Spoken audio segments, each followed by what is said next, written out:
Chapter 39-29. Sure enough, after several rounds of bidding, it was the turn of a formation diagram called the 13 Buddhist Clouds formation. The Buddhist formations of the Buddhist sect were naturally not as good as the relics of the Buddhist sect. The monster race was not interested in it, and there were not many humans who understood formations, so the previous bidding was relatively quiet. When it came to this formation diagram, no one bid, even though Shen Kong's bid was only 200,000 sea crystals. Seeing that Shen Kong was about to change the Buddhist formation to a Buddhist formation, Xiao Hua suddenly smiled and said, "Fellow immortal Shen, the things in your Yazi auction house today have really opened this old man's eyes. This old man has gained a lot from you. How about this, since no one is bidding for this Buddhist formation, this scene is too awkward. This old man will join in the fun and bid for this Buddhist formation." "Oh, thank you, fellow immortal." Shen Kong was stunned for a moment, then he smiled and the strange expression in his eyes became even stronger. Xiao Hua's move was really everyone knows what Sima Zhao is thinking. Not to mention the humans, even the monster race who never used their brains to speak and do things could see Xiao Hua's thoughts. Needless to say, all the monster race naturally looked at Xiao Hua in an instant. "Oh, this fellow immortal is starting to get closer to fellow immortal Shen." The corners of that person's mouth rose slightly and he said indifferently, "In that case, this old man can't be left behind. This old man bids 210,000 sea crystals. Fellow immortal, aren't you being too obvious?" Xiao Hua muttered unwillingly. "This old man bids 300,000, 310,000, 400,000. 410,000, 500,000. As Xiao Hua and that person bid one price after another, the heads of all the monster race and human race in the entire auction field nodded left and right like little chicks. The rhythm was uniform and quite orderly. 510,000, 600,000, 610,000. Seeing that person being so aggressive, Xiao Hua was also very anxious. His tone was very angry and his whole body stood up from the chair. The speed of his bidding also increased. 900,000, 910,000, 1 million, 1,010,000. After that person finished announcing the price, all the humans and demons looked at Xiao Hua's figure. Then, as usual, they paused at Xiao Hua's position and turned to look at that person. That person also shouted, 11 million. However, just as everyone and the demons turned to look at Xiao Hua again, they suddenly came to a realization. Xiao Hua wasn't bidding. The crowd of demons and humans came to their senses, and so did the man himself. An extremely bad feeling rose from the bottom of the man's heart. He almost said angrily, Why didn't you bid?" "Oh, why should this old man bid?" Xiao Hua replied casually, "This old man can't outbid you, so I can only give you this incomparably precious Buddha array." You, why aren't you?" That person was at a loss for words. He almost stuttered as he asked, but he couldn't finish his sentence. Xiao Hua said with a smile, "What? Are you still waiting for this old man to say something?" En. Without waiting for that person to speak, the nearby demons all nodded, agreeing with Xiao Hua's opinion.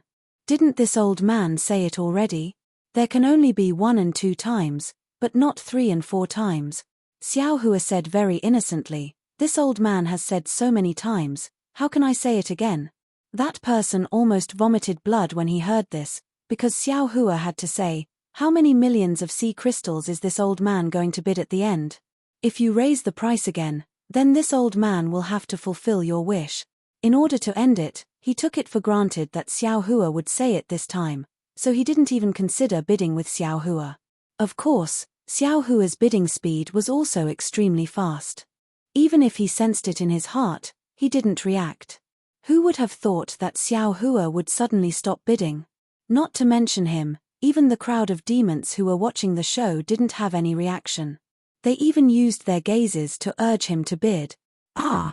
Ha ha ha!" The demons understood, and they all laughed loudly. The atmosphere of the entire Yazi auction house suddenly reached its peak. Unfortunately, this peak wasn't brought to them by bidding. It was purely formed by the invisible battle between the bidders. Shen Kong also couldn't help but cover his mouth and laugh. A Buddhist formation of 200,000 sea crystals was bid for 1,010,000, which was 5 times the previous price. Oh, it should be 1,010,000 for no reason, because Xian Kong could see that Xiao Hua had no intention of bidding for this Buddhist formation. In fact, it was destined that no one would bid for this Buddhist formation. 1,010,000 sea crystals might not be much to that person, but the anger in his chest was really choking. At this time, Xiao Hua opened his mouth again. Fellow immortals, I wonder if you have raised chickens when you were young? Ah, we don't have any. Some of the more outspoken demons were puzzled. What's a chicken? 2 of the humans asked. Fellow Daoist, we did eat chicken when we were young, but we've never raised a chicken before. Xiao Hua nodded and said with a very serious expression, when this old man was young, he lived in a village and raised a few chickens at home. This old man was responsible for feeding them grass. When the demons heard Xiao Hua's serious tone, they naturally listened attentively. Every time this old man fed the chickens, he would use chopsticks to knock on the broken bowl, and then sprinkle the grass around the broken bowl. After feeding them a few times, as long as the chickens heard the sound of this old man knocking on the bowl, they would run over. This old man didn't even need to call them. Xiao Hua said, however, once this old man was lazy and didn't gather grass. When it was time to feed the chickens, this old man was afraid of being spanked by my parents, so as long as I knocked on the bowl again, there was no grass around the broken bowl. However, those chickens still ran over. Fellow immortals, what breed of chickens do you think this old man raised at home? Ah! The demons were dumbfounded. Xiao Hua's question clearly had nothing to do with this story. They really didn't know how to answer. Several human cultivators also asked curiously, fellow immortal, what breed of chickens do you have? Stupid chicken. Xiao Hua replied resolutely and decisively, and then sat down calmly. Ha ha, ha ha. Not to mention the others and the demons, even Fujiwen, who was beside Xiao Hua, laughed so hard that he held his stomach and said, Master, you old man are really too funny. Is that so? Xiao Hua shrugged. This old man doesn't think so. This old man is just putting some jokes on other people's pain, especially those who like the nascent souls of Daoist cultivators. As he said this, Xiao Hua narrowed his eyes and looked at the human cultivators in the distance who didn't seem to be very clear. The demons naturally reacted slowly. After a while, they started laughing. This laughter lasted for the time it took to brew a cup of tea. Xiao Hua's story sounded very ordinary, but if one thought about it carefully, it would definitely be interesting. The more the demons thought about it, the more interesting it became. For a moment, they actually couldn't stop laughing. Xian Kong laughed for a while and sent the Buddhist formation to that person. That person helplessly took out 1,010,000 sea crystals and put the Buddhist formation away. Fellow immortals. Xian Kong coughed a few times. His voice was like thunder, and it finally suppressed the laughter of the demons. The bidding for the Buddhist formation has ended. Next is the demonic formation. Actually, according to the order, the Buddhist formation would be followed by the formation and the origin formation. This Xian Kong was also a clever person. How could he not know how to take advantage of the situation? He hurriedly placed the demonic formation in front of him. Needless to say, the bidding that followed was very intense. It was really rare to see such a scene in an ordinary auction. Not only were the demons bidding loudly, but they were also shouting stupid chicken loudly. Their satisfaction was self-evident. Xiao Hua sat there lazily. What formation? Demonic formation, Buddhist formation, and origin formation. How could they enter his eyes? The innate divine restriction outside his Niwen palace was enough for him to comprehend for a lifetime. He didn't have any reason to spend origin stones on it. The human cultivator who bid against Xiao Hua gritted his teeth and looked at Xiao Hua, quietly waiting for him to bid again. Unfortunately, while he was waiting, the bidding for the formation had already ended. Fellow immortals. Xian Kong smiled and spoke again. Now, it's time for the final round of the auction. However, before he could finish speaking, a small swordfish suddenly swam over from a corner of the auction house and landed in front of Xian Kong. When Xian Kong saw the swordfish, he raised his head slightly and glanced in Xiao Hua's direction. Xiao Hua straightened his back. He understood that the swordfish had brought news of his soul-nourishing pill. Sure enough, Xian Kong took the swordfish and held it in his hand for a moment. The swordfish turned into demon runes and landed on the back of his hand. Xian Kong nodded slightly and said with a smile, "Fellow immortals, the nascent soul that was previously put on hold can now be auctioned.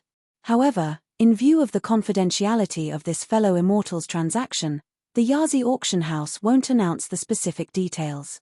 Please understand, fellow immortals." Wait. The demons didn't say anything, but that person stood up and said, "What?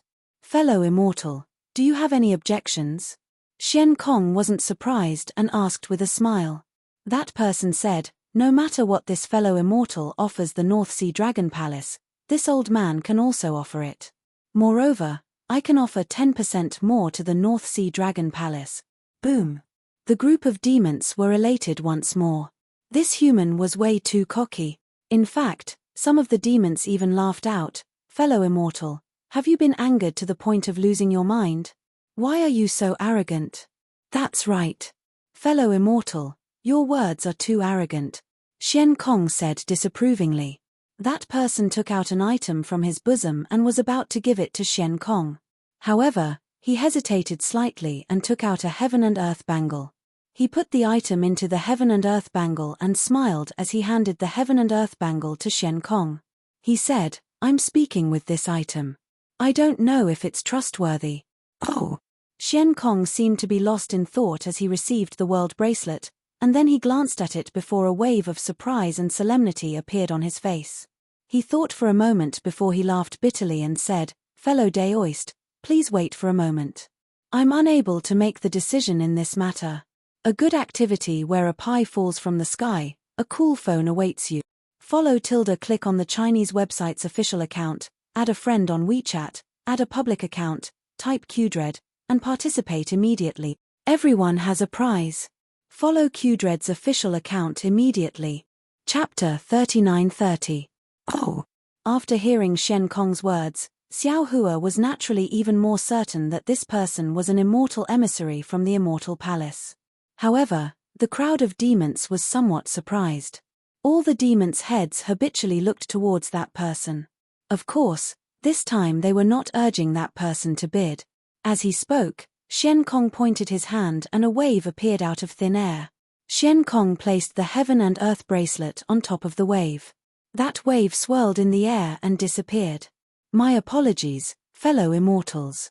Please wait for a moment. There should be a reply soon." As Xian Kong spoke, he simply stopped hosting the auction and stood there waiting. Sure enough, in just the time it took to brew a cup of tea, another swordfish swam back with the heaven and earth bracelet in its mouth. All the demons were eagerly waiting. They all anxiously watched the swordfish land in Xian Kong's hand and quietly waited for Xian Kong's explanation. Xian Kong took the heaven and earth bracelet. The swordfish also turned into demon runes and disappeared on the back of his hand. Xian Kong did not hesitate to raise his hand to control the wave and send the heaven and earth bracelet back to that person. He said with a smile, "I'm afraid you can't take what this fellow immortal offers. Therefore, my Yazi auction house will only trade with this fellow immortal." "How is that possible?" That person stood up in surprise and shouted, "How can the hidden immortal continent have something that this old man can't provide?" Although that person was cautious and did not say the two words Immortal Palace, from his tone, other than the demons who did not understand, perhaps some humans had already begun to think about it. "That's right. Fellow Immortal really can't provide it," Xian Kong said and then transmitted his voice to Xiao Hua. "The soul-nourishing pill provided by Fellow Immortal is indeed not bad, but it hasn't reached the effect of the 4 revolutions soul-nourishing pill. Therefore, my Yazi auction house can trade with Fellow Immortal, but the amount." After saying that, Xian Kong also cautiously told him the number. If the Immortal Palace hadn't interfered, Xiao Hua might not have known the importance of his soul-nourishing pills, and he might have been bewitched by Xian Kong. However, since the Immortal Palace couldn't provide it, he could only compete with Yazi in this world. Therefore, Xiao Hua began to bargain without hesitation. However, after a few exchanges, Xiao Hua was defeated. After all, The yuan ying was something that Xiao Hua had to obtain. Xian Kong, who had grasped this crucial point, didn't care about Xiao Hua's tricks at all. He casually made some concessions and refused to relent. Xiao Hua had no choice but to follow Xian Kong's instructions and take out a sufficient amount of soul-nourishing pills. However, when Xiao Hua sent the souls of the 13 yuan ying into his lower dantian to nourish them, a smile appeared on his face again. Refining the soul-nourishing pill was as easy as lifting a finger for the green-robed Xiao Hua. If not for the lack of time, Xiao Hua was prepared to let the soul cultivator Xiao Hua refine the soul-nourishing pill. Presumably, the soul-nourishing pill refined by the old man would be even better than this soul-nourishing pill, right? In exchange for 13 nascent soul spirit bodies that can cultivate scattered soul, no matter how you look at it, Xiao Hua has gained a huge advantage. These are the credentials of the two distinguished guests. Xian Kong looked at Xiao Hua, then looked at the somewhat dazed person from the Immortal Palace. He took out 2 silver Yazi statues from his bosom, waved his hand, and gave them to the 2 people, saying, "Since the 2 immortal friends stepped out of the auction, as long as you bid in the business of my North Sea Dragon Palace, you will enjoy a certain discount. For the specific list and content, please refer to the records in the credentials."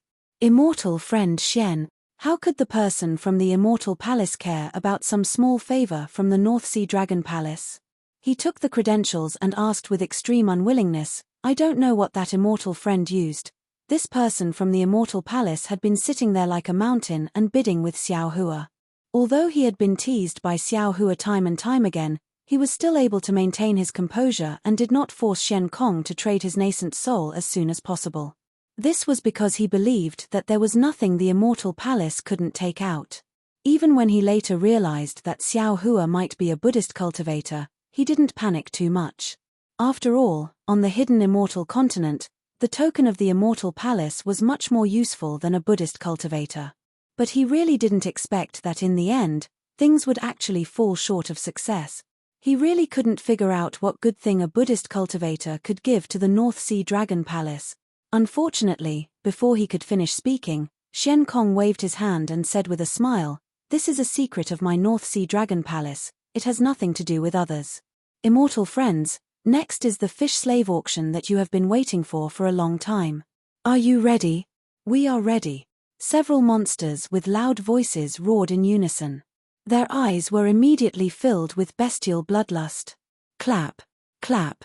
Xian Kong chuckled. He clapped his hands lightly, and the entire auction hall suddenly turned dark. At the instant darkness enveloped it, the sound of a flute leisurely resounded from the darkness, and the clamorous auction hall hurriedly quieted down. After that, a ray of light that seemed like a dream appeared at the center of the auction hall. As the light scattered, a pure white body that seemed like a crystal appeared within the light. The body was as white as jade, and traces of red were faintly discernible within the whiteness. Moreover, a naked mermaid had appeared within the light. 1,000,000 sea crystals. Just as the entire auction hall was swallowing saliva, a faint voice broke the silence of the auction hall. The legendary throwing a brick to attract jade was probably like this. After 1,000,000, 1,000,000, 2,000,000, etc., all of them were attracted. What the monsters couldn't stand the most was that whenever a monster made a bid, the mermaid would swing her tail and swim towards that monster. And when a new bid was made, the mermaid would glare at that monster with hidden bitterness and swim to another place. The entire auction hall was pitch black. The mermaid, cloaked in multicolored light, could be seen seductively swimming around above the heads of the monsters. It was as if the darkness was the sea she was swimming in. Disciple. In the darkness, Xiao Hua was somewhat bewildered. He transmitted his voice, "This mermaid. What's the use of bidding for it?" "That. Master, if you want to know, why don't you bid for one? Disciple doesn't have a master's wife." "Shut up." Xiao Hua scolded, "Be careful, or I'll buy one for you. Let Bai Mo ignore you again." "Yes, master." Fu Jiwen was well behaved, but his eyes were dishonestly sweeping over the mermaid's body. This kind of tofu, any male who had touched meat, would not let it go. In the end, this lovely mermaid was bought by a monster with a price that made Xiao Hua's throat dry. Cough cough, actually, the price was not necessarily high. The problem was that Xiao Hua's throat had been dry ever since the mermaid came out. Of course, not all monsters and humans were attracted by this extremely tempting mermaid. The immortal envoy from the immortal palace sat on the chair and used his hand to pinch his chin as he secretly pondered. No matter if it was pondering about Xiao Hua's origin or how to snatch the nascent soul from Xiao Hua's hand. Unfortunately, although the restrictions of the Yazi auction hall looked simple and didn't have any special places to hide the figures of humans or monsters, the key point was that the faces were blurred.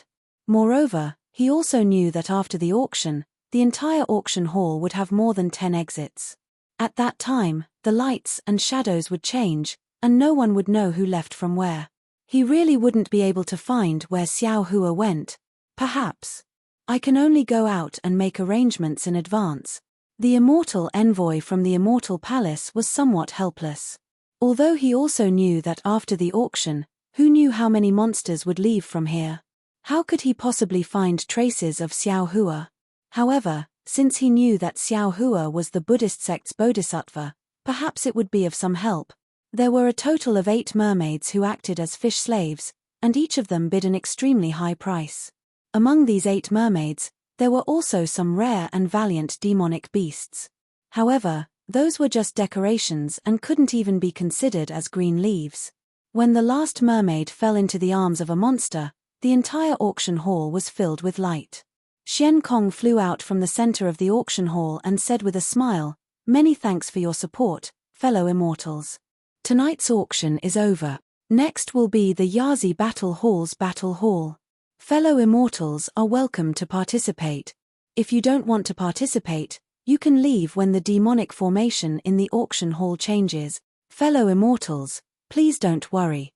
The changes in the demonic formation will completely conceal your whereabouts. No one will know where you will leave from.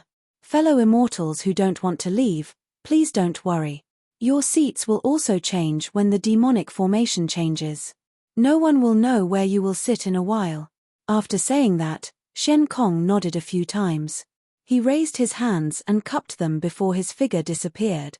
Looking back at the auction ground that was originally as smooth as flowing water, there were some changes slowly taking place in the center of the auction ground.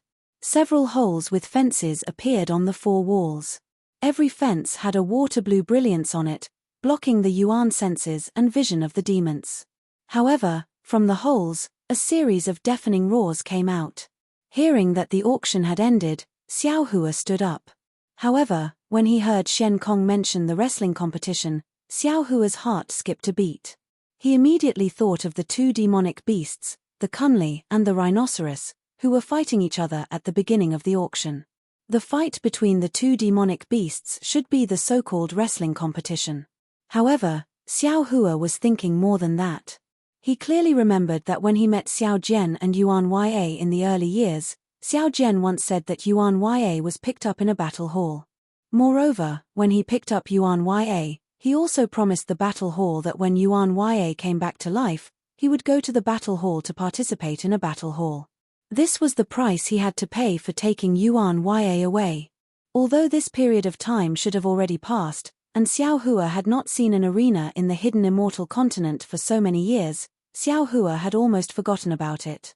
However, the appearance of the Yazi arena once again brought back this not-so-distant memory. A good event where a pie falls from the sky. Cool phones are waiting for you. Chapter 39-31.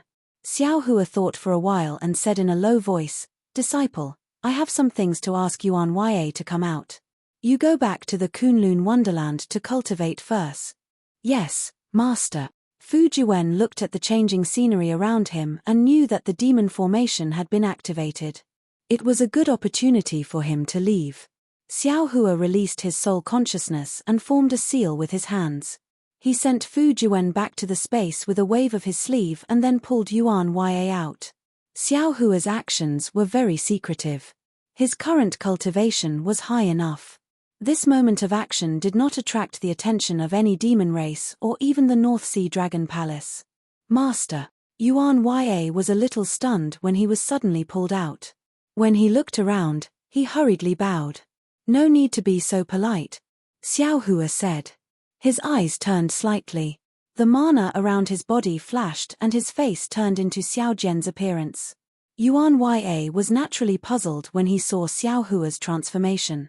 However, looking at Xiao Jian's familiar face, Yuan Ya's eyes were filled with sadness and his heart was filled with mixed feelings. Disciple, don't be anxious. Wait a while and look around.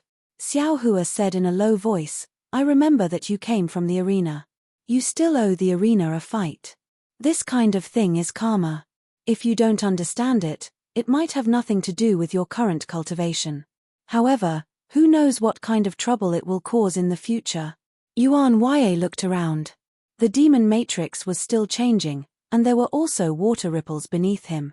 He couldn't see anything, so he said, Master told me about this. I had already fainted and didn't know anything. I don't know if what Master said is true. The Master Yuan Ya mentioned was naturally Xiao Jian. At this time, Yuan Ya still called Xiao Jian Master. This was also his nature. Xiao Hua also sighed slightly when he heard this. Whether Xiao Jian's words were true or false, only he himself knew.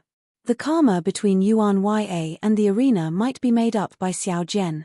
No matter what, just believe it for now. Xiao Hua sighed. Yuan Ya nodded. I will listen to Master's instructions. I will return it to them. I don't want to owe anyone a favor. It's just that, this disciple doesn't know where the gladiator arena is, and I don't know how to return it to him. Hehe, take a look over there.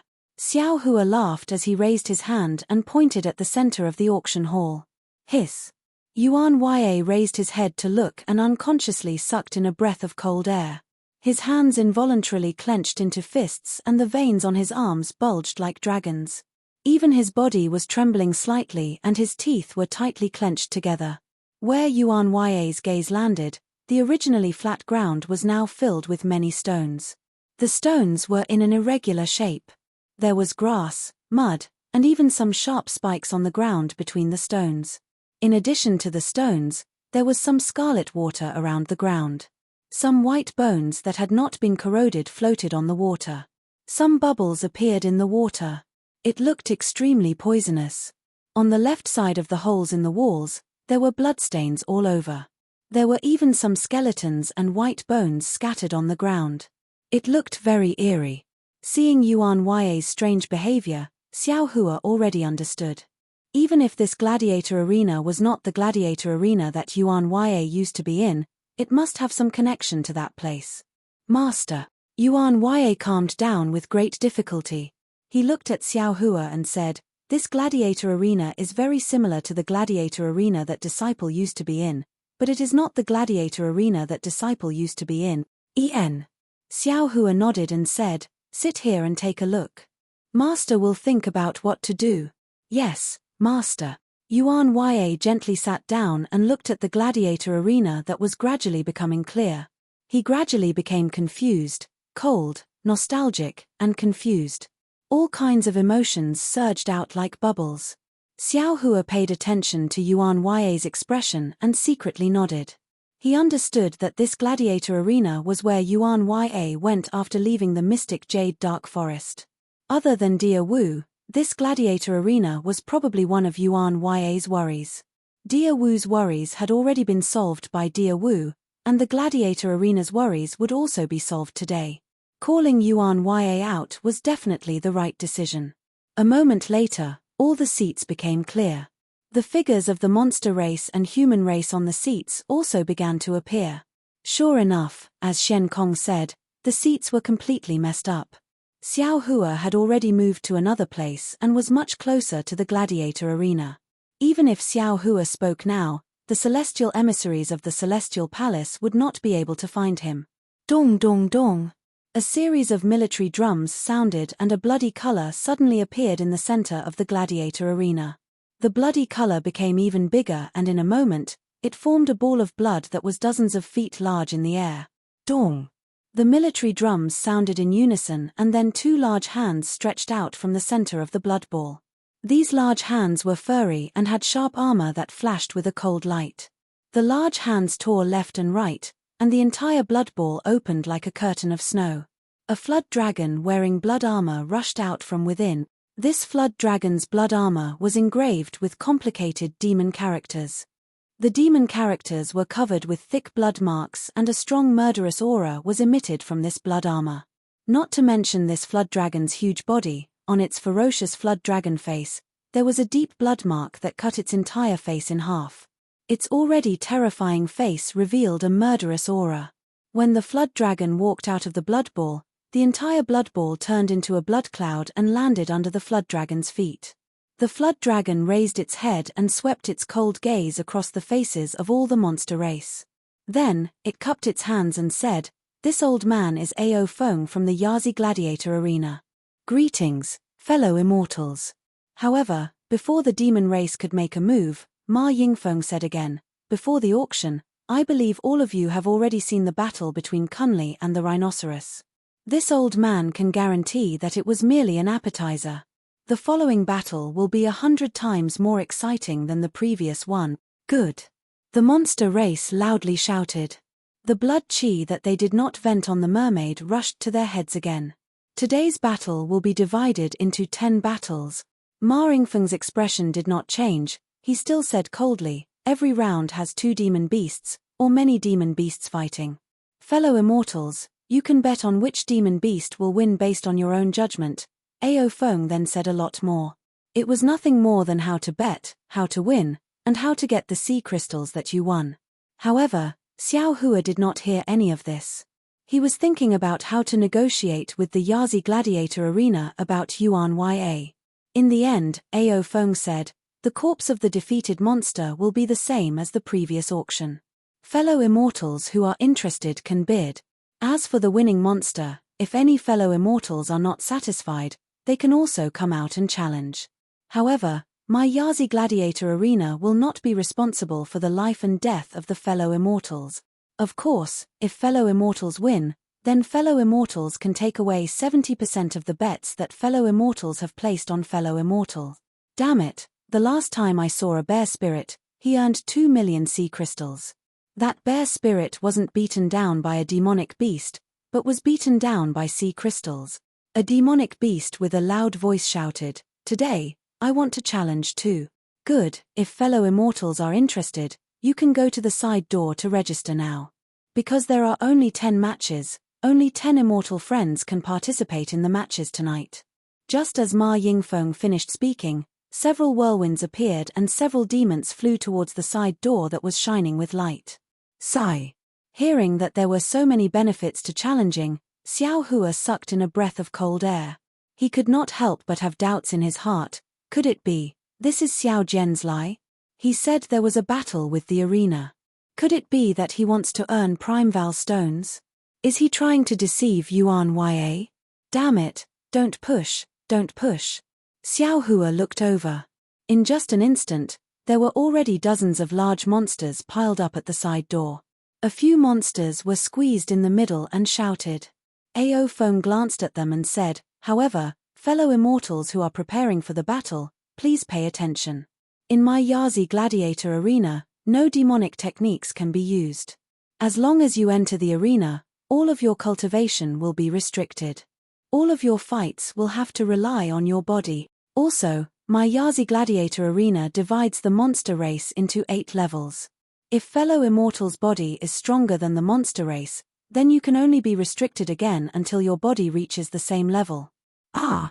Why didn't you say so earlier?" When the demon clan members who were huddled together heard this, they were all shocked. Of course, their physical bodies were strong, but they were still inferior to Kuan Lai and the male rhinoceros in the arena. Moreover, Ma Jinfeng's last words had killed off the idea of some monster race cultivators who wanted to rely on their bodies that had been tempered for countless years to bully monster beasts. Fellow immortals, go back to your seats and think about it. It won't be too late to make a decision after the battle start. Ao Feng did not miss the opportunity to say. Since there was a way out, the dozens of demons naturally scattered like monkeys when the tree fell. Ao Feng didn't delay and pointed at the bloody walls and said, "Fellow immortals, today's first battle is Ku Pai against John Hong." Dong, dong, dong. Following the beating of the war drums, dark green demonic clouds emerged from the 2 holes. Furious roars resounded throughout the entire arena. Then, two huge cages flew out from the holes. The cages were made of thick ice pillars. There was a layer of demonic runes on the pillars. Looking inside the cages, one was the huge Ku Pai and the other was the bad-tempered John Hong.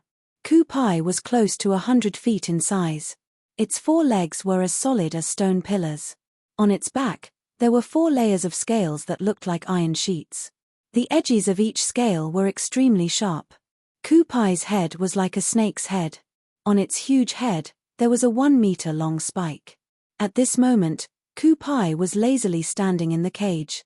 Its snake-like head peeked out of the cage and its dark eyes looked around. John Hong was a square-shaped monster. Its body was covered in scales, and its head, which had almost no neck, was hexagonal. There was a sharp manner at the junction of each side, and the manner was flashing with a blue luster.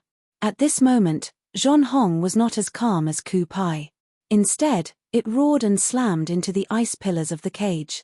Every time it slammed into the ice pillars, the demonic runes on them flashed rapidly.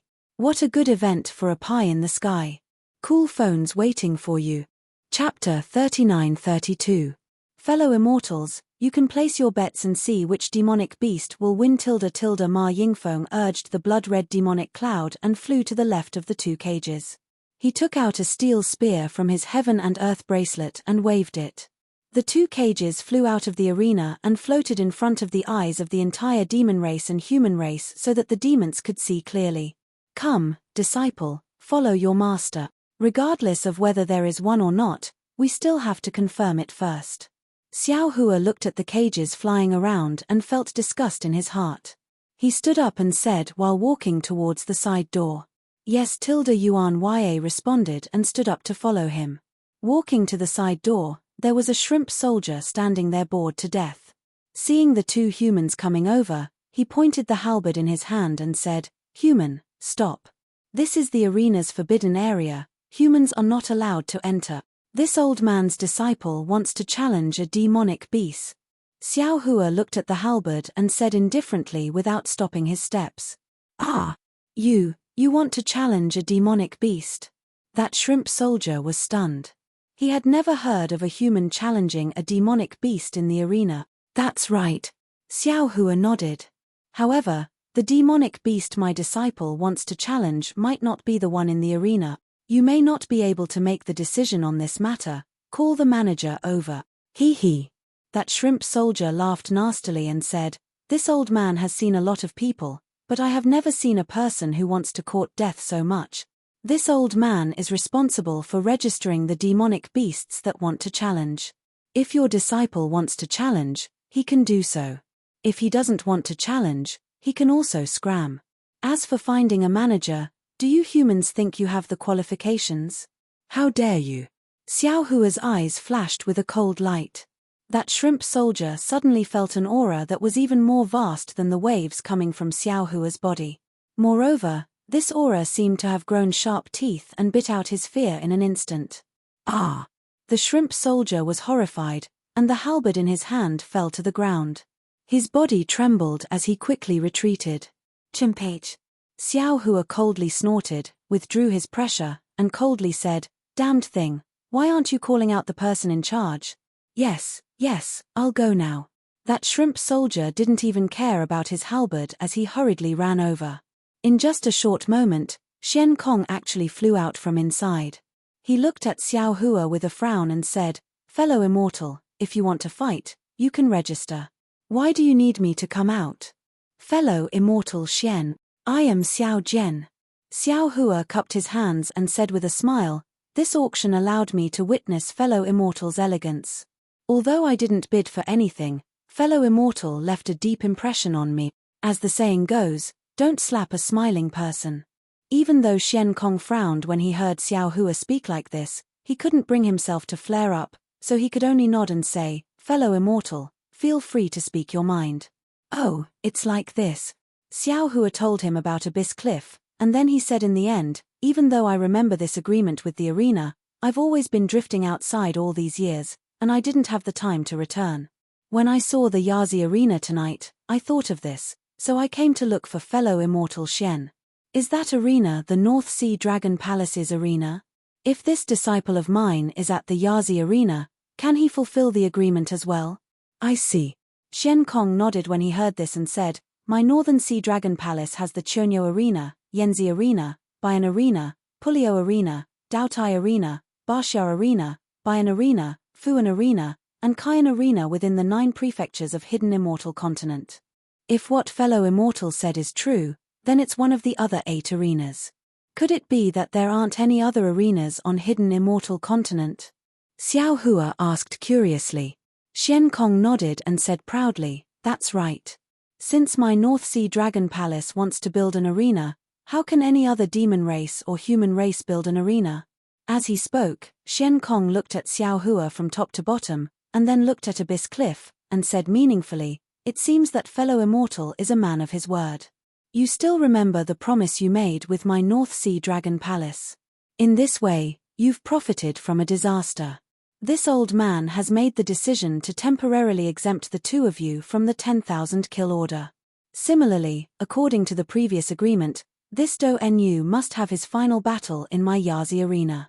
As long as he wins, this old man can remove the Do slave seal from my North Sea Dragon Palace. He can then leave this place safely and regain his freedom. Oh! 10,000 kill order? Warrior slave seal? Xiao Hua was stunned. He didn't expect that there were so many secrets. Moreover, Abyss Cliff had been following Xiao Jian, so Xiao Hua didn't carefully investigate whether there were any restrictions in Abyss Cliff's body. However, Xiao Hua also believed that even if he really did investigate, with the methods of the North Sea Dragon Palace, he definitely wouldn't find anything strange. Shen Kong said proudly, of course. Fellow immortal, do you think it's so easy to get out of my North Sea Dragon Palace's arena? If it weren't for the warrior slave seal, how could the dragon generals of other arenas dare to easily release the warrior slave recorded in the battle strategy? Moreover, fellow immortal, you didn't come to my North Sea Dragon Palace at the agreed time. Your name and the warrior slave's name have already been on the arena's 10,000 kill order. Perhaps the arena didn't have time to find you, or maybe they didn't find you. But if you didn't take the initiative to come to my Yazi arena, I'm afraid that the next time you see the demon race in the arena, you will be killed as soon as you see them. I'm lucky. Xiao Hua had already concealed his cultivation at this time. Even Shen Kong could only see that Xiao Hua's cultivation was only at the early yuanying stage. He was so lucky that Shen Kong couldn't see any flaws. Fellow immortal, please wait a moment. As Shen Kong spoke, he took out something that looked like a dragon horn from the Cosmos bracelet on his arm.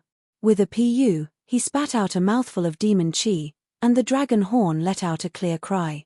Soon after, a triangular bronze mirror shot out from the dragon horn. There were 3 yazes coiled around the edges of the bronze mirror, and their heads and tails were connected. Moreover, there was also a faint opening of a yaz's mouth in the bronze mirror. A flickering jade sword could be seen faintly within the mouth. Fellow immortal, you don't have to resist.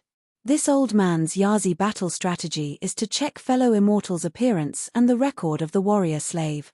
Shen Kong reminded. Without waiting for Xiao Hua to say anything, he shook his hand and the so-called battle strategy flashed out a golden light curtain that covered Xiao Hua and Yuan Ya. Xiao Hua frowned and then relaxed. He was extremely uncomfortable with Shen Kong's contempt. But thinking that it was for the sake of Yuan Ya's warrior slave seal and to avoid trouble in the future, he ignored it. Clang! A sword cry came from the battle strategy. Dozens of sword lights that looked like swimming dragons shot out from the yaz's mouth and pierced towards Xiao Hua and Yuan Ya. At this moment, the battle strategy in Shen Kong's hand had turned blood red. Return tilde Shen Kong roared. The battle strategy in his hand produced a blood-red suction force. The dozens of sword lights shattered and returned to the battle strategy. Xiao Hua's face was pale as he said in a low voice, "Fellow immortal Shen, what's going on?" Shen Kong looked at Xiao Hua and said indifferently, "Sure enough, it's not out of my expectations. You two have already been placed on the 10,000 kill command. But now, this old man has temporarily suppressed the 10,000 kill command. As long as this warrior slave wins a battle, this old man can remove the warrior slave seal for him." "All right." Xiao Hua nodded and said, Then let's do it according to the rules of the North Sea Dragon Palace. At this point, Xiao Hua suddenly asked, "Oh, right. If this disciple of I wins, can I take the bet? Let this old man take a look." Xian Kong didn't find it strange at all. His gaze fell onto the battle strategy. At this moment, the battle strategy had the image of Xiao Jian and Yuan Ya on it. There were also some densely packed demon characters below. Baxia, level 4 gladiator beast, was taken away from the arena by the cultivator of the Dao sect, Xiao Jian, because he was seriously ill. Before he left, he made an agreement that if he recovered from his illness, he would return to the arena 3 years later for the final battle. 20% of the bet would belong to Xiao Jian. Baxia's warrior slave seal hasn't been removed, and he hasn't returned as promised. I hereby issue the 10,000 kill command. Anyone who sees him is to kill him and receive a reward of 5,000. Xian Kong spoke word by word in an extremely cold manner. Haha, good. Xiao Hua clapped his hands and laughed. That laughter of his had a profound meaning. When he looked at Yuan Ya again, the reluctance in his eyes had gradually disappeared. At this moment, he finally understood why Xiao Jian had rescued him from the arena. "Fellow immortal, did you hear?" Xian Kong looked up at Xiao Hua and said, "Baxia's warrior slave seal won't be removed as long as he doesn't die. Therefore, fellow immortal coming to my Yazi arena today was the most correct choice." Yes, I'll have to trouble fellow immortal." Xiao Hua's smile was so wretched that it was no different from Xiao Jian's. Xian Kong looked at Yuan Ya and said, Baxia, come with me." "Yes."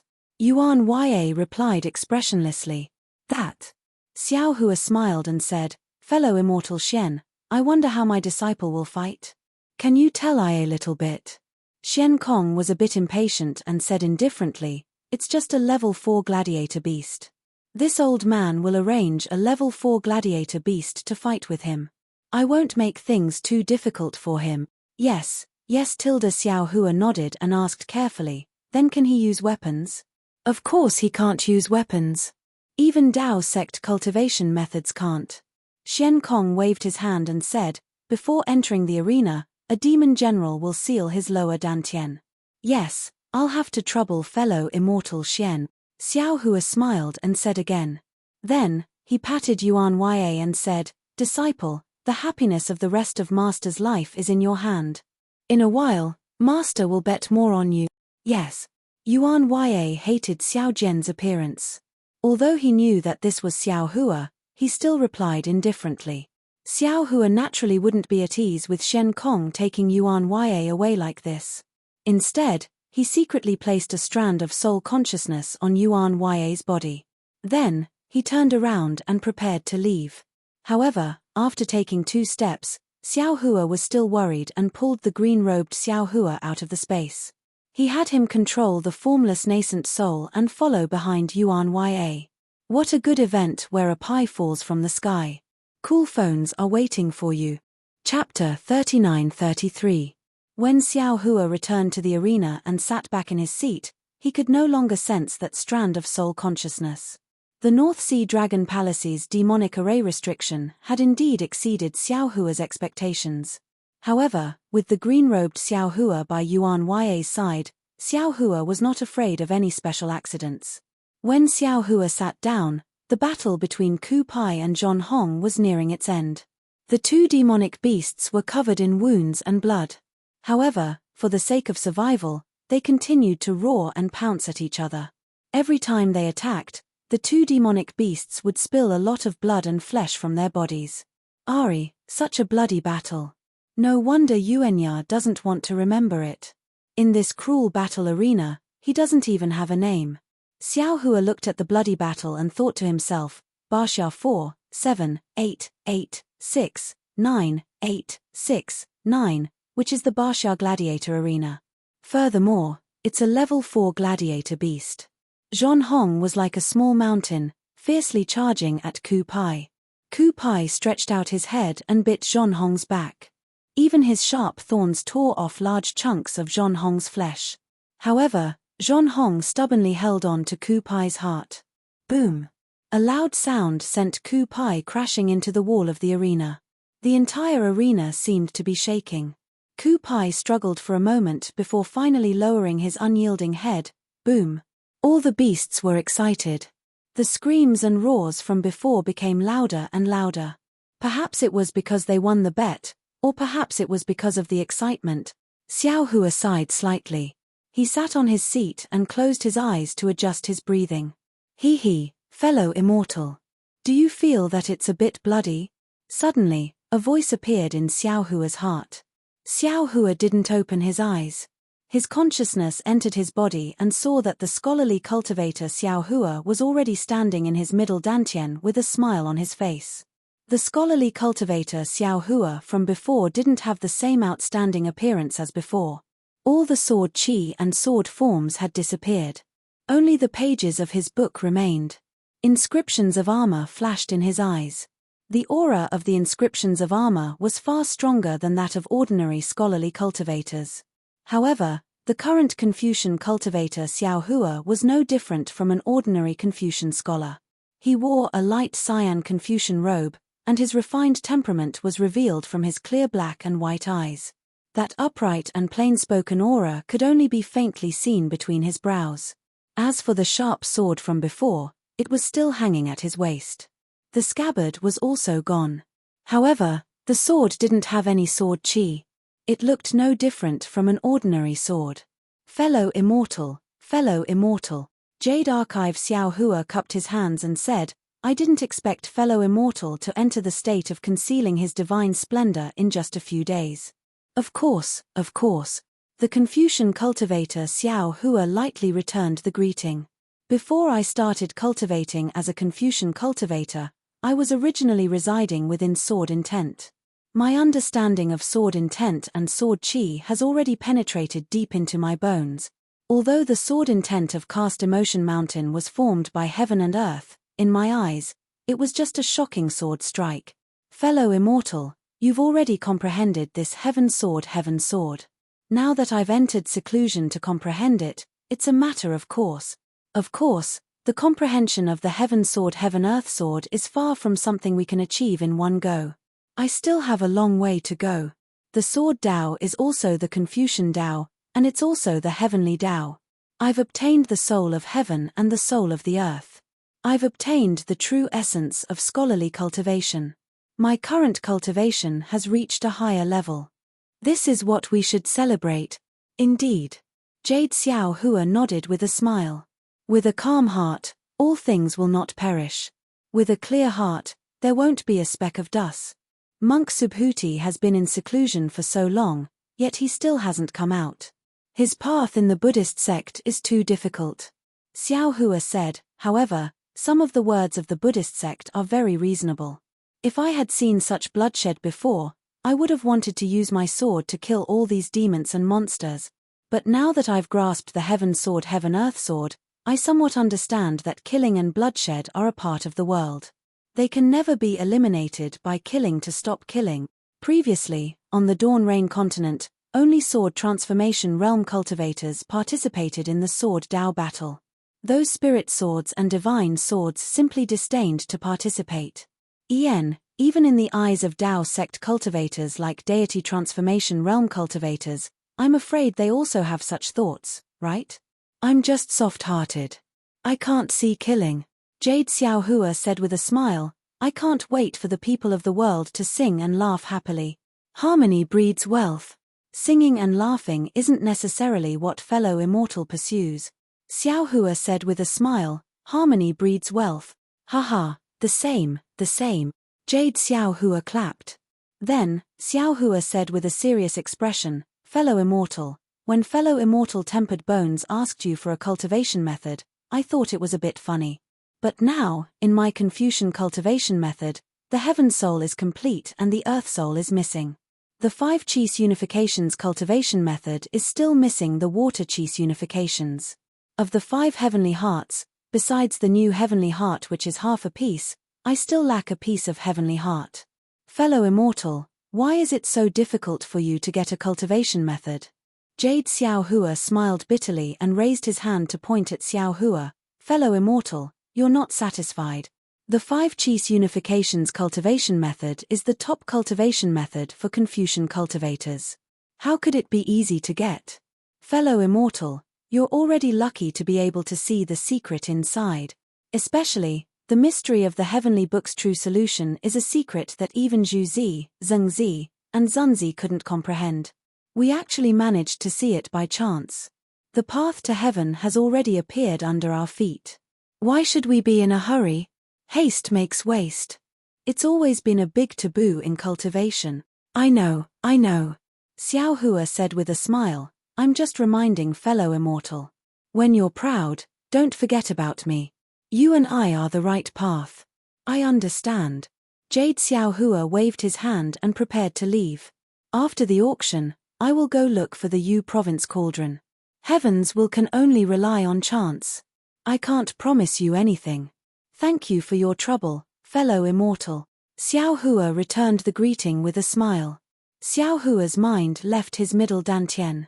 The entire arena was still noisy like fire. There was simply no one sitting quietly like Xiao Hua. After all, those who didn't leave the auction and participated in the arena were all here for this kind of blood and excitement. How could they give up on a regular scene? After another half an hour, seeing a large rock-like demonic beast tearing apart and devouring a duck-like demonic beast, Ma Yingfeng once again stepped on a blood cloud and appeared in the sky above the arena. Fellow immortals. Ma Yingfeng's face was still cold. He said word by word, previously, this old man said that my Yazi arena arranged 10 matches for fellow immortals to enjoy. However, today, there is a beast that is about to leave the arena for its last match. Therefore, my Yazi arena temporarily added a match. Please enjoy. As he spoke, 2 cages flew out from the distant stone wall. One of them was naturally Yuan Ya. At this time, Yuan Ya had already changed his daoist robe and was wearing some clothes sewn from beast skin. It only covered his vital parts. Yuan Ya looked very calm inside the cage, but a kind of barbaric and bloody aura uncontrollably rushed out from his body. Looking at the other cage, there was a huge sea python. Not to mention the length of this sea python, its body was thicker than Yuan Ya's. What was special was that the sea python was constantly swimming in the cage. The cage's restriction was slightly swaying. Layers of demonic characters flashed from time to time, as if the cage's restriction was unable to trap the sea python. Human. Seeing Yuan Ya, the crowd of demonic beasts and humans were all shocked. They had seen demonic beasts and sea beasts fighting in the arena, but they had never seen a human before. Even though it was their former residence, they still couldn't believe their eyes. Fellow immortals. Ma Yingfeng explained, this human race's gladiator beast is not from my Yazi gladiator arena. He belongs to hidden immortal continent's inland Ba Shong gladiator arena. In the inland gladiator arena, other than demonic beasts, there are also some humans. These humans are usually gifted and different from ordinary cultivators. This gladiator beast was Baxia 4, 7, 8, 8, 6, 9. It was a grade 4 demonic beast. Today is this beast's last match. If he wins, he can regain his freedom. Good. The crowd of demonic beasts shouted and became increasingly excited. The majority of them had never seen a battle between a human and a demonic beast. Thinking that such a small human was going to face such a huge sea beast, how could he suppress himself? Okay, fellow immortals, you can place your bets. Ma Yingfeng said indifferently. He waved his hand and the 2 cages landed on the arena. I throw the horned python. A demonic beast hurriedly patted his seat and took out a universe bangle. A bubble emerged from the seat. The demonic beast threw the universe bangle into the bubble and shouted, this horned python's godly strength is astonishing. Even I had to escape when facing it. How can a human be its match? That's right. This horned python is much more powerful than the male rhinoceros. Once it coils around you, even the male rhinoceros will end up with broken bones.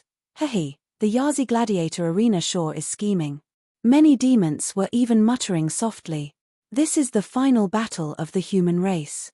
They actually arranged for a horned python. How can this human escape from the arena's grasp? Not necessarily. Some demonic beasts laughed and said, Don't forget that this human is Baksang, a level 4 demonic beast. If he doesn't have some strength, how can he be a level 4 demonic beast? What's more special is that this human is the arena beast of Baksang Arena. After living for so long, he actually made it to the last match. I don't believe that he doesn't have any special talent. That's right, that's right. Another demonic beast chimed in, humans are the most cunning. This fellow's head is comparable to a demonic beast. We will also bet on this human's victory. Nonsense. Another demonic beast shouted, no matter how cunning this human is or how special his talents are, just look at the size of this horned python. It's only in the arena now. If it was placed in the ocean, any ship would be crushed by it. Baksang is a human and has some brains, but what's the use of his brains when facing such a gigantic beast? In the words of the human race, put yourself in its shoes. If you and I were facing this horned python, without using demonic arts or demon weapons, what are our chances of victory? Chapter 39-34. Yes, yes. Following which, a few brainless demons chimed in. It was as though these demons were the brains of the Yazi Gladiator Arena. After a while, the Chenkuan rings were taken away by the Yazi Gladiator Arena one by one. Xiao Hua was originally resting with his eyes closed, but when he heard that Yuan Ye came out, he could no longer calm down and opened his eyes. When he heard the unscrupulous whispers of the nearby demons, he couldn't help but frown. What the demons said was not without reason. Although Yuan Ye was gifted, he had not been Xiao Hua's disciple for a long time, and during this period, Xiao Hua did not give him any special guidance. To be honest, Xiao Hua was not confident about Yuan Ye's strength, but thinking about it, Yuan Ye was recorded as a level 4 gladiator beast in the arena's fighting strategy. Even if he did not practice the Fist of the North Star, his strength should still be at the level of a level 4 gladiator beast. From the style of the Yazi Gladiator Arena, it should be considered fair. Therefore, this horned python looked a little arrogant and should also be a level 4 gladiator beast. Yuan Ye should not be at a disadvantage against this horned python. The only thing Xiao Hua was worried about was that the Baxia Gladiator Arena was located in the interior of the hidden immortal continent.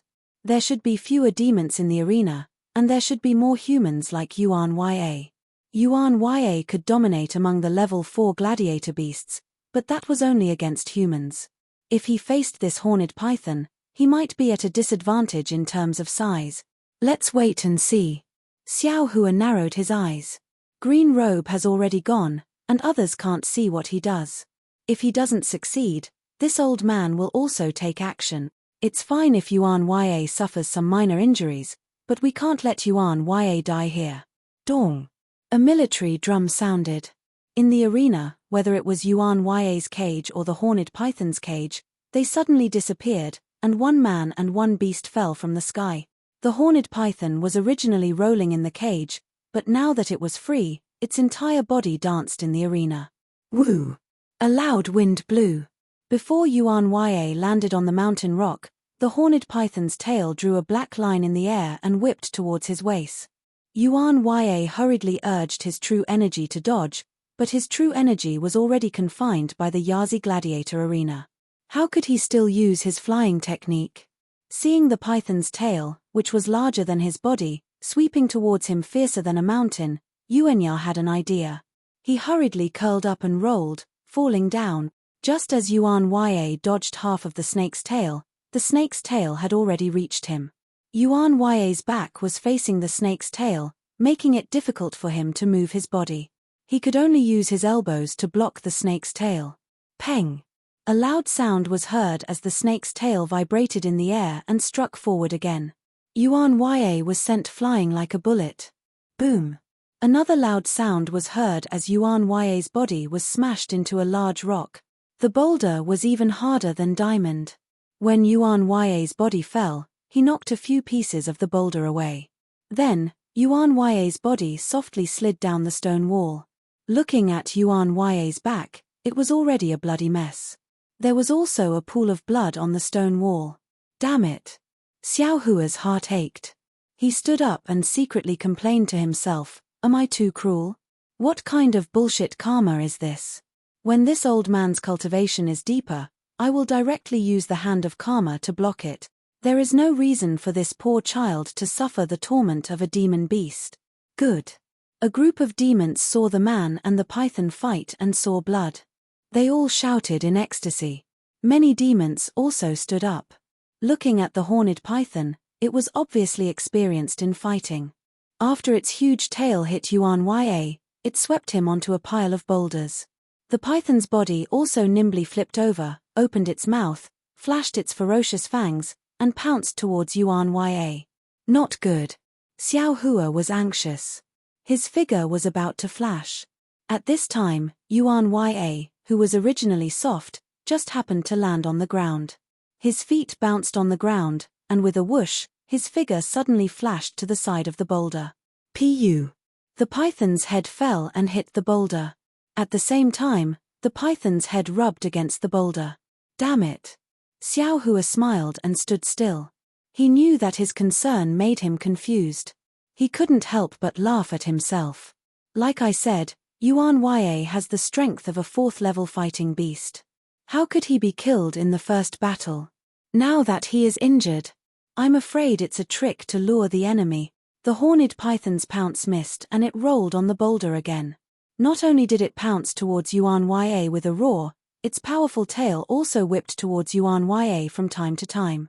Looking at Yuan Ya again, his figure was as nimble as an ape and as alert as a squirrel.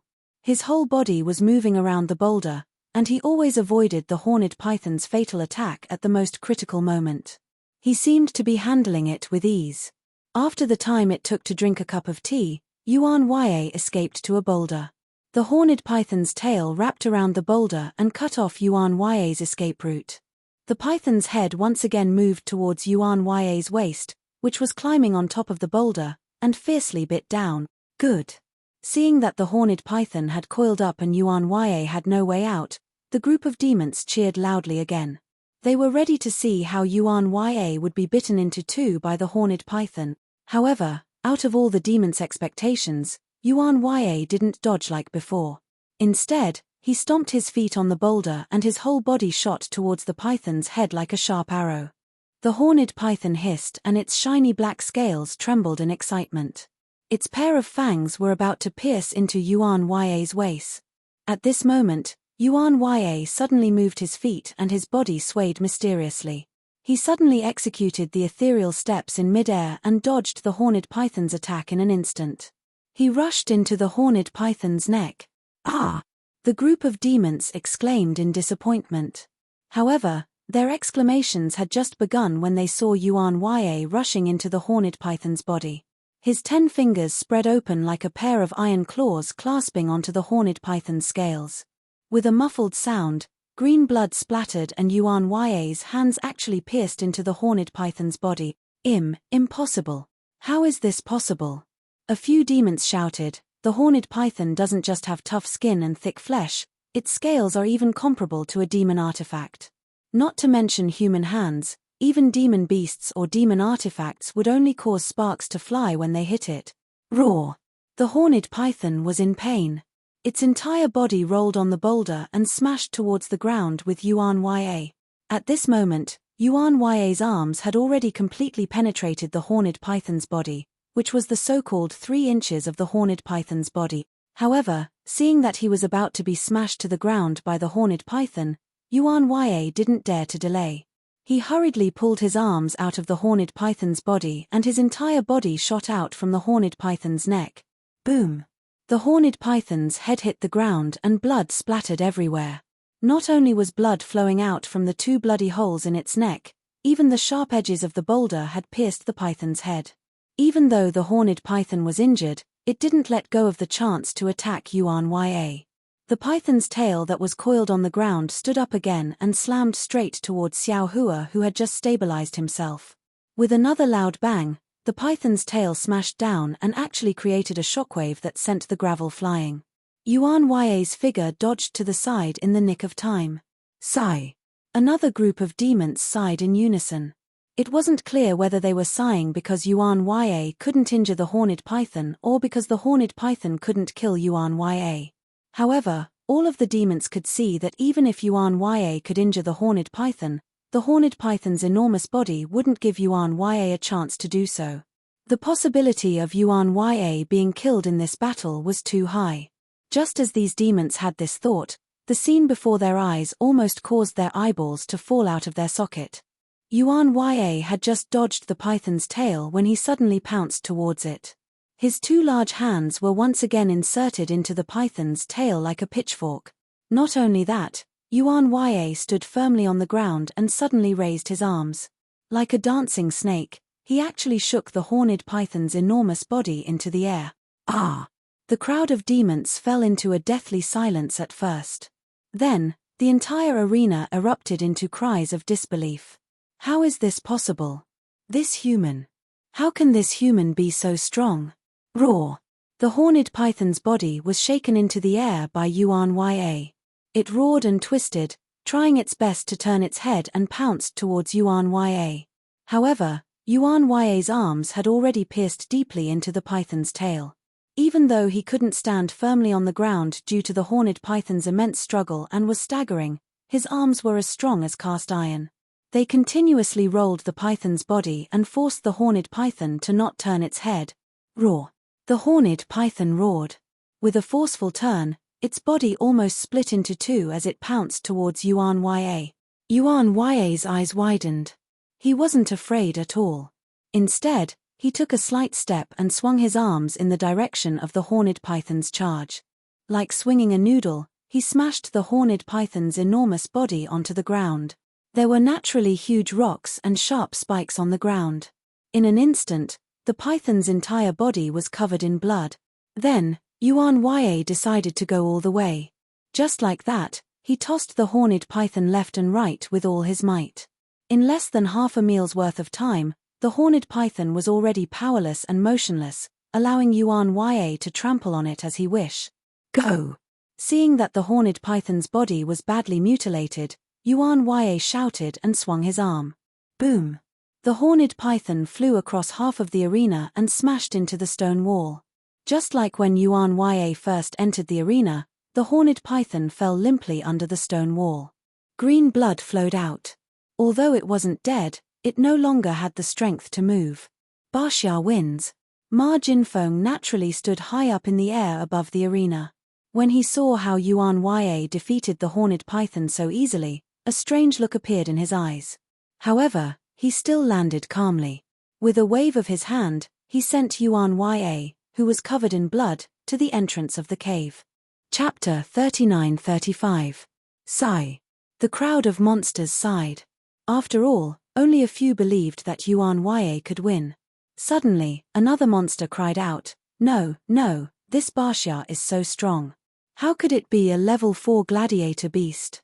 If it was level 5 or level 6, I would believe it. North Sea Dragon Palace. You have to give us an explanation." "Sorry," Ma Yingfeng said indifferently, "there's nothing to explain. It's recorded in my North Sea Dragon Palace's strategy book." "No, no." The monsters who lost the bet were dissatisfied. "Chmph." Ma Yingfeng snorted coldly, "If you think Baxia isn't a level 4 gladiator beast, you can bet on him. If you win, my Yazi Gladiator Arena will compensate you. Now that you have no choice, how can you blame my Yazi Gladiator Arena?" All of the demons were speechless. However, looking at the expressions of these demons, they were still somewhat indignant. Why would Xiao Hua care about these monsters? He happily got up and was about to walk to the side door, but at this moment, Ma Yingfeng said, "If fellow immortals are unwilling, then watch the next battle. Perhaps fellow immortals will have another surprise." As he spoke, Ma Yingfeng raised his hand and pointed. "Oh!" A loud and clear lion's roar came from the hole where Yuan Ya had disappeared, and from another hole, a small cage flew out. When Xiao Hua saw the demonic beast in the cage, he couldn't help but be stunned. The cage was extremely small, even smaller than the one Yuan Ya was in. Inside the cage, there was a dwarf that was only 3 feet tall lying on the ground. Wasn't this the Heavenly River Water Tribe that Xiao Hua saw in the Immortal Town? At that moment, the dwarf was naked and covered in scales. Some of the scales had been peeled off, and some of them were damaged and bloodstained. There was a tear on his right arm, and the top of his head, which was originally covered in armor, was now empty. A pair of branches that looked like dragon horns had poked out. However, a small part of the dragon horns was broken, and there were bloodstains on them. Looking at the dwarf's lower body, other than the two legs that were similar to dragon claws, a dragon tail poked out from behind him. Jiang Sheng. Xiao Hua stopped and looked at the arena in shock. He thought to himself, isn't he the dragon general of the Heavenly Abode River? How did it fall into the hands of the North Sea Dragon Palace? However, after thinking about it for a while, he understood that the water tribe of the Dongtian River was stirring up trouble everywhere. They wanted to incite internal strife in the Dragon Palace of the Four Seas so that they could benefit from it. However, since they were stirring up trouble, it was inevitable that they would give themselves away. It was not too strange that Jiang Sheng was captured by the North Sea Dragon Palace. However, seeing Jiang Sheng in such a miserable state, and thinking back to the battle he had with him that day, Xiao Hua felt very uncomfortable in his heart. If Jiang Sheng flooded Longevity Town, Xiao Hua should hate Jiang Sheng. But if he put himself in Jiang Sheng's shoes, wouldn't that dragon girl named Jiang Hong be 10,000 times more important than the people of Longevity Town? In particular, just a moment ago, when Yuan Ya was in danger, Xiao Hua almost wanted to take action. That feeling of guilt had just disappeared because of Yuan Ya's victory. Therefore, Xiao Hua understood Jiang Sheng's feelings very well at that time, so it was difficult for him to feel any disgust. Since he is a hero, killing him or cutting him up is just a word. Why do you have to humiliate him like this? Xiao Hua stood on the spot and looked at the introduction of Ma Jinfeng. He couldn't help but sneer. The actions of the North Sea Dragon Palace are really disappointing. In the arena, Ma Jinfeng raised his hand and pointed at Jiang Sheng. He sneered and said, "This is a remnant of the Dongtian River, named Jiang Sheng. He was born from the mating of the dragon race and the human race, which is the commonly seen dragon man. This dragon man has boundless strength, and in my Yazi arena, he is classified as a Class 5 monster beast. This guy killed the dragon general of the North Sea Dragon Palace and violated the dragon law of the North Sea Dragon Palace. However, considering that he has the bloodline of the dragon race, we gave him a special favor and did not kill him immediately. We allowed him to fight in the arena to atone for his crime. This fire lion, there is no need for this old man to say more. You can bet on it yourself." Perhaps it was because the crowd of monsters was a little agitated, or perhaps it was because Ma Jinfeng wanted Jiang Sheng to die earlier, but the introduction of this battle was especially short. Xiao Hua didn't move anymore. The crowd of monsters had already finished placing their bets. In the arena, 2 cages had already been opened. Jiang Sheng was thrown to the ground. In the other cage, a fire lion with flickering flames around its body leaped into the air vigorously. It rushed out from the huge rocks and pounced towards Jiang Sheng. "Bite him to death, bite him to death." Seeing Jiang Sheng covered in wounds, how could the monsters not know that the North Sea Dragon Palace was humiliating Jiang Sheng? Jiang Sheng was definitely going to die in this arena. They had already placed their sea crystals on the fire lion. Seeing Jiang Sheng's short body fall to the ground, the fire lion pounced towards him crazily.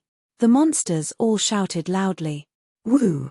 Before the fire lion pounced, it had already spat out scarlet flames from its mouth and enveloped Jiang Sheng. "Ao ao!" Jiang Sheng cried out loudly. He rolled on the ground, trying to extinguish the flames. However, when the fire lion opened its bloody mouth and bit towards Jiang Sheng, the flames on Jiang Sheng's body still hadn't been extinguished. Roar! Seeing that he was about to be bitten into 2, Jiang Sheng also roared loudly. He jumped up from the ground in extreme madness and pounced towards the fire lion. He grew 2 hands and bit the fire lion. The battle between Jiang Sheng and the fire lion was different from the battle between Yuan Ya and the horned python. The 2 monsters were completely close to each other. Not only was the fire lion's body torn by Jiang Sheng's bare hands, but Jiang Sheng's body was also torn by the fire lion's iron claws. Xiao Hua's gaze was attracted by this unusually bloody and intense battle. He was worried for his former opponent. This fire lion was very powerful. If Jiang Sheng wasn't careful, he would be torn apart by the fire lion. Roar! The fire lion roared. It waved its left claw like a slap and slapped Jiang Sheng to the ground. Then, it pounced forward and stepped on Jiang Sheng's chest with its right claw. Peng!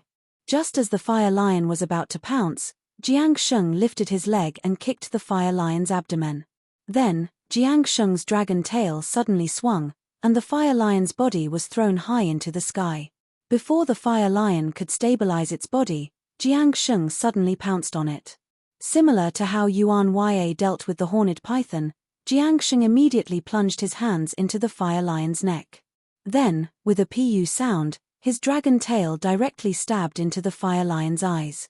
Ao ao! The fire lion screamed and rolled on the ground. However, Jiang Sheng hugged the fire lion's neck tightly and didn't let go. In just half a cup of tea's time, the fire lion's aura disappeared. It was strangled to death by Jiang Sheng. Chimpage.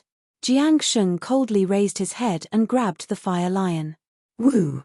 A gust of wind blew and the fire lion's corpse flew towards Sai Feng above the blood clouds. How dare you? Sai Feng coldly rebuked. He lifted his hand and pointed. Several blue streams of water appeared out of thin air and trapped Jiang Sheng. Those streams of water quickly flowed deep into Jiang Sheng's body. Not only were his scales torn off, even more blood flowed out from his wound. Jiang Sheng rolled on the ground in pain. However, he still clenched his teeth and fiercely glared at Sai Feng. Damn it! Xiao Hua and Jiang Sheng could be considered to have gotten to know each other through fighting. Now, they felt like heroes cherishing heroes. However, just as Xiao Hua angrily cursed, he suddenly realized that it had been a long time since the end of Yuan Ya's battle. Why hasn't Yuan Ya returned? Moreover, the green-robed Xiao Hua didn't make any movements. Xiao Hua felt that something was wrong and hastily walked to the side door.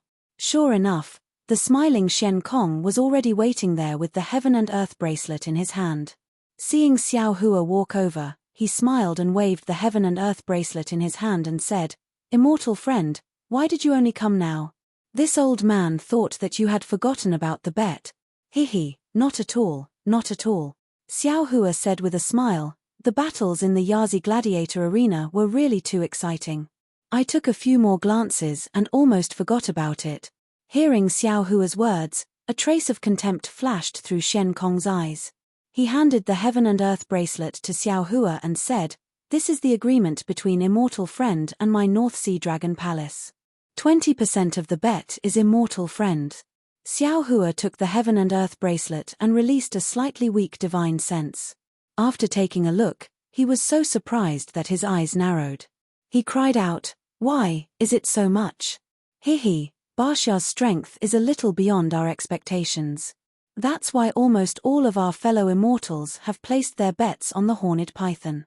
Just 20% of the bets is already shocking enough." Shen Kong's smile was still the same as before. He said, "However, this is only 20%. Immortal friend, have you thought of earning more?" "Oh." "Immortal friend Shen, what do you mean?" Xiao Hua put the heaven and earth bracelet into his bosom. He looked behind Shen Kong and asked curiously, "Where's Ai's disciple? Why hasn't he come out yet?" Don't worry, Shen Kong said in a low voice, "Baxia's fine now. However, this old man wants to discuss something with you, so he hasn't come out yet." "Oh, what does Immortal Friend want to say?" Xiao Hua rolled his eyes and asked in a low voice. Shen Kong stared into Xiao Hua's eyes and probed, "Immortal Friend, have you thought of letting Baxia participate in another battle?" "Why?" Xiao Hua asked curiously. "Ai's disciple has already participated in the last battle. His agreement with the North Sea Dragon Palace has ended. Immortal Friend, you should remove the warrior slave seal for Ai's disciple and return his freedom." "Hihi, this old man didn't say that he wouldn't remove the warrior slave seal for Baxia. This old man just wants to suggest that Immortal Friend let him participate in another battle. Could it be that Immortal Friend didn't see it? Until now, no Immortal Friend has participated in the battle. If Baxia's disciple can participate, he'll definitely earn a lot of sea crystals." "No." Xiao Hua shook his head and said, "My disciple has already been injured in the previous battle. If he participates in another battle, won't he die here? Immortal Friend, Don't you think you can earn more sea crystals if you participate in another battle? Xian Kong asked with a smile. No, no. I still have to rely on this disciple to earn more origin stones in the future. Xiao Hua waved his hand and objected. Xian Kong's expression changed, and he said coldly, actually, this old man doesn't want to fall out with Immortal Friend. I want to discuss this properly. However, since Immortal Friend refuses a toast only to be forced to drink a forfeit, this old man will just tell you directly. Tell me what? Xiao Hua said coldly. Chapter 39-36. Baxia 4, 7, 8, 8, 6, 9 was previously recorded as a Class 4 demon beast, but his strength has now reached Class 5. Previously, when he participated in the battle as a Class 4 demon beast, it caused unfairness in my Yazi Gladiator Arena. Not only did the spectators have complaints about my Yazi Gladiator Arena, but even my master felt that it was inappropriate. Therefore, this old man has already told Baxia 4, 7, 8, 6, 9 that he must participate in another battle between Class 5 demon beasts before he can leave the gladiator arena. Fellow Immortal Xian. Xiao Hua smiled and said, this is your Yazi Gladiator Arena going back on its word. Xian Kong shrugged his shoulder that was exposed outside the tortoise shell and said, it's not going back on my word. It's just that you didn't clearly state Baxia 4, 7, 8, 6, 9's true strength. What did my foolish disciple say? Xiao Hua understood that with Xian Kong's eloquence, he must have deceived and coaxed Yuanya like before. Yuanya, in order not to implicate Xiao Hua, would definitely agree. Sure enough, Xian Kong smiled and said, Baxia 4, 7, 8, 6, 9 has already agreed. In fact, this old man didn't need to inform you. However, this old man feels that since you're Baxia 4, 8, 8, 6, 9's master, this old man should inform you. That's good.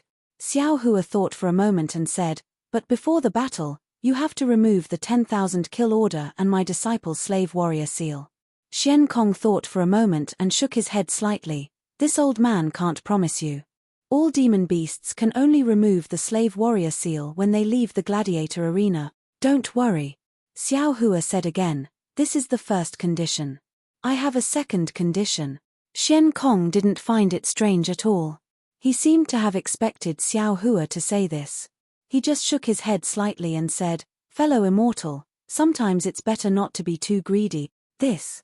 Xiao Hua hesitated slightly. His eyes turned slightly and he said with a smile, since fellow immortal Xian Kong said so, then, can I take 20% more of the bet? 20% is impossible. Xian Kong shook his head, but seeing that there are some misunderstandings between us, my Yazi Gladiator Arena can give you 5% of the bet. 5%? That's too little. Xiao Hua pretended to hesitate. His real purpose was to let Xian Kong remove Yuan Ya's warrior slave seal first. When he saw that Xiao Hua was unwilling, Xian Kong waved his hand and said, how about this? Both of us will take a step back. This old man agrees to remove the 10,000 kill command right now, and at the same time, I'll remove Baxia's 4, 7, 8, 8, 6, and 9 warrior slave seals. You only have to take 5% more. How about it? All right. Xiao Hua seemed to be in pain as he helplessly nodded. Xian Kong said with a smile, that's the right decision, fellow immortal. Isn't there a saying in the human race that goes a wise man submits to circumstances? That way, it'll be easier for both of us. Ian, call my disciple over. Xiao Hua couldn't sense the aura of the green-robed Xiao Hua, so he urged Xian Kong. Sure. Xian Kong turned around, and with a wave of his finger, Yuan Ya appeared in the distance. Meanwhile, Xiao Hua also appeared in Xiao Hua's senses. In an instant, Xiao Hua understood Xiao Hua's intentions, and he returned to the arena. Ya. Xiao Hua said, you've already agreed. Yes, Master. Yuan Ya replied, Disciple doesn't want to implicate Master. It's just a battle, so Disciple will return in a moment. All right. Xiao Hua nodded. Since you've already decided, Master can't say anything else. Go ahead and attack, there's no need to hold back. Ian, Disciple understands. Yuan Ya seemed to understand but didn't. Before the battle, Let fellow immortal Xian remove your warrior slave seal first. Xiao Hua said. All right. Yuan Ye took a step forward and replied. Xian Kong waved the warrior slave seal, and the Yazi on the warrior slave seal spat out a stream of blood energy. The images of Xiao Hua and Yuan Ye in the bronze mirror slowly disappeared. Then, Xian Kong opened his mouth again, and a mouthful of demonic energy landed on the warrior slave seal. The warrior slave seal emitted a dazzling brilliance, and it rushed into the air and transformed into a Yazi. Xian Kong calmly took out a thumb-sized dragon seal from his bosom, and with a flick of his finger, the dragon seal landed in the Yazi's mouth. Pu. The Yazi spat out a cluster of bloodlight that landed on Yuan Ye, and then the entire bloodlight was sucked back into the Yazi's mouth. Buzz buzz. The Yazi's body trembled, and the ferocious beast's mouth spat out a ferocious blood demon head. This demon head spun in the air for a moment, and then it slowly shrank, transforming into a drop of blood that landed in front of Yuan Ye. Xiao Hua raised his hand, and the drop of blood landed in his hand. Xiao Hua carefully looked at it, and then he said with a smile, "Very good. Disciple, you can go now." "Yes, master." Yuan Ye turned around without hesitation and walked towards the entrance of the cave. This old man congratulates fellow immortal on returning with a fruitful journey. Xian Kong looked at Xiao Hua, and cupped his hands with a fake smile. "Haha, I definitely will. Many thanks to fellow immortal Xian for giving I this opportunity." Xiao Hua turned around and walked towards the arena. The true Samadhi fire in his hand flashed, and the drop of blood was burned into a wisp of smoke. Looking at Xiao Hua's back as he walked into the arena, Xian Kong smiled coldly. He had been in charge of the Yazi auction house for who knows how many years, and he had seen countless humans and monsters. How could he not know the reason why Xiao Jian took Yuan Ye away from the Baxia arena that day? When Xiao Hua returned to the arena, everything in front of him made him have mixed feelings. Because the one in the arena at this moment was still Jiang Sheng. The one fighting against him was a killer whale. This killer whale was huge, and it had the head of a tiger and the body of a whale. It was incomparably ferocious, and it was much more powerful than the fire lion from before. When Xiao Hua sat down on the chair, Jiang Sheng had already been smashed onto a rock by the huge whale. Although it was not to the extent that his flesh was smashed and his bones broken, looking at the blood gushing out from the corner of Jiang Sheng's mouth, Xiao Hua knew that Jiang Sheng was seriously injured. Roar! Just as Xiao Hua was biting his lips, Jiang Sheng let out an angry roar. His entire body flashed with a golden luster, and his body that was only 3 feet tall abruptly grew in size. However, he only grew to about 10 feet before stopping. At this moment, Jiang Sheng was no longer in his human form, but in the form of a small dragon covered in scales. Jiang Sheng, who had transformed into a dragon, roared and pounced towards the killer whale. His claws and fists continuously hit the killer whale's head, and in a moment, the killer whale was stunned. Then, Jiang Sheng's claws really pierced into the killer whale's cheeks, and with the strength of his arms, the entire killer whale was lifted up from the ground by Jiang Sheng. "Go to hell!" Jiang Sheng shouted. The huge killer whale flew out from his hand with a woo, and rushed towards the arena's wall. Peng! A loud sound rang out, and the entire arena shook. Damn it, how can this shorty have so much strength? All the demons were extremely shocked. After all, demons were known for their physical bodies, but Jiang Sheng's strength still exceeded their imagination. Swoosh! Without waiting for Jiang Sheng to make another move, Ma Yingfeng, who was standing on the blood cloud, already used a cage to imprison Jiang Sheng, and sent him into the cave. "No, no!" Another demon shouted, "How can this dragon man be so powerful? Your Yazi Arena's actions are too unfair. He clearly has the strength of a level 9 fighting beast, but you insist on treating him as a level 5. Hihi, how can there be absolute fairness in this world? How can there be absolute certainty in this world?" Ma Yingfeng sneered and said, "If I let you all see it accurately, wouldn't this old man have to drink the northwest wind?" Ma Yingfeng was naturally not as tactful as Xian Kong, and these words made all the demons unhappy. The entire gladiator arena was in an uproar. At this moment, Xian Kong hurriedly revealed himself in midair, and said with a smile, "Fellow immortals, General Ma Yingfeng is actually right. Think about it, everything in this world can be seen clearly, so how can there be love and hatred? How can this little dragon man from Heavenly Abode River betray us and assassinate the general of our North Sea Dragon Palace? It's because the matters in this world are not controlled by us demons, so there are many interesting things in this world. However, since fellow immortals have come to my Yazi arena to watch the fights, then I will try my best to arrange everything in a fair manner. Xian Kong looked around, and everywhere he looked, the noise was reduced. Xian Kong was very satisfied, and said, for example, that Baxia from before, fellow immortals all feel that he might have the strength of a level 5 fighting beast, so this old man has already discussed with him, and let him fight another round to satisfy fellow immortal. Good. The demons all cheered loudly. This is true fairness, fellow immortal Xian has done well. Of course, there's also that remaining evil from Heavenly Abode River. Fellow immortals all feel that he is quite strong, so this old man will let him fight another round to satisfy fellow immortals. Good. The demons didn't expect Xian Kong's words to be the same as not saying anything, but they also felt that this was very fair, so they all cheered loudly. Xian Kong smiled faintly. Since that's the case, fellow immortals, please prepare yourselves. The next fight will begin immediately. With that, Xian Kong's figure disappeared, and Ma Yingfeng stood on the blood cloud with a puzzled expression. A moment later, a swordfish swam over from the distance and landed in front of Ma Yingfeng. Ma Yingfeng reached out with his hand, and the swordfish turned into a wave and disappeared from his hand. Ma Yingfeng frowned, but he soon relaxed, and a thoughtful look flashed in his eyes. Dong, dong, dong. Several drumbeats sounded, and the entire arena flashed with a layer of blood-red light. 2 holes appeared on the stone wall as usual, but when the holes appeared, there was no beast roar coming from inside. When the 2 cages flew out, the demons were stunned, and even Xiao Hua was stunned on the spot. The 2 cages weren't big, and the one on the left was even smaller. Inside it was Jiang Sheng who had just left the arena. However, at this moment, Jiang Sheng had already returned to his original size. Furthermore, he was holding a halberd in his hand. In particular, Jiang Sheng's eyes were extremely bright and blood-red. He didn't care that he was covered in blood, and he coldly stared at Ma Yingfeng on the blood cloud.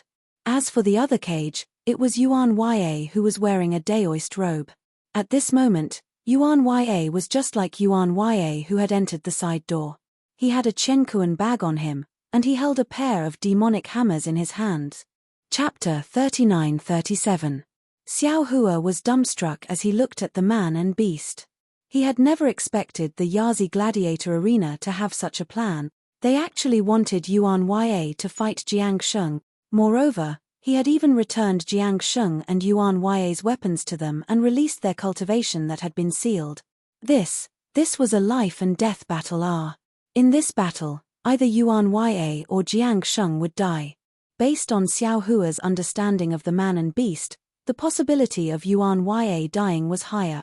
Of course, Jiang Sheng had already fought 2 battles in a row and was on the verge of exhaustion.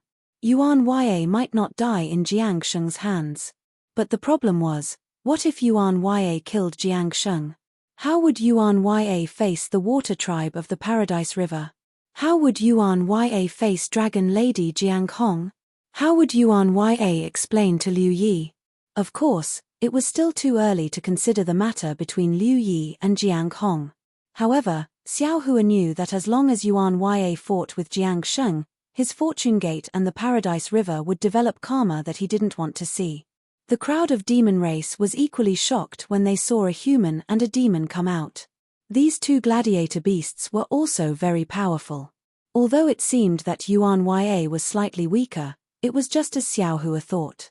At this time, the strength of the 2 gladiator beasts was really comparable. All the demon race could not make a decision arbitrarily. Damn it! Xian Kong, you're too cunning. A demonic beast expert howled. What choice do you want me to make? Ha ha! Xian Kong's laughter resounded from a corner of the arena. Fellow immortals, weren't you complaining about the unfairness? This old man has now placed fairness in front of you. Why are you complaining about this old man? Everyone, hurry up and place your bets. The exciting battle is about to begin. This old man can't wait to see if the human race is stronger or the demonic beast race is stronger. Xiao Hua narrowed his eyes and coldly looked at the arena. Looking at the beasts who were placing their bets in a mess, a cold light flashed in his eyes. Dong dong. Along with the beating of the war drums, Ma Yingfeng waved his hand and opened Yuan Ya's and Jiang Sheng's cages. As soon as the man and the beast rushed out of the cages, they immediately activated their flying techniques and rushed towards each other. Seeing that a tragedy was about to happen, a thunderous roar came from the arena. Ma Yingfeng, hand over your life. As this voice spread out, a ray of sword light that was as bright as thunder appeared. The moment this sword light appeared, there was no other light in the arena. All the demons and humans closed their eyes under this sword light. Within the dazzling sword light, the sword chi that could kill all living things instantly filled the entire arena. Most of the demon race members were so frightened that they trembled all over.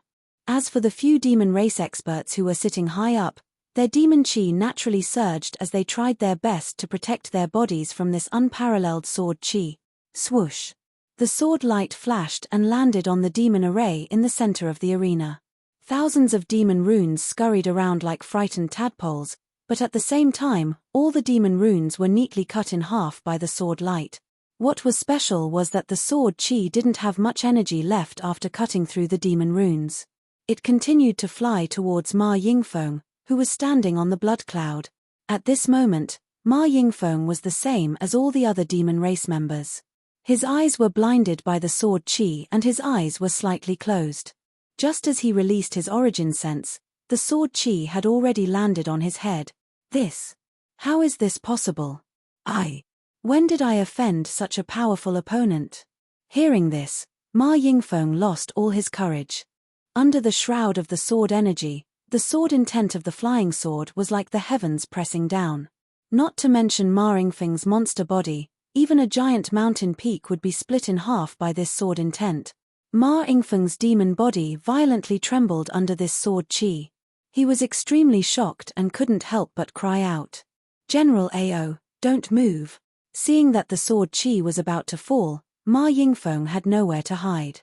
Suddenly, an extremely long crutch stretched out from the stone wall, and Xian Kong's voice came. Dong! With a light sound, Ma Yingfeng was sent flying by the crutch. Boom! The flying sword fell.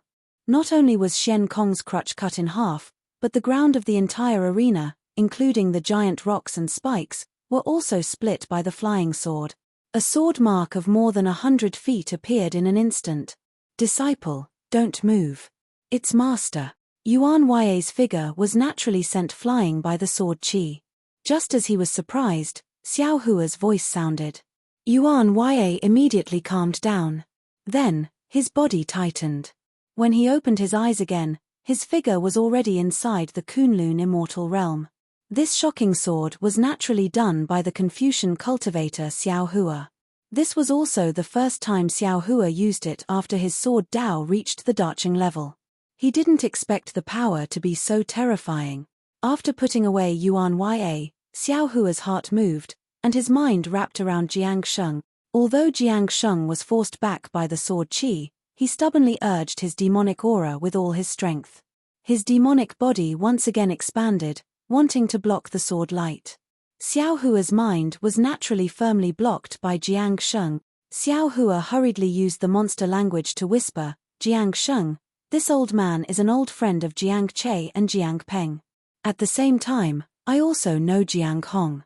They asked me to save you. As soon as he heard Xiao Hua say so many names, Jiang Sheng immediately stopped resisting. However, he was still somewhat hesitant and struggling. After all, he already felt the strange force around him. He knew that as long as he fell into it, he would have no power to struggle. Everything would be handed over to this person. Damn it! Seeing that Jiang Sheng was still moving, Xiao Hua was anxious. If you want to die, this old man will leave now. Jiang Sheng was helpless and could only stop struggling. Then, he felt his body fly up. Then, he saw light and shadow flash.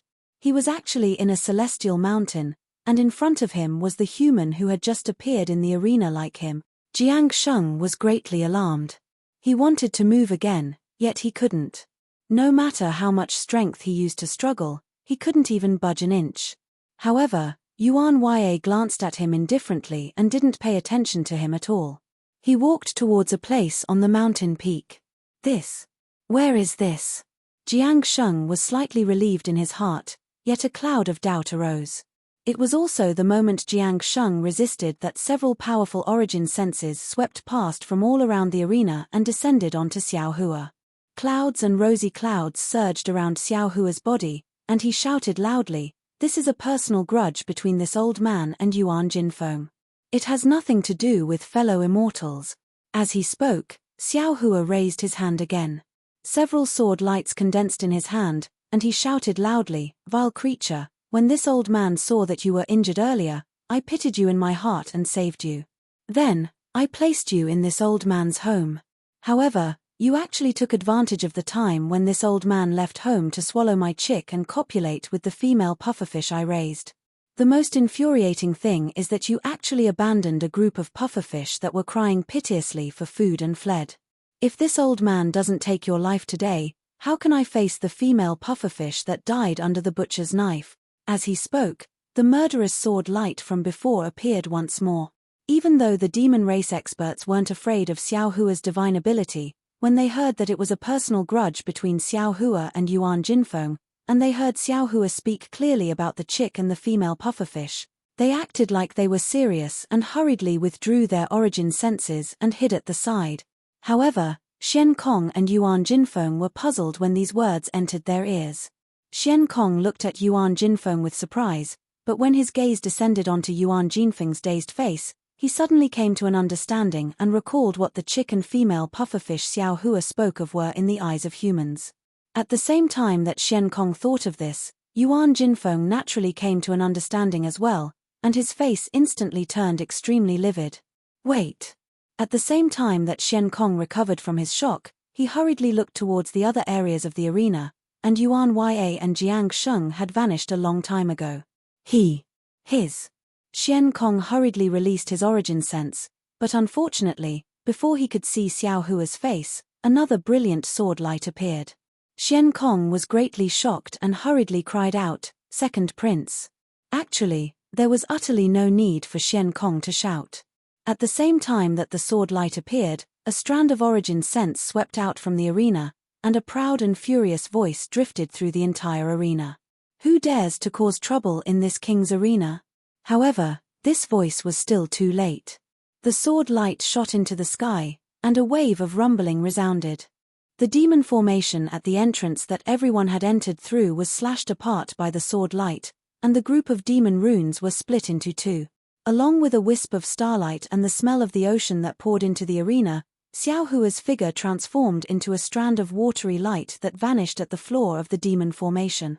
At the same time that Xiao Hua's figure swayed, the experts of the demon race that sat high above in the distance had recovered from their shock as well. They practically swung their arms at the exact same time, and their claws tore through space and instantly descended towards the spot where Xiao Hua stood just a moment ago. Unfortunately, only strands of water vapor drifted through the air, and they weren't even able to capture a single strand of Xiao Hua's hair. Damn it! The experts of the demon race were slightly embarrassed and furious. It wasn't just because Xiao Hua had fled right before their eyes, but because Xiao Hua was a human while they were demons. When had the human race ever acted so arrogantly before the demon race? Xiao Hua's escape wasn't just Xiao Hua's problem, it was the human race's provocation towards the demon race. Woo! Strands of demon aura soared into the sky as the figures of several great demons expanded, preparing to chase after Xiao Hua. At this moment, a huge dragon flew out from the arena. On that ferocious dragon head, a pair of protruding dragon eyes were spewing out sparks, and the dragon's roaming body emitted an aura that caused the demons to feel dizzy. Seeing the huge dragon flying over, the few great demons didn't dare to snatch and hastily dodged. However, with a loud bang, the huge dragon crashed into the fissure that Xiao Hua had just escaped from, creating a hole that was tens of meters in size. In the blink of an eye, the huge dragon had already disappeared by riding on clouds. Chase! As soon as the huge dragon left, the few great demons couldn't bear it any longer. They released their Yuanshan and rode on demon clouds to chase after the dragon. There was a deathly silence in the arena. For a moment, the entire arena was even more heated than before. After the demonic array of the arena was split open by Xiao Hua and the gate was broken by the dragon, the demonic array of the entire arena was completely destroyed. All the demonic beasts flew up from their seats and rushed towards the huge gap. While flying, the demonic beasts shouted, "Interesting! Interesting!" Chapter 39-38. Haha, there's actually a human who dares to cause trouble in the North Sea Dragon Palace's arena. He must be tired of living. No, that's not right. It's because Ma Yingfeng offended this human. Didn't you hear? He had an affair with his female porpoise and even abandoned it. But then again, what is this female porpoise? Why haven't I heard of it? Is it an extremely powerful demonic beast or an extremely charming demonic beast? Who knows? It's probably a rare demonic beast. Otherwise, why would he chase him all the way to the arena? He even dares to offend the second prince of the North Sea Dragon Palace? It should be. This human's sword technique is so high. His demonic beast must be extremely rare too. According to the humans, Ma Yingfeng must have eaten a bear's heart and leopard's gut. In the distance, Ma Yingfeng, who had just flown up from the ground, was about to say something to Shen Kong. When he heard the discussion, his face became even more ashen. He opened his mouth, wanting to argue, but he didn't know what to say. As for Shen Kong, he couldn't hide the smile on his face. However, when he saw all the demonic beasts flying out of the hole, he immediately thought of something and hurriedly called out, "Fellow immortals." However, Shen Kong only said these two words before he shut his mouth dejectedly. If these demonic beasts didn't leave, Shen Kong could easily find out who left the arena. There weren't many humans in the Yazi arena. If he investigated carefully, he would be able to find out who gave the auction hall's certificate to Xiao Hua. Although there were portraits of Xiao Jian and Yuan Ya in the North Sea Dragon Palace's battle strategy, as well as Yuan Ya's record in the Baxia arena, these weren't enough for Shen Kong to find the power behind Xiao Hua. Now, both the demonic beasts and humans had left. How could Shen Kong find out? However, the huge hole in the arena was personally opened by the second prince of the North Sea Dragon Palace. Shen Kong really wanted to cry but had no tears. A group of demonic beasts chased out of the arena. When they saw the second prince of the Dragon Palace flying towards the North Sea, they were all surprised. After all, the troublemaker could fly anywhere, but why did he fly to the North Sea? The North Sea was the lair of the second prince of the North Sea Dragon Palace. There was no way he could escape from the second prince. Don't tell me. Something must be wrong if something was amiss. The demons thought quickly and seemed to have thought of something. Hence, numerous strands of primordial consciousness swept out. However, when their primordial consciousness swept past the second prince, it continued forward, forward, and forward. There was only the boundless sea in front of them. Where was that wretched-looking human? Roar! Just as the demons were wondering what was going on, the second prince raised his head and roared. His dragon body shrunk by half, and he dove into the North Sea. How is that possible? That human actually dove into the water? Could it be that he thinks he can hide from the dragons in the water? Although the demons were wary of the dragon clan, they were not afraid of them. After pondering for a moment, they urged the demon cloud to increase their flying speed. They either dove into the sea to chase after the dragon clan or chased above the sea surface. However, in the time it took to brew a cup of tea, buzz buzz. The continuous sound of tsunamis came from the sea. Then, a huge wave rushed out from the sea. The second prince's huge dragon body soared into the sky. Roar roar. The dragon's roar resounded for thousands of miles. The layers of dark clouds in the sky were torn apart by the dragon's roar, and rays of sunlight shone through the cloud. No way. The demons chasing after the second prince were shocked. Could it be that the human actually escaped the second prince's primordial consciousness? That human is actually the literary sage of Confucianism? The second prince of the Dragon Palace rushed into the sky. The huge dragon body shrunk rapidly and gradually transformed into a human form. The second prince was wearing a golden chainmail and a purple gold crown on his head. Above the ferocious dragon head, a pair of huge dragon eyes were bloodshot. Roar! The second prince of the Dragon Palace turned around. His eyes were like lightning. He opened his mouth and roared to the surroundings. Within 100 miles, the winds and clouds were swirling. Several experts of the demon clan hurriedly dodged. Pa pa pa. A series of explosions came from the surface of the experts of the demon clan. Within 100 miles, whether it was in the air or at the bottom of the sea, countless explosions came one after another. It was more intense than pouring cold water into a pot of oil. While the experts of the demon clan were dodging, their hearts were as clear as a mirror. The second prince of the Dragon Palace must have lost the human, and he must have lost him long ago. Otherwise, the dragon's roar would have made him appear within 100 miles. Just as the demons were thinking, a blurry human figure suddenly appeared 100 miles away. However, it was like a mirage, disappearing in a flash. Damn it! The second prince of the Dragon Palace had already noticed it. He did not have time to transform into a dragon and chased after Xiao Hua again. Hehe, the Dragon Palace really has a lot of secret skills. In the distance, Xiao Hua used the water escape technique to escape. At the same time, he used the secret skill of the Heavenly Abode River to cover his breath. That day, Jiang Che of the Heavenly Abode River hid beside Ao Zhon with this secret skill and was not discovered by Ao Zhon. Xiao Hua was so far away from the second prince of the Dragon Palace. How could he be discovered? Moreover, among all the skills that Xiao Hua had learned, there was only one divine sense that surpassed the second prince of the Dragon Palace. It must be the Taoist escape technique.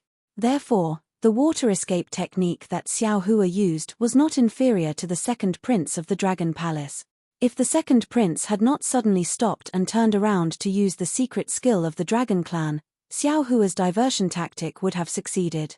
However, even if Xiao Hua was temporarily discovered by the second prince of the Dragon Palace, Xiao Hua was not afraid at all. The fluctuation of his soul awareness flowed like water waves, washing away the primordial thoughts of the second prince of the Dragon Palace and other experts of the Demon Clan. His figure quickly rushed to Yu Ling Bei. Damn it, damn it, damn it. The second prince of the Dragon Palace cursed angrily. He used the secret skill of the Dragon Clan one by one, trying to distinguish Xiao Hua's trace. However, Xiao Hua was like a slippery loach. It seemed that he was there, but no matter where his primordial thoughts or secret skills fell, they were all empty. Seeing that Yu Ling Bei was not far away, the second prince of the Dragon Palace had a bad feeling. After all, the human clan and the demon clan were mixed in Yu Ling Bei. Although there were not many human clan members, to search one by one was like looking for a needle in a haystack. Not to mention a practitioner like Xiao Hua, as long as he relaxed for a moment, his trace would have been thousands of miles away. It was impossible to find him. Just as the second prince of the Dragon Palace had a bad feeling, the primordial thoughts in the distance immediately became abnormal. Previously, he could still feel a trace of Xiao Hua, but now it was empty. There was no perception, just like before when he lost track of Xiao Hua. At this moment, the second prince of the Dragon Palace suddenly realized that it was not he who had been chasing Xiao Hua, but Xiao Hua who had been leading him by the nose. Xiao Hua could escape his detection at any time. When the second prince of the Dragon Palace realized this, a golden light flashed between his eyes. A stream of dragon chi rose from the golden light. The second prince of the Dragon Palace gave up on the direction of Yu Ling Bei and swept to the left and right sea. However, when he hurriedly looked around, there was a sudden dragon roar, and the nearby space boiled again. However, it was a pity that the bubbles disappeared one after another without revealing the slightest trace of abnormality. Roar! The second prince of the Dragon Palace was furious. He suddenly waved his dragon tail behind him, turning it into a huge iron rod, and hit the sea. Boom! The sea was pushed forward by him, and huge waves of hundreds of feet high. Several nearby ships were tottering in the waves. A group of demon clan members on the ships were so frightened by the second prince's dragon chi that they collapsed on the deck and trembled. After the second prince vented his anger, he sped up and rushed to Yu Ling Bei not far away. His gaze swept to the place where Xiao Hua might have fallen. The second prince's figure was like lightning. Just as he was about to rush into Yu Ling Bei, he suddenly stopped and turned to look at the place where he flew past. It was one of the 5 mountain ranges of Yuling Bay that looked like 5 fingers reaching into the North Sea. At the end of the mountain range, there was a protruding cliff. Usually, hundreds of seagulls would soar and rest here. However, at this time, there was not a single seagull to be seen. Except for the whistling of the sea wind, it was terrifyingly quiet. The second prince frowned slightly. He looked at Yuling Bay not far away in the morning light, and hesitated for a moment before flying toward the cliff. After the second prince, the 3 demon race cultivators flew over separately. However, they didn't get too close. They just stood in 3 different directions of the cliff, blocking the way to the North Sea. It was as if they were preventing anyone from escaping from the cliff. At the same time, in the direction of Yuling Bay, squads of armored prawn soldiers and crab generals also flew over, gradually blocking the other direction of the cliff. The top of the cliff was very barren. Only a few thumb-sized plants grew tenaciously in the sea breeze. These plants grew out from the cracks of the large rocks. Apart from the dark green rust spots on the large rocks, there were also patches of grayish-white bird droppings. There was simply too much bird droppings, layer upon layer. The outermost layer of bird droppings was slowly lifted by the whistling sea wind, blown away by the wind. Among the rocks, there was a small stone house. This stone house was completely built from the rocks on the cliff. Although it was not piled up perfectly, it was enough to block the sea wind. However, the second prince's gaze did not linger on this stone house for long. He only glanced at it before sweeping past, landing on the cliff that was sheltered from the wind. However, at this moment, a black shadow suddenly flashed from the stone house. A woman with dark skin walked out from inside. This woman had a graceful figure. When she walked, her waist swayed like a willow tree, as if she had no bones. Although this woman was wearing clothes, the skin exposed outside of her clothes was clearly covered in scales. What was special was that although the woman's rough face had been transformed to the best of her ability, her scarlet tongue was still in the shape of a snake's forked tongue, involuntarily flicking here and there. There was almost no emotion in those pitch-black eyes. Wasn't this woman the snake demon that Xiao Hua had seen in the sky above Yuling Bay last night? Chapter 39:39. Looking at the woman who had just walked out of the stone house, she immediately felt that something was wrong. She looked at the second prince, and the expression on her face changed drastically. She stood there in a daze, and her entire body trembled like a sieve. She almost fell to the ground. The snake species' natural submission to the dragon clan was involuntarily revealed. "Wife." A weak voice sounded from inside the stone house. He seemed to have noticed the abnormality and hurriedly asked, "What happened to you?" "Nothing, nothing. Husband, you must not come out." The woman's voice was a bit shrill and even had a hissing sound. However, in the midst of the woman's voice, there was a slightly dragging sound of footsteps. A man in strange clothes walked out of the stone house. This man had a head full of white hair and 2 big and lifeless eyes. His hands were stretched out in front of him, groping left and right. Obviously, he was blind. When the man touched the snake demon's trembling body, he said in surprise, "Wife, why are you so cold? Quickly put on these clothes." As he spoke, the blind man hurriedly took off his clothes and touched the woman, wanting to help her put on her clothes. No need, husband." Facing the second prince of the Dragon Palace, the woman could not restrain her body from trembling. However, she still hurriedly shouted, "The wind is strong here. You quickly put on your clothes."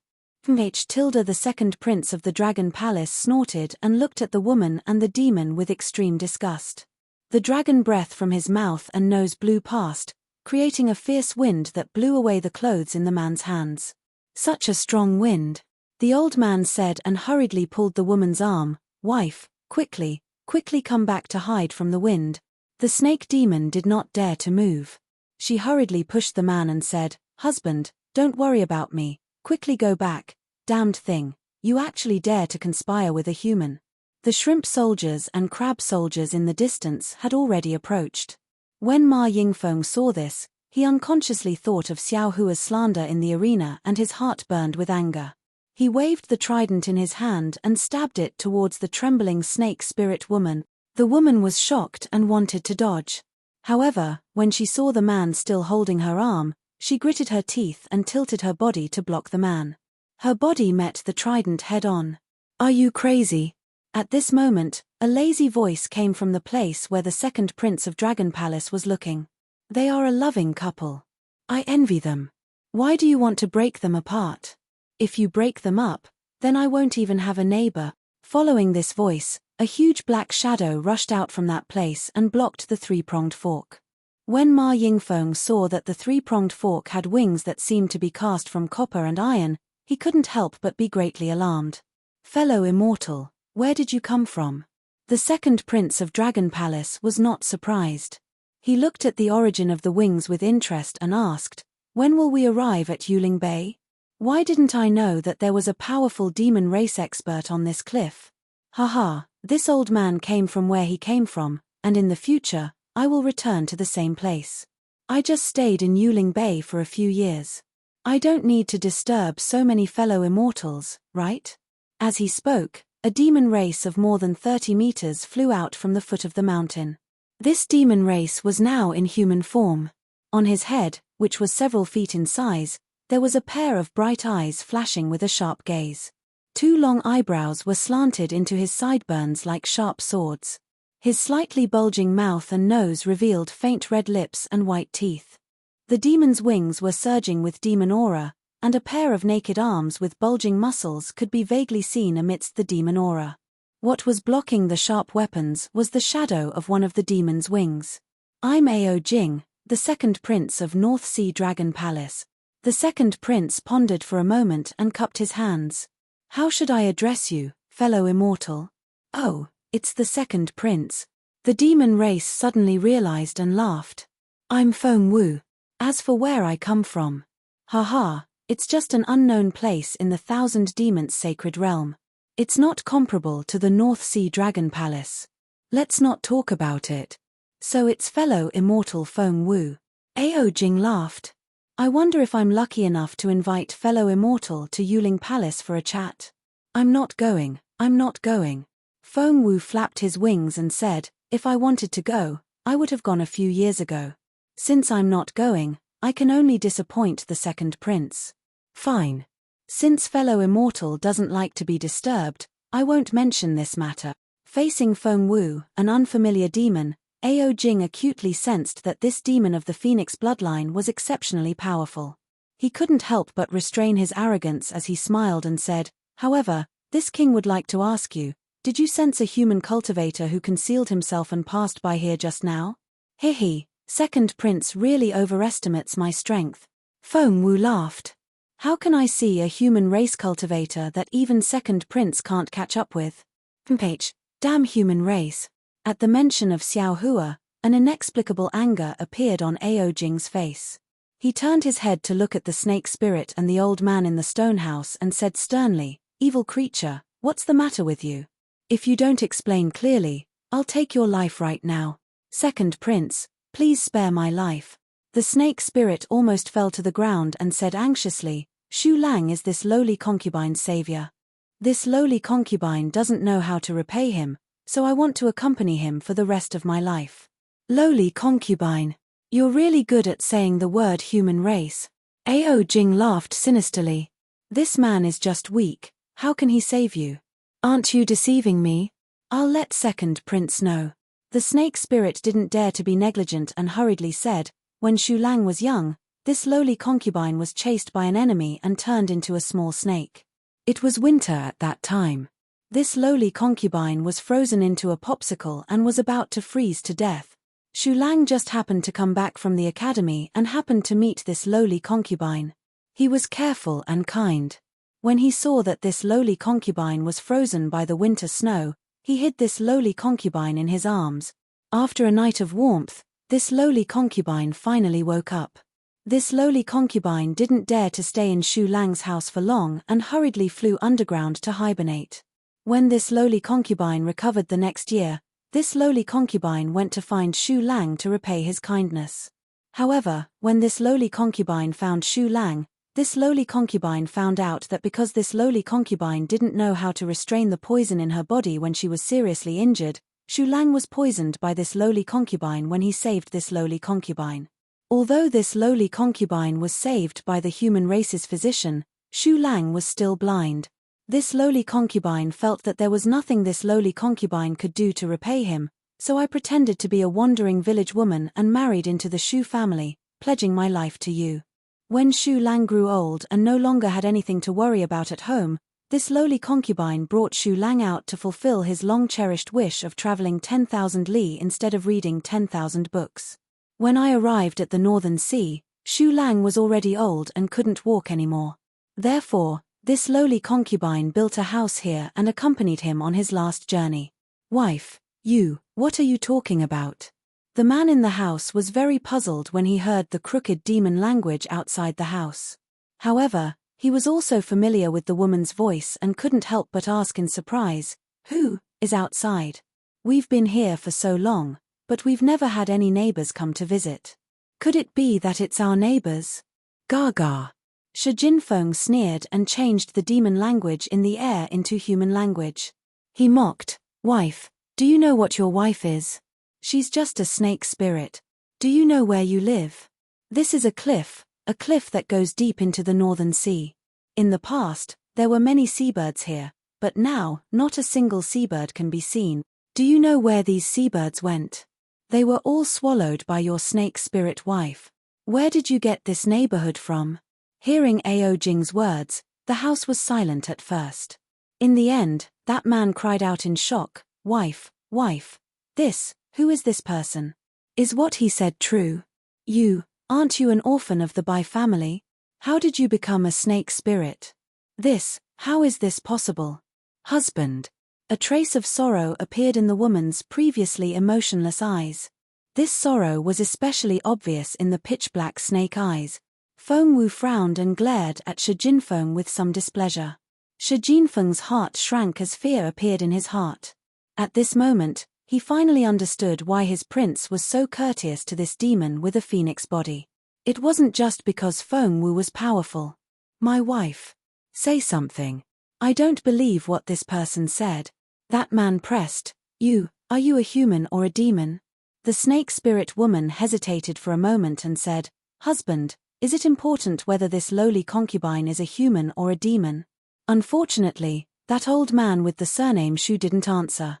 After a moment, the snake spirit woman said with some sorrow, Husband, do you still remember the story of the little snake that this concubine often told you? Of course I remember. That man's voice trembled. You often told this story to me. I thought you were comforting me. Could it be? The man's voice was somewhat fearful. Wife was also replaced with you. The woman straightened her waist with difficulty and turned her head to look sadly at the stone house. She had accompanied this man for dozens of years. Although she was a demon, she understood the man's thoughts from the change in his tone. Damn it, this is ridiculous. Ao Jing couldn't help but ridicule. You've shared a bed for dozens of years and you don't even know what your wife is. Have you spent your nights like this for dozens of years? Hearing Ao Jing's words, Shi Jinfeng smiled and said, This muddle-headed brother, perhaps you haven't been able to touch your wife's delicate skin at night before. Then why don't you touch it properly now? Whether it was Ao Jing or Shi Jinfeng, after being played by Xiao Hua, they couldn't help but feel resentment. They couldn't find Xiao Hua, and when facing other weak people, they also had the heart to play with them.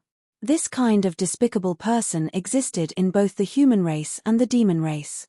Sure enough, the sound of light footsteps came from inside the stone house. Husband. That snake spirit was greatly alarmed and cried out miserably, You can't. Chapter 3940.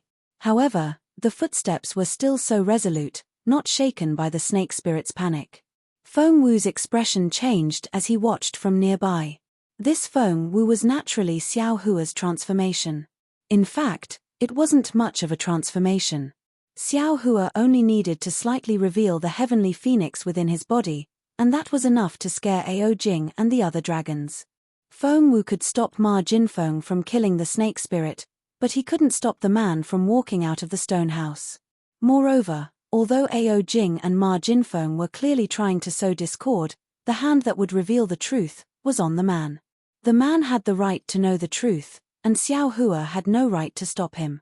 The man's figure appeared, and his hand slowly approached the snake spirit's body.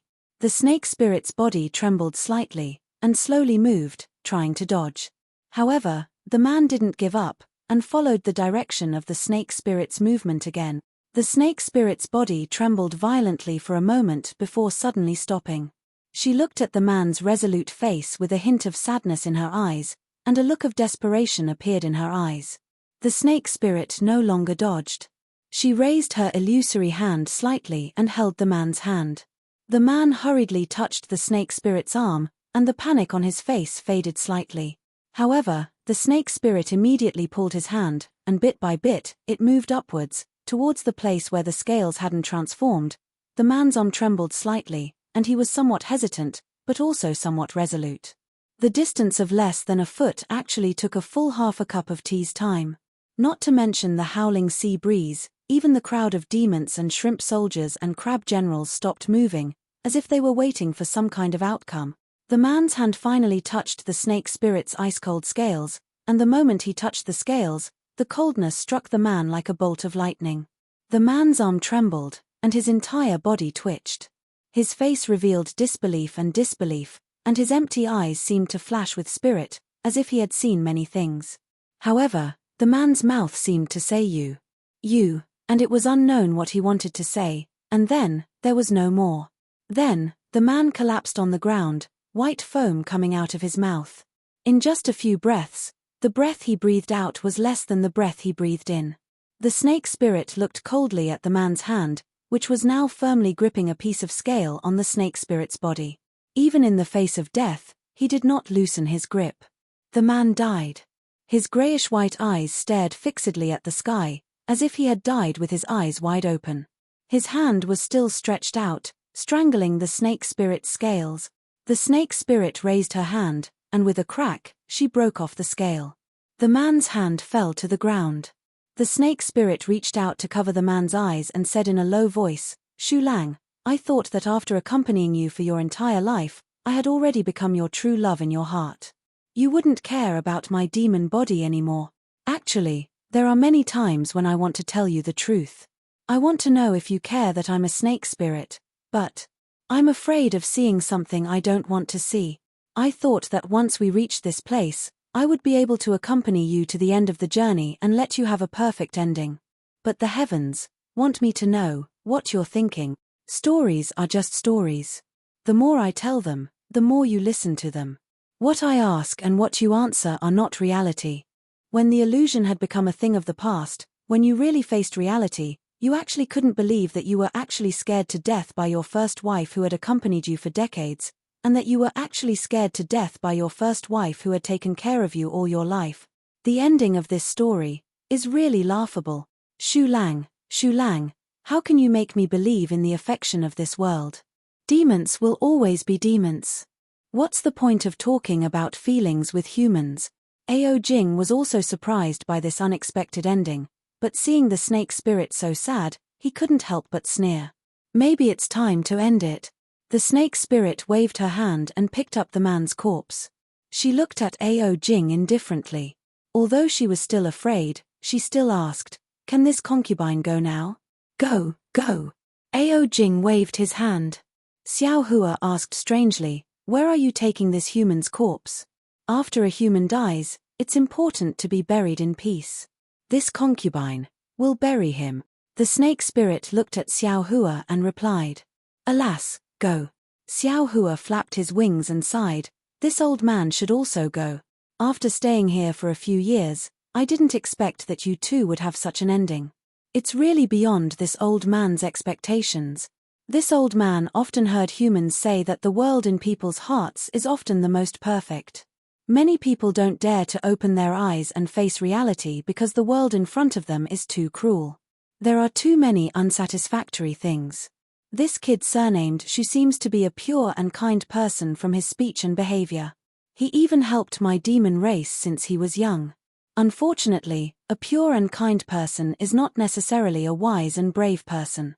His eyes are blind, and his heart is even more blind. After he finished speaking, Xiao Hua spread his wings and a whirlwind appeared. Xiao Hua's body turned into a phoenix that was dozens of feet long.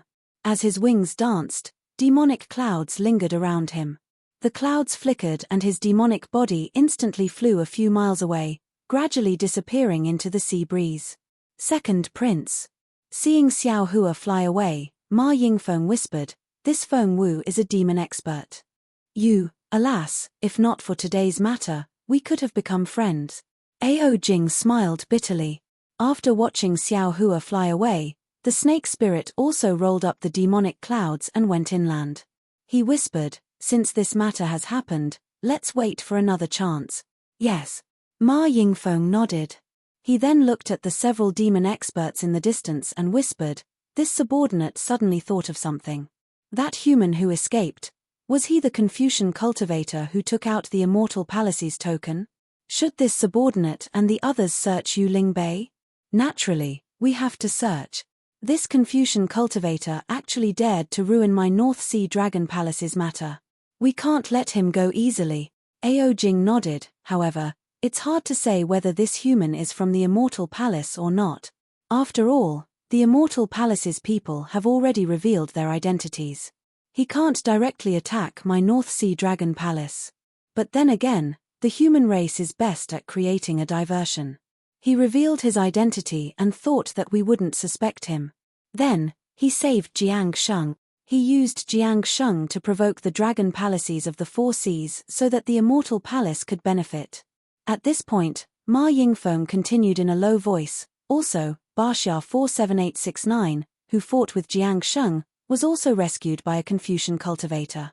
This Confucian cultivator disguised as a Daoist cultivator must be related to Baxia 47869. "Yes, that's possible." Ao Jing nodded. "Check Baxia's records and see if you can find any clues." Actually, there are no more than a few possibilities. One is that the remnants of the Heavenly Abode River asked the Confucian cultivator to help. They borrowed Baxia's power to sneak into the arena and save Jiang Sheng.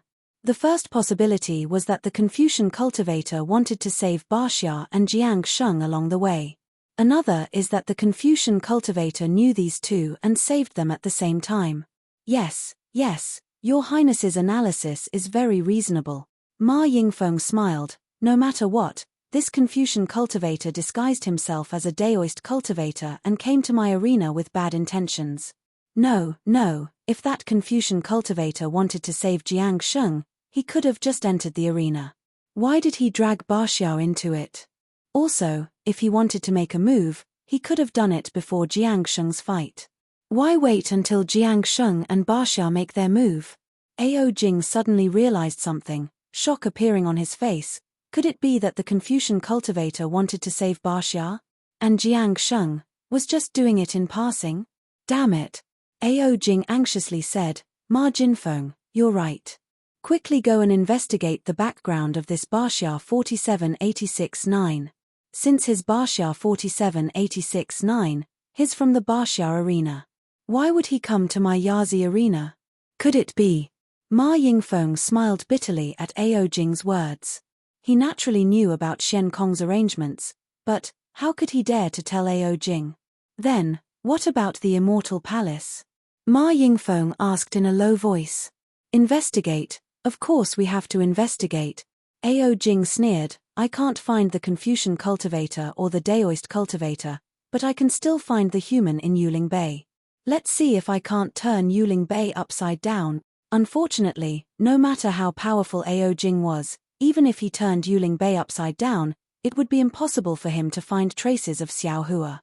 Because Xiao Hua turned into a phoenix and flew away right in front of him. This was something that Ao Jing had never dreamed of. A heavenly phoenix with a monstrous aura, whose bloodline was even purer than his, the second prince of the North Sea Dragon Palace, was actually the human Confucian cultivator he was looking for. Xiao Hua's heavenly phoenix demonic body spread its wings and soared along with the sea breeze.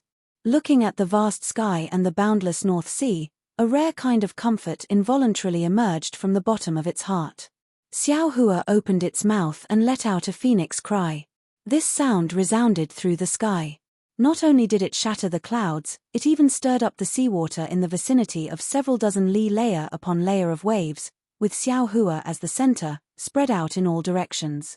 It looked like a medium-sized storm had already begun to form. Awesome. Awesome. Xiao Hua enjoyed the flight and couldn't help but think to himself, no wonder the ancients said, Great Peng rises with the wind one day, soaring up 90,000 li. This poem is refreshing to read, but when I really fly, the feeling is even more inconceivable. Freedom is just like this, to swim freely in the universe, to soar between heaven and earth, to be unrestrained, to do as one pleases.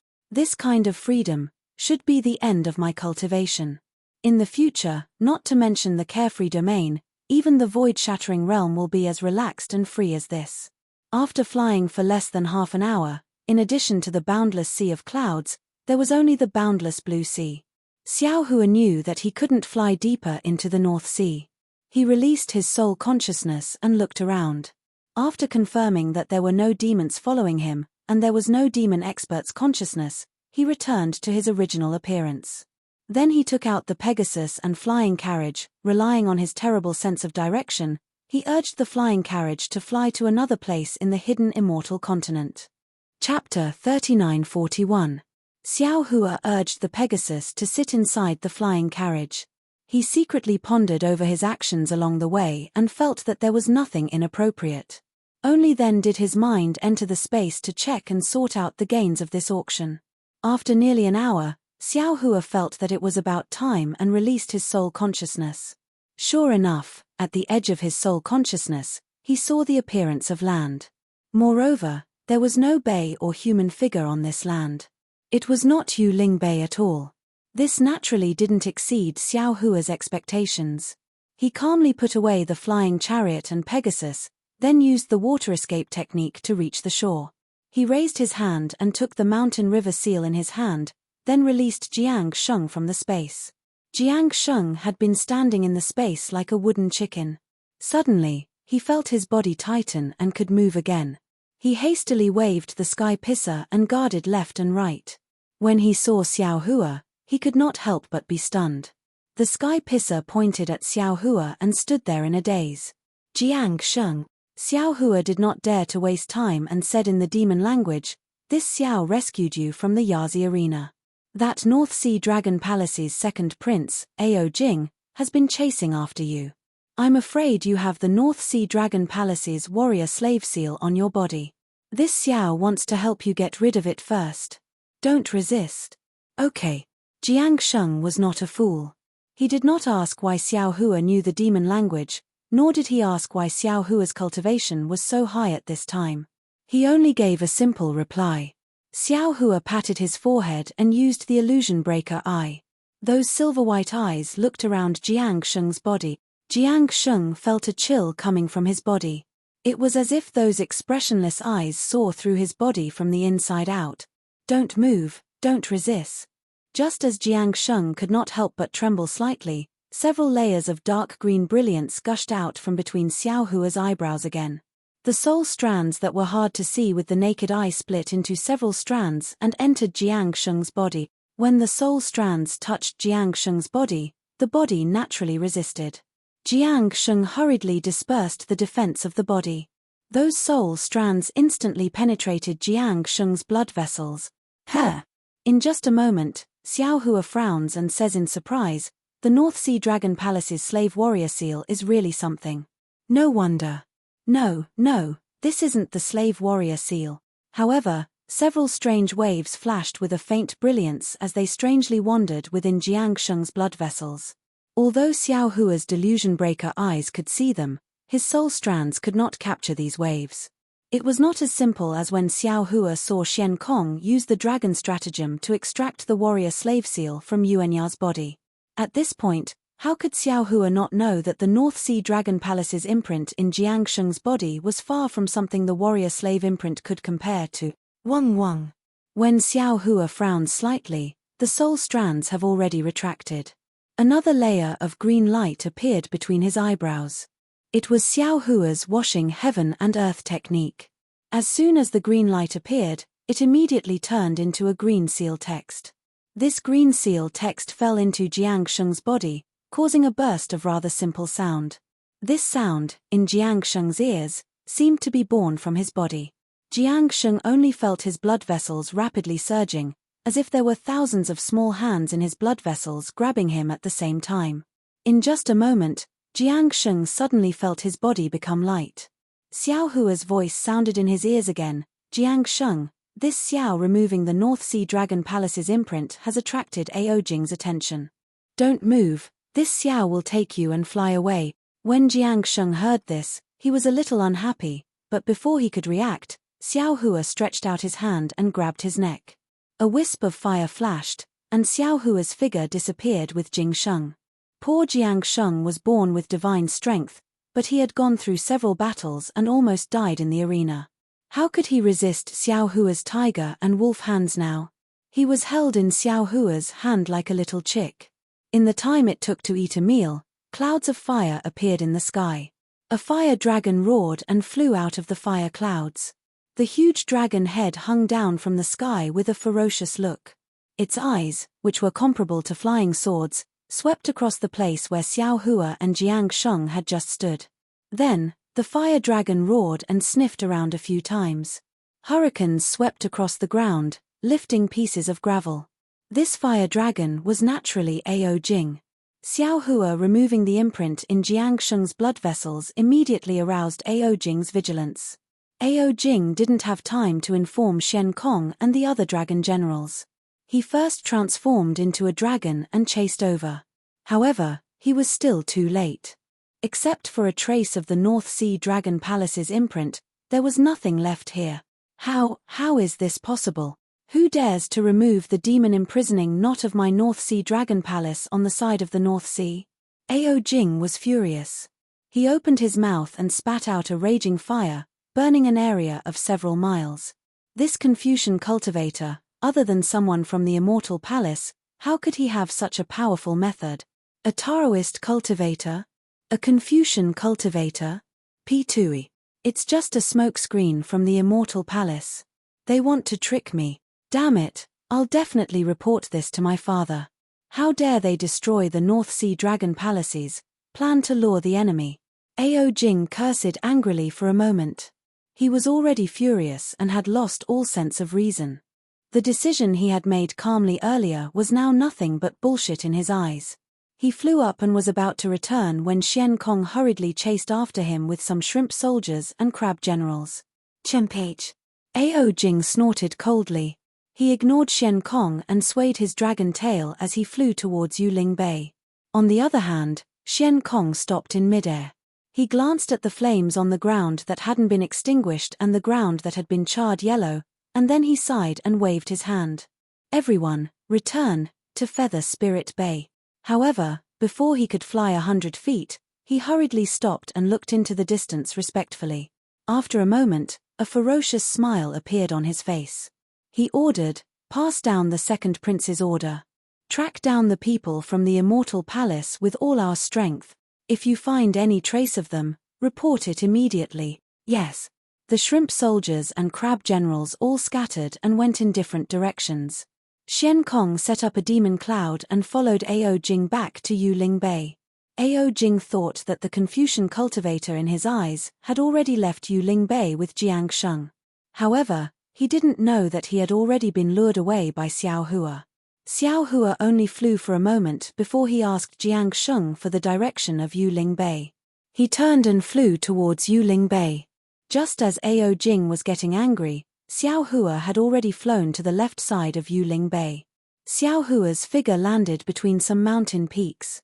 He put down Jiang Sheng and narrowed his eyes as he looked in the direction of Yuling Bay.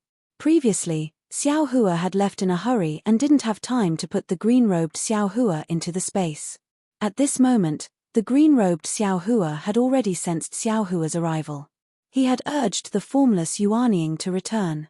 Xiao Hua turned to Jiang Sheng and said, Jiang Sheng, you must have recognized me. I'm the Daoist cultivator who fought against you when you flooded Longevity Town that year. In order to find Dragon Lady Jiang Hong in Longevity Town, you didn't hesitate to use the water of Liao River and treat the people of the human race as weed.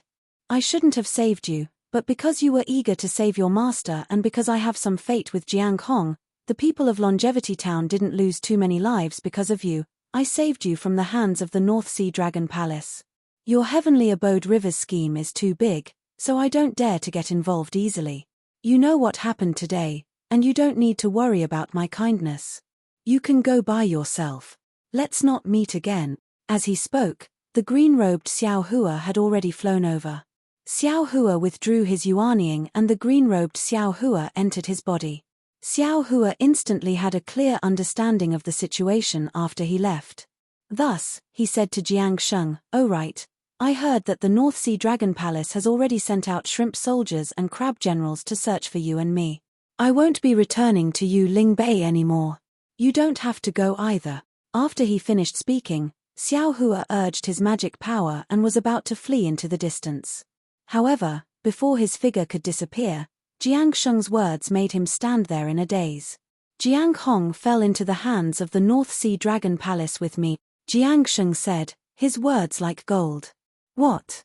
Xiao Hua turned his head and asked in disbelief, "Jiang Hong is your family's dragon princess. How did she fall into the hands of the North Sea Dragon Palace with you? How did you protect your princess?" Jiang Sheng wasn't surprised by Xiao Hua's reproach. He even blushed a little as he explained in a low voice, "I escorted my family's princess to Yu Ling Bei to meet with Jiang Che and the others." Unfortunately, before he could finish, Xiao Hua waved his hand coldly. "Forget it. The matter of your Heavenly Abode River has nothing to do with me. Who captured Jiang Hong? I won't." Just like how he interrupted Jiang Sheng's words, Xiao Hua was unable to continue speaking at this point. Liu Yi saw Jiang Hong as his own sister. He would rather suffer than let Jiang Hong get hurt. Liu Yi was his favorite disciple. If Jiang Hong was captured by the North Sea Dragon Palace, her ending was needless to say. If she wasn't a princess, she would have been sent to the arena to die like Jiang Sheng. If he didn't rescue Jiang Hong, how would he face Liu Yi in the future? Seeing that Xiao Hua didn't speak, Jiang Sheng said, "Jiang Che and the others are in Yu Ling Bei. If you don't want to do it directly, please send me to Flowing Lightning Residence." Xiao Hua looked at Jiang Sheng from head to toe. At this moment, Jiang Sheng's physical injuries were still very serious. It was impossible for Jiang Sheng to safely find Jiang Che by himself. Even if he didn't want to save Jiang Hong, he should send Jiang Sheng to Flowing Lightning Residence.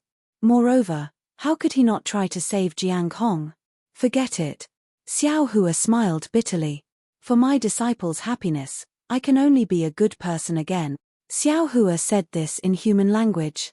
He didn't want Jiang Sheng to hear it, so Jiang Sheng didn't understand. But looking at Xiao Hua's expression, Jiang Sheng knew Xiao Hua's choice. Then, Xiao Hua took out the mountain and river seal and said, "Ao Jing should be back soon. Come in. When I find Flowing Lightning Residence, I'll let you out." "Thank you, fellow immortal Xiao," Jiang Sheng said with a smile.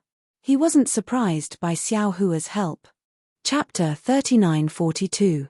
Xiao Hua shook the mountain river seal and retrieved Jiang Sheng. He then activated his flying technique and flew towards Feather Spirit Bay. Not long after, Xiao Hua arrived at the place where he met the snake spirit. Looking at the familiar place, Xiao Hua sighed. In just one night, so many things had happened, which made Xiao Hua realize a lot. At this time, Yu Ling Bei was different from before. Whether it was humans or demons, there were much fewer people. The shops and tents were equally desolate. Xiao Hua identified the direction and landed on the ground. Seeing a Confucian cultivator hurriedly flying by, he hurriedly stepped forward and cupped his hands. "Greetings, fellow immortal." That Confucian cultivator looked at Xiao Hua and said coldly, "What do you want?" "Sorry to disturb you, fellow immortal. May I know where Flowing Thunder Residence is?" Xiao Hua didn't get angry and asked with a smile. "Flowing Thunder Residence? I don't know."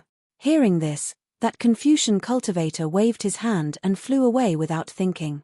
"Damn it, we're all humans. Even if we're different, there's no need to be like this." Xiao Hua sneered, and then he looked left and right.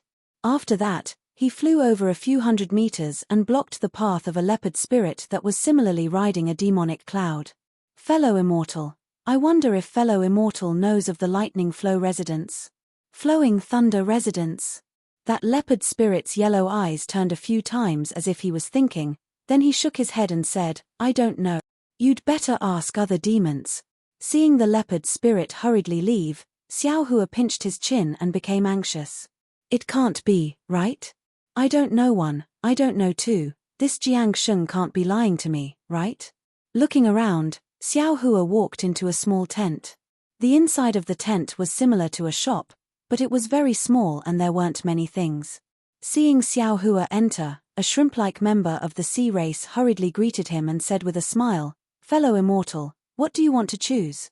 Xiao Hua looked at those ordinary pearls and said with a smile, I don't want to buy anything, I just want to ask for directions. He, fellow immortal, please tell me. The shrimp-like member's attitude was very good. Does fellow immortal know flowing thunder residence?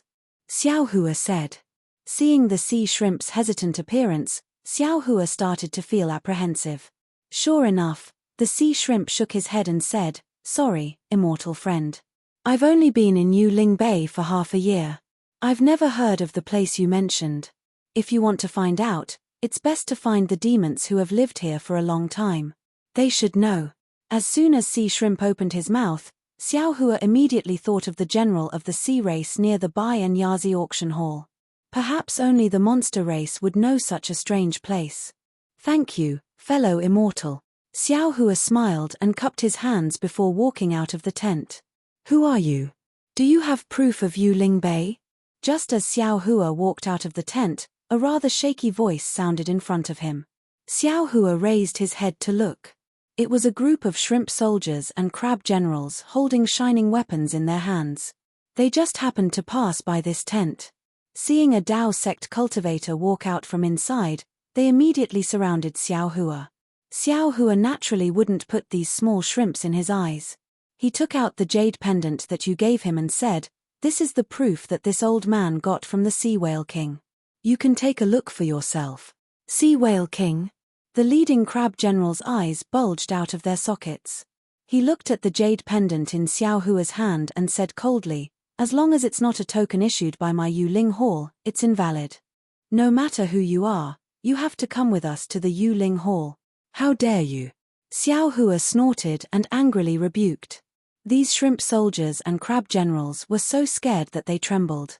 However, they had already received the order from the Yuling Hall. No matter how scared they were, they didn't dare to not brace themselves and surround Xiao Hua. Roar! At this moment, a bright cloud of fire flashed in the sky. Ao Jing roared all the way back to Yuling Bay. Along the way, he threw fireballs randomly. Who knows how many flowers and plants were damaged? Brothers. Xian Kong's voice sounded behind Ao Jing at the same time. Each team will be divided into two groups. One half will continue to search for suspicious Confucian cultivators. The other half will form a team outside Yuling Bay and spread out to search the inland. Yes. The shrimp soldiers and crab generals surrounding Xiao Hua didn't dare to disobey the order. Half of them flew out of Yuling Bay on a demon cloud. The remaining half looked at Xiao Hua's clothes, scratched their heads and thought for a moment. They asked, Are you a Confucian cultivator? This old man is a Daoist cultivator. Xiao Hua raised his sleeve and said with a smile. This half of the shrimp soldiers and crab generals shook their heads and let Xiao Hua go. Then, they continued to search in front. Damn it, with this kind of soldiers, they want to catch this Xiao Hua? What a fool's dream. Xiao Hua laughed inwardly and flew towards the Yazi auction house. On the contrary, when he arrived near the auction house, apart from a small number of demons on guard, there were fewer shrimp soldiers and crab generals patrolling. The humans and demons who were watching the excitement also disappeared. Even the shops around the auction house were mostly closed. The previous lively scene was nowhere to be seen. However, the shop where the sea race general sold sea relics was still half open. It seemed like it was waiting for Xiao Hua. Xiao Hua's figure had just stepped into the shop when a respectful voice sounded, Senior is here. Oh, why are you still here? Xiao Hua was slightly taken aback. Who are you? Without waiting for Xiao Hua to answer, a Yuan thought swept over from afar. It landed on Xiao Hua. Soon after, a cold voice sounded. Xiao Hua naturally noticed that there were people from the auction house inspecting nearby. He was not afraid of being discovered. When he heard the question, he turned his head and said with a smile, "This one is Xiao Hua. My Daoist name is Daoist Xiao. What's the matter? General, what's the matter?" The person who came was a sea race general wearing armor. He looked like a big octopus. On the side of the armor, several tentacles held several different weapons. He looked very mighty. "Daoist Xiao?" When the sea general heard this, his expression changed slightly. After all, a Daoist cultivator who could be called a Daoist master should be at the early Yuanying stage. He was not someone he could resist. However, the sea general looked left and right. He swam towards Xiao Hua and asked, "What are you doing here? Do you have a certificate issued by my Feather Spirit Palace? This Daoist Xiao is this little one's friend." Yuan hurriedly ran out of the shop and respectfully said to the sea general, "He came to the Feather Spirit Bay to play. This little one has already helped him obtain a certificate from the Sea Whale King." Hee hee. When the sea general saw Yuan come out, he unconsciously sneered and said, "The Feather Spirit Palace has already issued an order. Apart from the certificate issued by the Feather Spirit Palace, all other certificates are invalid. All human cultivators with invalid certificates are to be detained in the Feather Spirit Palace. Their whereabouts and any suspicious signs will be investigated. Since you are related to this human, you should also come with this general." Yuan was clearly stunned. He took half a step back in fear. However, it was only half a step. He stepped forward and said, "Senior Xiao was invited by this little one. This little one will guarantee his identity with my life. This little one will follow the general to the Feather Spirit Palace." "You?" The sea general was startled. He was clearly caught off guard. However, he immediately waved his tentacles and said, "What is a small shrimp like you doing in the Feather Spirit Palace? Be a good boy and stay aside." Then the sea general looked at Xiao Hua and said, "Daoist Xiao, do you want to go by yourself? Or do you want this one to invite you?" Impudent. At this moment, a rather dignified voice came from behind Yuan. The owner of the shop, the sea race general, walked out and scolded, "This is this general's honored guest, Brew. Why aren't you scramming back?" "Ah!" The sea general called Brew was shocked when he heard the scolding.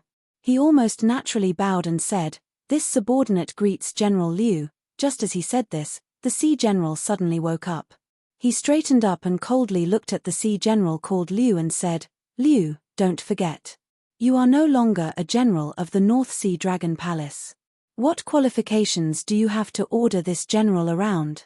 This general is here on the orders of the Feather Spirit Palace to investigate suspicious humans. Since you are colluding with this human, you might as well come with this general to the Feather Spirit Palace." Xiao Hua coldly watched from the side, his heart somewhat rueful. There was a struggle for power and fame between the human race, and it was easy for people to scheme against each other. Xiao Hua clearly smelled this kind of dark smell between the High Jiangliu and the Bromin. Liu's face was extremely unsightly. He opened his mouth to say something, but it was very clear that Brew was no longer a small soldier under his command. He could not order him around. But if he let Brew take Xiao Hua away, Liu could not bear to. After all, he already saw hope in Xiao Hua for a group of old soldiers to get rid of their injuries. It was not that Liu did not think of inviting Xiao Hua to the Feather Spirit Palace and then he would tell him about Xiao Hua's abilities. But the problem was, he didn't know if Xiao Hua was willing to cooperate with the North Sea Dragon Palace. If Xiao Hua wasn't willing, and he had leaked Xiao Hua's divine ability, it would bring disaster to Xiao Hua. Liu didn't think he would do such a thing. Second, even if Xiao Hua was willing to cooperate with the North Sea Dragon Palace, how could the North Sea Dragon Palace waste a divine doctor like Xiao Hua on these old soldiers? There was no lack of shrimp soldiers and crab generals in the North Sea Dragon Palace that could not be cured. Xiao Hua would not have the free time to treat the old soldiers that he cared about. "What if I can vouch for you?" A faint voice sounded. The sea snake Di also walked out and coldly looked at Brew. When Brew heard Di's voice, he hurriedly retreated. It was as if he had suffered a great loss in Di's hands. His several tentacles quickly danced. He was even more shocked. You You, what's wrong with me? Can't you recognize me? Di said with a smile. The dignified Xiao Hai general is really awe-inspiring. How come I have never seen a soft octopus with a hard bone? Oh my, I forgot. How can an octopus have bones? I really overestimated you. Di. Bru's tall figure was like paper in front of Di. He slightly swayed. He somewhat inarticulately called out. You, why are you here? If you vouch for me. Chapter 39:43. At this point, Bromin hesitated. His two slightly transparent eyes trembled rapidly. He looked at Xiao Hua, then looked to the left. He was afraid that this was a trap set for him by Di. However, Bromin had been here for a long time, and other soldiers had started to pay attention to this place. This gave Bromin the so-called encouragement. Fine. Bromin clenched his teeth and said, You're the same as Liu. You're no longer a subordinate of the North Sea Dragon Palace. What qualifications do you have to guarantee? Since you're with this human, you can't get away with it. You don't know what happened in the Yazi arena last night. Let's go. Bromin took a few steps forward, and the weapon on his tentacles danced arrogantly. Is that so? Are you sure you want me to go?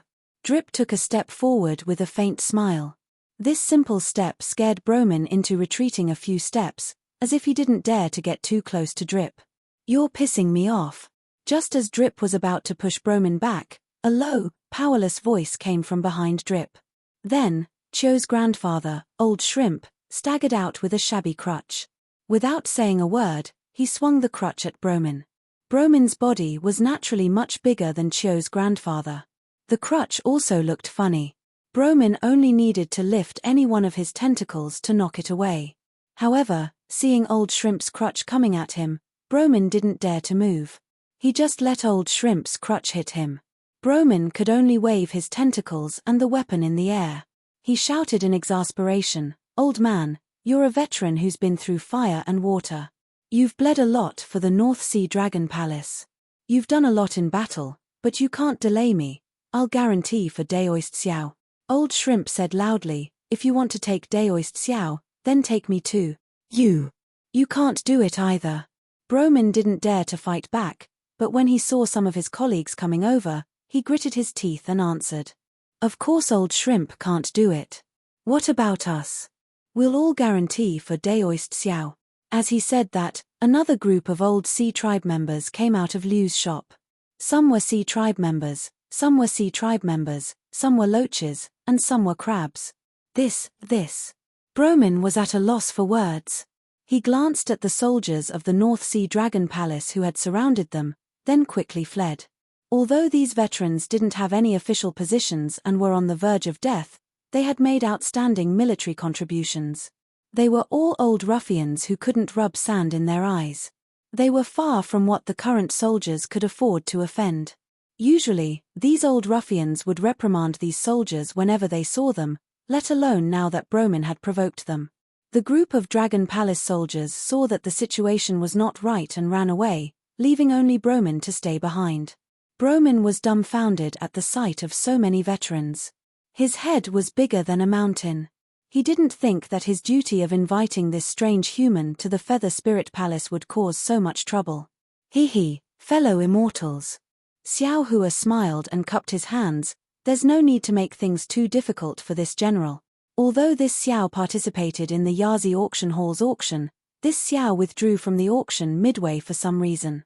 Although this Xiao doesn't know what happened in the auction, if this Xiao needs to go and ask, this Xiao has no objections. Look at Daoist Xiao. An old loach clapped his hands. He's really a Daoist master. He can kill you with a raise of his hand, but he's still talking to you calmly. Little octopus, do you think this kind of Daoist master is the human Confucian cultivator you're looking for? An old crab waved his claws and shouted.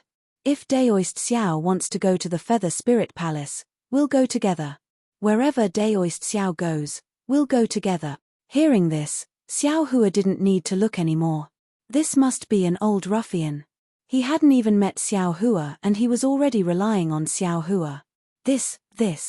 Bromin began to step back and said with a somewhat panicked tone, the Feather Spirit Palace is looking for a human Confucian cultivator. This Daoist Xiao is obviously not one. Just now my eyes were playing tricks on me. Bromin was a junior in front of these veterans. He couldn't afford to offend any of them. Before the veterans surrounded him, he hurriedly withdrew. At this time, Bromin wasn't afraid of anything going wrong. Although these veterans looked old and weak, they had all risked their lives for the North Sea Dragon Palace for so many years. Their words might not be as useful as his in the Feather Spirit Palace, but in the Feather Spirit Bay, 100 of him couldn't compare to one of them. Seeing Bromin leave with his tail between his legs, several veterans still scolded themselves. Damn it, where did this little bastard come from? How dare he behave so atrociously in front of me? Xiao Hua smiled and didn't say anything. He just stood aside. Daoist Xiao. Liu stood aside and said with a smile, I'm sorry to make you laugh. Bromin was a little narrow-minded, but he was timid and didn't have too many bad intentions. I guess he saw that Daoist Xiao was a human and wanted to take credit for it. In fact, if Daoist Xiao wasn't the Confucian cultivator they were looking for, they wouldn't make things too difficult for Daoist Xiao. Hehe, it doesn't matter. Xiao Hua waved his hand and said, if it wasn't for the fact that I was still worried about your injuries, I'm afraid I would have left long ago and ignored his little trick. Many thanks for Daoist Xiao's pity. Seeing Xiao Hua return, Liu was already happy in his heart. However, he was still uneasy. He didn't know whether Xiao Hua came back for the sea Saria or to save the old sea shrimp. Now that he heard it, his heart had already flown away. His eyes blurred and he hurriedly bowed to express his thanks. Sea Snake Li moved his body and said in a low voice, let's invite Daoist Xiao in first. Now that there are changes in the auction, the entire Feather Spirit Bay is heavily guarded. It's better not to attract the attention of the Feather Spirit Palace. Yes, yes. Liu woke up and hurriedly said, Daoist Xiao, please come in. Please, please. A group of veterans were now very obedient. They all had smiles on their faces and opened the door of the shop. Although the other party was from the sea race and might have human blood on their hands, Xiao Hua saw that they were all like the old sea shrimp. Many parts of their bodies were wrapped in seaweed, and some strange smell floated out from the seaweed. Xiao Hua still raised his hand and said, Seniors. Speaking until here, Xiao Hua stopped again. The sea race was a monster, there was no way to call them seniors. However, before Xiao Hua's face became awkward, the group of veterans hurriedly bowed and said, Daoist Xiao, please. Seeing this, Xiao Hua no longer modestly declined and stepped into the shop. Then, these veterans hurriedly came in under the lead of the old sea shrimp. Daoist Xiao, please sit. After Liu walked into the shop, he hurriedly took out a chair from who knows where and respectfully placed it beside Xiao Hua. Xiao Hua looked at the group of veterans. Those veterans hurriedly raised their hands and said with a smile, Daoist Xiao, please. All right. Xiao Hua sat down, looked at Li and said with a smile, is this Xiao's pill easy to use? Li swam over and prostrated herself in front of Xiao Hua. She said in a low voice, this one thanks Daoist Xiao for the pill. This one's illness has been completely cured. Even, this one feels that my strength can still increase in the future. Oh. Xiao Hua was slightly surprised, but he immediately understood. The soul-nourishing pill refined by the green-robed Xiao Hua was refined in the space. There were 3 moon stars and 6 sun stars in the space, so the power of the stars and moon naturally surpassed that of the hidden immortal continent. Moreover, the soul-nourishing pill nourished Di's soul, allowing Di to better control her own bloodline through her soul. Moreover, the secrets of the sea snake's bloodline could also be known by Di, so Di could use these to enhance her strength. After understanding, Xiao Hua said with a smile, then I congratulate Daoist Xiao.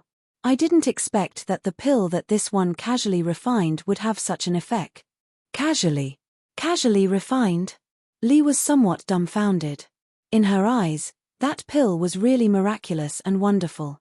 At the same time, Liu said in surprise, that pill was really refined by Daoist Xiao? Naturally. Although it was refined by the green-robed Xiao Hua, was there any difference between this and Xiao Hua's refinement? Xiao Hua naturally admitted with a smile. That. Liu opened his mouth as if he wanted to ask, but he was somewhat hesitant. Xiao Hua said straightforwardly, since this one has returned, I also want to see if I can do anything for you. After all, if your illness can be cured, then you can hunt less sea relics. This is also a matter of boundless virtue. It's just that this one doesn't know much about your sea race's healing techniques. Similarly, I also don't have the pill formula for refining pills or medicines. This is easy. An old ruffian shouted without hesitation, we will kill our way to the apricot forest medicine shop and make them hand over whatever pill formula. Xiao Hua smiled but didn't say anything. The sea snake Li hurriedly said, if you want to go, then go. In this way, even if Daoist Xiao wants to help, he won't dare. Yes, I was just joking. Daoist Xiao shouldn't take it seriously. That old ruffian laughed mischievously. He naturally understood that Xiao Hua wouldn't let him loot the human race's medicine shop and harm the human race's interests. Daoist Xiao, Liu said from the side, this one also thought for a long time just now. It's not realistic to get the pill formula from the apricot forest medicine shop. Moreover, his pill formula might not be useful. Daoist Xiao's pill formula still needs to be obtained from the North Sea Dragon Palace, Zhaixing Lu, Yazi Auction House, Lilai Trading Company, and Luo Yi Merchant Union. Of course the Dragon Palace has it, but the Feather Spirit Palace may not give it. Zhaixing Lu, Yazi Auction House, and Lilai Trading Company need to bid. To be honest, not to mention whether these things are available, we don't have many sea crystals and may not be able to bid. The last place left is the Luo Yi Merchant Union. This one has heard of the Luo Yi Merchant Union's reputation before. It's a merchant union formed by the demon race of the Thousand Demon Sacred Realm. It's not large in scale and its transactions are always fair. Moreover, they are indeed resourceful and can get things that ordinary demon race can't. This one wants to see Daoist Xiao and ask him clearly. This one will go find the Luo Yi Merchant Union now. Chapter 3944. Oh!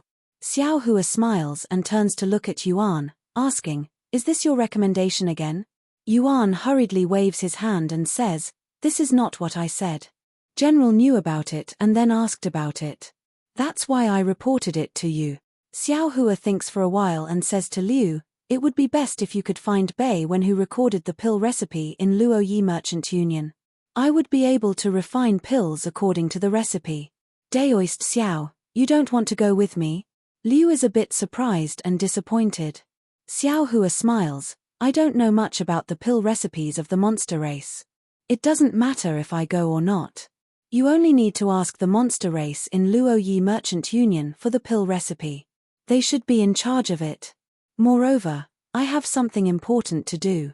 I'm afraid I can't accompany you. Alright. Liu naturally wants Xiao Hua to go with him. However, Xiao Hua has something important to do so he can't force him. Beside him, Drop hastily asks tactfully, Daoist Xiao, what is it? Do you want to do it in Yuling Bay? Xiao Hua nods. After thinking for a while, he asks, do you know a place called Drifting Pavilion? Drifting Pavilion? Drop thinks for a while and shakes his head, I am familiar with every place in Yuling Bay but I have never heard of Drifting Pavilion. Could it be that this drifting lightning abode that Daoist Xiao mentioned is located outside of Yuling Bay? Xiao Hua shakes his head and replies, no, it's in Yuling Bay. Drop looks at some old soldiers on the left. After thinking for a while, he says in a low voice, Daoist Xiao, if possible, you should ask these old sea race. Xiao Hua nodded, then raised his head to look at the closed shop door and said, everyone, this Xiao came to Yuling Bay to look for an old friend. He left a message for this Xiao, saying that he was at the Drifting Pavilion, but this Xiao couldn't find him anywhere in Yuling Bay. I wonder if anyone can answer my question. Drifting Pavilion? The group of old Oceanids are also slightly startled. They all look at each other, wanting to share Xiao Hua's burden. However, they seem to have never heard of this name before. One of the old Oceanids even asks, Daoist Xiao, do you think this flowing lightning residence, is it the Yi residence? Or a place name? Or a brothel that you humans often talk about? Xiao Hua smiled and said, this Xiao doesn't know either, I only know the name of this place. Ayo. Suddenly, old sea shrimp seemed to have thought of something and said hurriedly, I remember now. It seems that there is such a place. But, oh, you know about it. Hearing this, Xiao Hua was overjoyed. Seeing that old sea shrimp didn't say anything, he asked, could it be that there's something strange about this place? Indeed.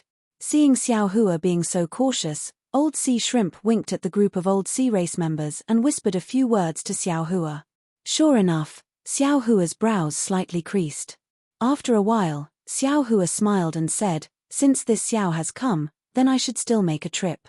Everyone, just stay here, or go somewhere together.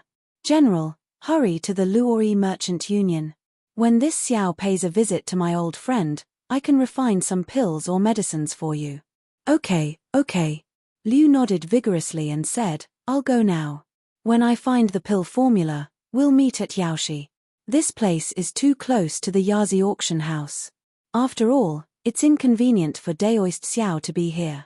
Indeed. You all go first. I'll immediately go find a Feather Spirit Palace certificate for Daoist Xiao, an old sea race member said hurriedly. Xiao Hua watched as Liu opened the shop door and the group of old sea race members walked out. He said to the fish monster, Yuan, take this Xiao to that place. Okay, this little one understands. The fish monster was extremely excited. It rubbed its illusory hands and nodded vigorously. Sea Snake Li hurriedly said, Daoist Xiao, do you want me to accompany you? No need. Xiao Hua waved his hand, you go with Liu to the Luori Merchant Union. Since there is a pill formula, there must be some demonic herbs, demonic fruits, and so on. You also help to take a look. Liu is not a shrewd businessman. Li covered his mouth and said, he's not a human to begin with. Xiao Hua nodded. He looked around and said, if possible, give all the sea relics in this shop to this Xiao. This Xiao has a use for them. No problem. Li said without hesitation, this one will pack it up right away. When Daoist Xiao returns, I'll give them all to you. Xiao Hua took out a Chenkuan bag and handed it to Li. He directly took the fish monster and prepared to leave the shop. The little sea shrimp waiting at the entrance of the shop hurriedly said shyly, Daoist Xiao, Grandpa and the others have gone to find a certificate for Daoist Xiao. Please wait for a moment. They really went. Xiao Hua didn't know whether to laugh or cry. Thus, Xiao Hua simply stood inside the shop and watched Li tidy up the sea relics in the shop. On the other hand, the somewhat tyrannical shop assistant from before had long disappeared. After a while, Li tidied up all the sea relics in the shop and gave the Chenkuan bag to Xiao Hua. Xiao Hua looked inside and saw that there were indeed a lot of sea relics. Thinking about how each sea relic was the life of a sea race member, Xiao Hua increasingly felt that doing these things was worth it. Xiao Hua had just received the Chenkuan bag when the old sea shrimp brought the two old sea race members back hurriedly. From the looks of it, they didn't seem to be injured at all. Xiao Hua received a fish card and carefully held it. He smiled and said, many thanks, everyone. You can go and rest first. When this Xiao comes back, I will help you refine pills. Seeing Xiao Hua treasuring the fish card very much, the old sea shrimp and the others were quite happy. They cupped their hands and said, thank you for everything, Daoist Xiao. Seeing the old sea shrimp and the others leave, Xiao Hua also waved his hand and hurriedly took the fish monster out of the shop. After a while, the fish monster asked in a low voice, Daoist Xiao, where are you going? Bayan. Xiao Hua said these two words through sound transmission. Ah! You want to go to Kai? The fish monster was shocked and almost blurted out. Fortunately, he only spoke half of it and stopped. Xiao Hua smiled and said, if you don't dare to go, then just point in the direction. This Xiao already knows where it is, I can ask. No, this little one will take Daoist Xiao there. Yuan clenched his teeth and said. Then, he raised his hand and a demonic cloud appeared under his feet, asking Xiao Hua to fly with him. Xiao Hua urged his flying technique and followed behind Yuan, flying towards the outside of Yuling Bay. Sure enough, along the way, there were many shrimp soldiers and crab generals patrolling, stopping Xiao Hua from time to time. The certificate given to Xiao Hua by the old sea shrimp was quite useful. Every sea race took a look at it and didn't ask much, directly letting them go. After flying over the mountain range of Yuling Bay, they arrived at the other side. Before they could get close, a hot aura hit them in the face, and a strong smell of sulfur gradually diffused in the air. Near this hot aura, there were no sea race, and the patrolling shrimp soldiers and crab generals were also gone. After flying for a while, Yuan's figure was already trembling. Obviously, he couldn't adapt to the heat here. Xiao Hua said, "Yuan, Kai Kai must be in front. You don't need to get too close. This old man will go by himself. You find a suitable place to stay. After this old man comes out, I will come to find you."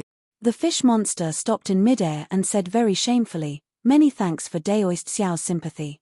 This little one really can't stand it anymore. Ian, this is a hot place. It's different from the humid life of UC race. It's normal that you can't stand it." Xiao Hua smiled and waved his hand, then flew forward. The fish monster watched Xiao Hua's figure fly over the foothills and fall into the valley. It quickly turned around and flew straight to the inside of Yuling Bay. The salty sea breeze swept up the moisture and fell on the fish monster's body. Only then did the fish monster let out a long sigh of relief. It didn't even transform into its human form and returned to its fish form. It twisted in the air, as if it was enjoying it to the extreme. Xiao Hua flew over the mountain valley, and in front of him was a sea of scarlet red. Scarlet red mountain rocks, scarlet red sand, and also surging scarlet red lava. However, this scarlet red only covered a range of a few dozen li. Looking further into the valley, there was another stretch of dilapidated fences and dilapidated walls. Some dilapidated stone pillars, collapsed pavilions, and other things piled up in the valley. Many weeds and wild vines wrapped around these buildings. Xiao Hua had already learned from old sea shrimp that this valley was called Drifting Pavilion thousands of years ago. It was a place where some monster race gathered. However, there was a change later on. A huge amount of magma was produced overnight, completely destroying the entire Drifting Pavilion. After the monster race left, another monster race occupied this place and changed the name of this place to Kai Kai. As for why Yuan's expression changed when he heard about this place, it was not only because this place was hot and basically no sea race came here, but also because the monster race that occupied this place was a barbarian, a monster beast that liked to eat sea race. Yuan usually didn't have enough time to hide. Why would he come here? Xiao Hua stood in midair and released his divine sense to explore. He had already seen the dried fish hanging on the mountain rock in the depths of the valley. These dried fish were not the kind that ordinary people would hang in their homes. The short ones were a few feet long and the long ones were several zhong long. They were all dried up and shrunk to one place. It was obvious that when these barbarians hunted these sea race people, the sea race people's bodies were huge. Xiao Hua secretly smiled and said, "This place is not bad." Presumably, the North Sea Dragon Palace also didn't expect Jiang Che to be hiding here. Then, Xiao Hua let Jiang Sheng out. The moment Jiang Sheng came out, he immediately shrunk his neck and looked a little uncomfortable. He then looked around and asked curiously, "This is Drifting Pavilion? I'll let fellow immortal Jiang know." Xiao Hua smiled and said, "This place was originally called Drifting Pavilion. Later on, because magma spewed out, Drifting Pavilion was destroyed. Now it's called Kai Kai this." Jiang Sheng was a little hesitant. He frowned and said, "Since it's called Kai Kai, why did Jiang Che say it's Drifting Pavilion? How can I find Jiang Che? Anyway, this is Drifting Pavilion." Xiao Hua shrugged and replied, "As for how to find Jiang Che, I don't know. However, there's a group of barbarians here who know how to forge weapons. You might as well go and ask them." "All right." Jiang Sheng thought for a while and nodded. However, after flying for several zhong, he turned his head and asked, "Daoist Xiao, the North Sea Dragon Palace didn't chase after us, right?" "No." Xiao Hua looked between the mountain rocks and casually replied. "That's good." Jiang Sheng smiled and flew down the valley. Chapter 39:45. At the bottom of the valley was an enormous mountain crevice. Within the mountain crevice was a space of hundreds of meters. Within this space, one after another, stone caves surrounded the crimson magma in the center. In front of the stone caves, there were many materials and large pieces of stone scattered about. At the edge of the magma, There were also some weapons submerged in the magma. Only some parts of the handles were exposed. Xiao Hua and Jiang Sheng had just approached this mountain crevice when they were immediately discovered by the demon race. They saw 5 leopards, each about 30 meters in size, holding weapons as they flew over from the left side of the magma on a demon cloud. The leopard in front was holding a dried fish in its hand and was biting it with all its might. Its sharp fangs flashed with a blood-red color. "Stop!" one of the leopards shouted loudly. "Is this a place where you can come?" Jiang Sheng turned his head to look at Xiao Hua and smiled. He flew forward a few steps, cupped his hands, and said, "GG Pai." Xiao Hua was stunned and blinked his eyes. He could be considered proficient in the demon language and dragon language, but he actually didn't understand what Jiang Sheng was saying. However, since Jiang Sheng and Jiang Che had arranged to meet here, and Jiang Sheng didn't bring any keepsake, presumably this strange demon language was also what they had agreed on, right? As expected, when the leopard heard Jiang Sheng speak, its expression changed slightly. The leopard that was eating the dried fish threw away the dried fish in its hand and flew a few steps closer. It also spoke in a similar demon language, but the speed of its speech was even more hurried. The 2 demons spoke a few words, and then they both stretched out their claws and stuck them together. The claws slightly touched a few times, and the rhythm was also different. Then, the leopard raised its head and looked at Xiao Hua. On that sinister and strange leopard face, a trace of a smile was squeezed out. Seeing this, Xiao Hua also nodded and returned a smile at him. The leopard raised its hand. It was still that strange demon language, which seemed to mean please. Jiang Sheng transmitted his voice in a low voice, "Spiritual Master Xiao, please follow me." "Okay." Xiao Hua knew that Jiang Sheng was being cautious, so he also sent a sound transmission and flew down with Jiang Sheng. The other few barbarians also gave way, their faces were also filled with respect. The leopard in front led Xiao Hua and Jiang Sheng into a cave. The inside of the cave was even hotter than the outside.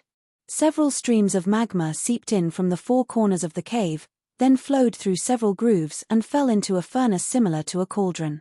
This furnace was square in shape, and strange demon characters were engraved on it. There were many patterns in the demon characters, and those patterns were actually filled with the splendor of the moon and stars. Seeing this, Xiao Hua knew that this was a tool used by the demi-human race and couldn't help but take a few more glances at it. However, he could see that there were only some raw materials in the furnaces, presumably still being refined.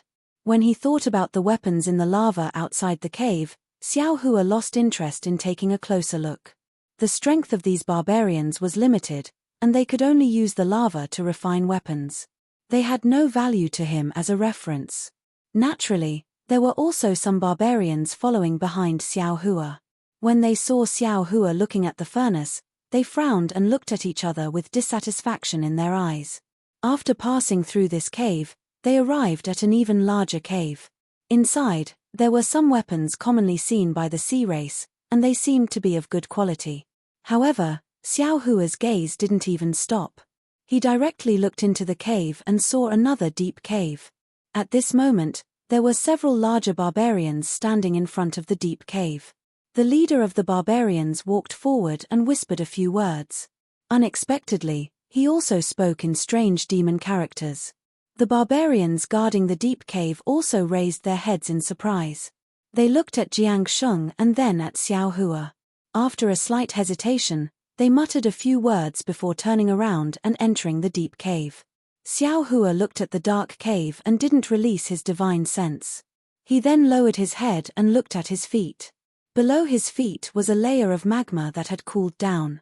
It was ochre red in color, and there was some fire-type yuan qi emitting from it, causing the entire cave to be scorching hot. At this moment, Jiang Sheng turned his head and smiled at Xiao Hua, as if indicating for Xiao Hua to wait a moment. Xiao Hua also smiled and nodded. He didn't mind. After a while, the barbarian came out and waved the large black fork in his hand. "Go in." "Damn it, I finally understood a few words." Xiao Hua cursed inwardly as he followed Jiang Sheng into the deep cave. The deep cave was indeed large. There was a huge stone table with several strange weapons placed on top of it. At the head of the stone table, There was a barbarian that was over 10 jong tall sitting coldly on a stone bed. Next to it were several other barbarians with graceful figures. They were probably female and were obediently accompanying it. Next to the stone table, there were also a dozen or so barbarians. They were all staring at Xiao Hua and Jiang Sheng with fiendish expressions. Gigi Gugu. The barbarian opened its mouth and spoke in a difficult demon character. Jiang Sheng took a few steps forward and also spoke a few words. Then, the barbarian was slightly stunned, as if it didn't dare to believe it. Similarly, the dozen or so barbarians were also stunned. Some of them even looked at the barbarians that had attracted Xiao Hua and Jiang Sheng in disbelief. "What did you say?" The barbarian was a little anxious and finally spoke in a demon character that Xiao Hua could understand. "I didn't say anything." Jiang Sheng turned his head and glanced at Xiao Hua. He said coldly, "I already said that I am a dragon general of the North Sea Dragon Palace. My subordinates have already surrounded this place. All of you, leave behind the things used to forge weapons and hurry up and get out of here. Otherwise, don't blame me for killing all of you. Don't you think that Daoist Master Xiao?" Jiang Sheng's tone was gloomy. The gaze he used to look at Xiao Hua was also sharp, and even had a hint of ridicule. "You." Xiao Hua listened to Jiang Sheng's baffling words and couldn't help but be stunned. Just like those barbarians from before, when he looked at Jiang Sheng's gaze again, Xiao Hua suddenly understood. After all this fuss, he had been led by the nose by Jiang Sheng. There was no Jiang Che in the Flowing Lightning residence. Even now, Jiang Sheng still didn't believe him. Damn it! Without waiting for Xiao Hua to say anything, the leader of the barbarians roared angrily and swung his arm. The female barbarians around him were immediately sent flying. The leader of the barbarians pounced towards Xiao Hua like a flying mountain. The two claws made a woo-woo whistling sound and instantly slapped in front of Xiao Hua's eyes. "You're sick." Xiao Hua coldly spat out two words at Jiang Sheng. His left hand waved in midair and the wishful steel staff appeared in his hand. Boom! There was a loud noise and it hit the claws of the barbarians. The claws on the head of the barbarians were very powerful. In the loud noise, a line of sparks appeared. The leader of the barbarians was actually not sent flying by the wishful steel staff. Moreover, the leader of the barbarians actually used the huge force of the wishful steel staff to flash in midair.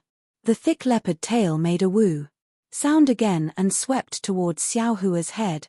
Xiao Hua urged his magic power, and the airwaves in the nearby space surged. Xiao Hua slightly flicked his finger, and a spell was cast. A fist-sized earth shield immediately appeared in front of him. Puff! In the time it took for a spark to fly off a flint, the tail of the flying leopard hit the earth shield. A thick crack appeared on the earth shield, but it didn't shatter.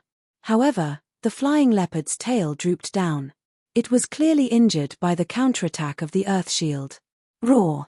At this moment, the dozens of barbarians next to the stone table roared and rushed towards Xiao Hua and Jiang Sheng respectively. Xiao Hua did not face them at all. After blocking the attack of the leader of the barbarians, he sneered and urged the fire escape technique. Shua! There was a light sound, but a string of flames was born and his figure disappeared from the distance. The barbarians that rushed towards Xiao Hua were startled. They looked at each other and two of them turned around and chased out of the deep hole, while the rest rushed towards Jiang Sheng. Roar! Xiao Hua appeared outside the mountain valley.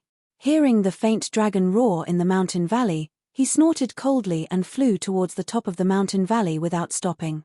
Those dozens of barbarians were only in the light-gathering realm and could not be considered as powerful experts. However, the leader of the barbarians had the strength of the Enlightenment Star realm. If Jiang Sheng was at his peak, he would be able to put up a fight. As for now, Jiang Sheng was already injured, so how could he be a match for these barbarians? However, this had nothing to do with Xiao Hua. Xiao Hua wanted to help Jiang Sheng with good intentions, but he didn't expect that Jiang Sheng would make a fool out of him like this. Xiao Hua, who looked very reckless, was actually so scheming. It really made Xiao Hua's heart cold. Xiao Hua's divine sense swept through the bottom of the mountain valley. Two barbarians led a few weaker ones out. Xiao Hua originally wanted to teach these monsters a lesson, but when he saw the scarlet mountain rocks nearby, he sighed. His figure moved, turning into a rainbow and flying into the sky. Then, Xiao Hua waved his large sleeve and swept up Yuan, who was standing far away from the mountain rocks, and disappeared in a moment. Yi! Where did the Dragon Palace marine soldiers come from? Then, where did that powerful human fly off to? Dozens of barbarians flew up the mountain valley with weapons in hand. Their gazes were all empty. Not only did they not see Xiao Hua's figure, the shrimp soldiers and crab generals were also nowhere to be seen. The leader of the barbarians released his divine sense and looked around for a moment. His eyes turned a few times, and he instructed the barbarians behind him, "Go to the Feather Spirit Palace and find out if the second prince of the Dragon Palace wants to go back on his word again. Oh, and while you're at it, see what happened in Feather Spirit Bay recently." Yes. The dozens of barbarians scattered and flew away, disappearing in a moment. The two barbarians who had chased after Xiao Hua were still not at ease. They once again circled the entire mountain valley before descending into the mountain valley. Xiao Hua's figure landed in Feather Spirit Bay. Yuan shook his head, looked left and right, and said with a smile, "Daoist, have you finished your business?" Yes, it's already finished. Bring this Xiao to Yaroshi." Xiao Hua nodded, his face not showing any abnormality. "Senior, please follow this little one." Seeing that Xiao Hua was so serious about his promise, the fish monster was overjoyed. It carefully flew in front of Xiao Hua, bringing him into the depths of Feather Spirit Bay. While Xiao Hua was flying, he was thinking about how to refine pills for old sea shrimp and the others. At this time, he was not in the mood to be angry about Jiang Sheng's distrust. After all, from the beginning to the end, Xiao Hua was helping Jiang Sheng with his own wishful thinking. It was normal for Jiang Sheng to be suspicious, but Xiao Hua helping others to this extent was indeed a bit shameful. Chapter 3946. Now that he thought about it, ever since Xiao Hua saved Jiang Sheng in the Yazi arena, Xiao Hua had never let Jiang Sheng see the fight between him and the North Sea Dragon Palace. How could Jiang Sheng trust the few names that Xiao Hua mentioned? Even if Xiao Hua escaped with Jiang Sheng still saw the fight between Xiao Hua and the North Sea Dragon Palace.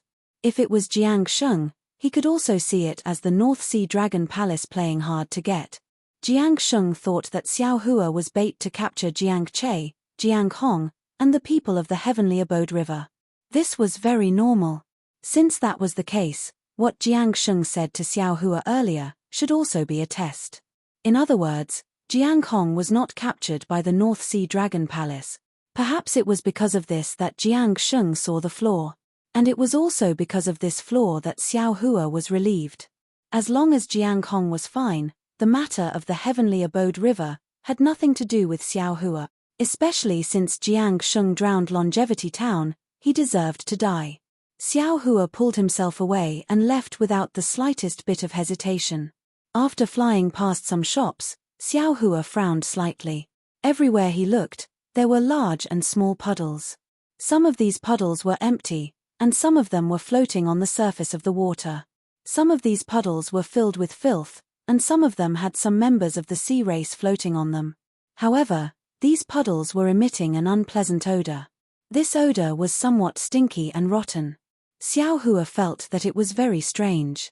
Looking at the end of the puddles, there were some simple origin arrays. Xiao Hua's eyes could not see through them. Although Yuan was flying in front, his eyes never left Xiao Hua's face. Seeing Xiao Hua frown, he hurriedly smiled and said, "Daoist, this is the place where the sea race like me live. This place is filled with seawater brought in by the Feather Spirit Palace. Normally, it is changed every half a year. If it was the place where the ordinary sea race lived, there would not be an unpleasant smell. However, if it was the place where the old sea shrimp lived, because of their injuries, the seawater would inevitably be contaminated with the smell. The seawater that is changed every half a year does not require sea crystals. If you want to change it normally, you need to pay a lot of sea crystals, so, no harm." Xiao Hua smiled and said, "This old man will not smell it." Yes, enlightened master. It's not far ahead. Yuan pointed at a place protected by an origin formation in the distance. In fact, there was no need for Yuan to say anything. Outside the formation, Old Shrimp and the other old members of the Sea Clan were already waiting there. Seeing Xiao Hua coming over, all of them had smiles on their faces. After the old members of the Sea Clan entered the formation, the other old members of the Sea Clan welcomed them. Daoist Xiao, please. Old Sea Shrimp very respectfully invited Xiao Hua to enter the origin formation. In front of Xiao Hua were dozens of old sea creatures with different appearances. Before Xiao Hua even opened his mouth, these old sea creatures all slightly bowed, carefully greeting Xiao Hua with smiling faces. Xiao Hua raised his hand, saluted everyone, and said with a smile, Gentlemen, has General Liu returned? Old Sea Shrimp hastily walked out, raised his claws and said with a smile, Old men, don't surround Daoist Xiao. Since Daoist Xiao is already here, he will definitely help us if he can. I still want to let you rest for a while and wait for you to return. All right. As they spoke, the dozens of old sea race members dispersed. However, they didn't go far, and their gazes were fixed on Xiao Hua. Daoist Xiao, this way please. Old Sea Shrimp raised his hand and invited Xiao Hua to walk towards the center of the origin formation. The interior of the origin formation was about a few li in size. It looked like an island with seawater all around. There were some trees on the island, and there was actually a pavilion among the trees. Near the pavilion, there were also some clear and melodious chirping sounds of birds. Xiao Hua flew across the seawater and landed on the island. He looked around and said with a smile, This Yaoshi really lives up to its name. Indeed. Old Sea Shrimp said with a smile, This Yaoshi is a famous place to receive guests in Yuling Bay. Many humans like to rest here. When I came over, a few Confucian cultivators had just left this place. General Liu is very considerate. Xiao Hua understood. So this Yaoshi wasn't what he had imagined. It was the place where Old Sea Shrimp and the other sea creatures live. Walking into the pavilion, there was a stone table, a few jade chairs, and a few small cups placed on top of the stone table. The cups were filled with some light green liquid, and Xiao Hua couldn't tell what it was. Daoist Xiao, please take a seat. Old Sea Shrimp respectfully invited Xiao Hua to sit down. He raised his hand and picked up a cup and placed it in front of Xiao Hua. This is Yuling Bay's ice rain liquid. It is produced from the ice spring at the bottom of the North Sea. It is said that it is useful for the cultivation of humans. Xiao Hua sighed. He took the cup and said, Why are you so polite? Presumably, this thing will cost a lot of sea crystals. It is enough for me to know your intentions. Old Sea Shrimp said with a smile, There is a saying in the human race, no one will blame you for being polite. We are all vulgar sea creatures. We don't understand the etiquette of the hidden immortal continent. Normally, we would only learn it after seeing others do it. As long as Daoist doesn't get tired of it, we will be satisfied. Forget it. Xiao Hua raised the cup, raised his head and swallowed the ice rain liquid into his mouth. As the ice rain liquid entered his stomach, an ice-cold yuan qi came out from the ice rain liquid and rushed into Xiao Hua's meridians. At the same time, Xiao Hua's body felt refreshed, as if all the pores on his body were about to open. Not bad. Xiao Hua said with a smile, Ice rain liquid really lives up to its reputation. If Daoist likes it, then use it all. Old Sea Shrimp hurriedly put the other cups in front of Xiao Hua. These things are useless to us sea creatures. Xiao Hua bitterly smiled. This ice rain liquid was admittedly not bad, but that was only for ordinary cultivators. The amount of yuan qi within this ice rain liquid was simply insignificant to Xiao Hua. The only thing that could make Xiao Hua praise it was the momentary feeling and nothing more. Looking at Old Sea Shrimp, who was very eager, Xiao Hua waved his hand and received the ice rain liquid. He said with a smile, I appreciate your intentions. I have no use for this thing now. Let's talk about it later. Good, good. The Old Sea Shrimp smiled and chatted with Xiao Hua for a while. Xiao Hua also asked about the Feather Spirit Bay with interest. At this time, Xiao Hua knew that the Old Sea Shrimp and the other soldiers of the North Sea Dragon Palace were born in the sea. However, because of the war, They were sent to guard Yuling Bay because of their meritorious service. Yuling Bay was naturally a peaceful place, and there would be no more war. However, after these veterans retired, they could no longer cut through the wind and waves and return to the Northern Sea Territory. They could only spend the rest of their lives here. In fact, for these old sea creatures, as long as there was seawater, anywhere was their home. However, they were injured and in pain every day.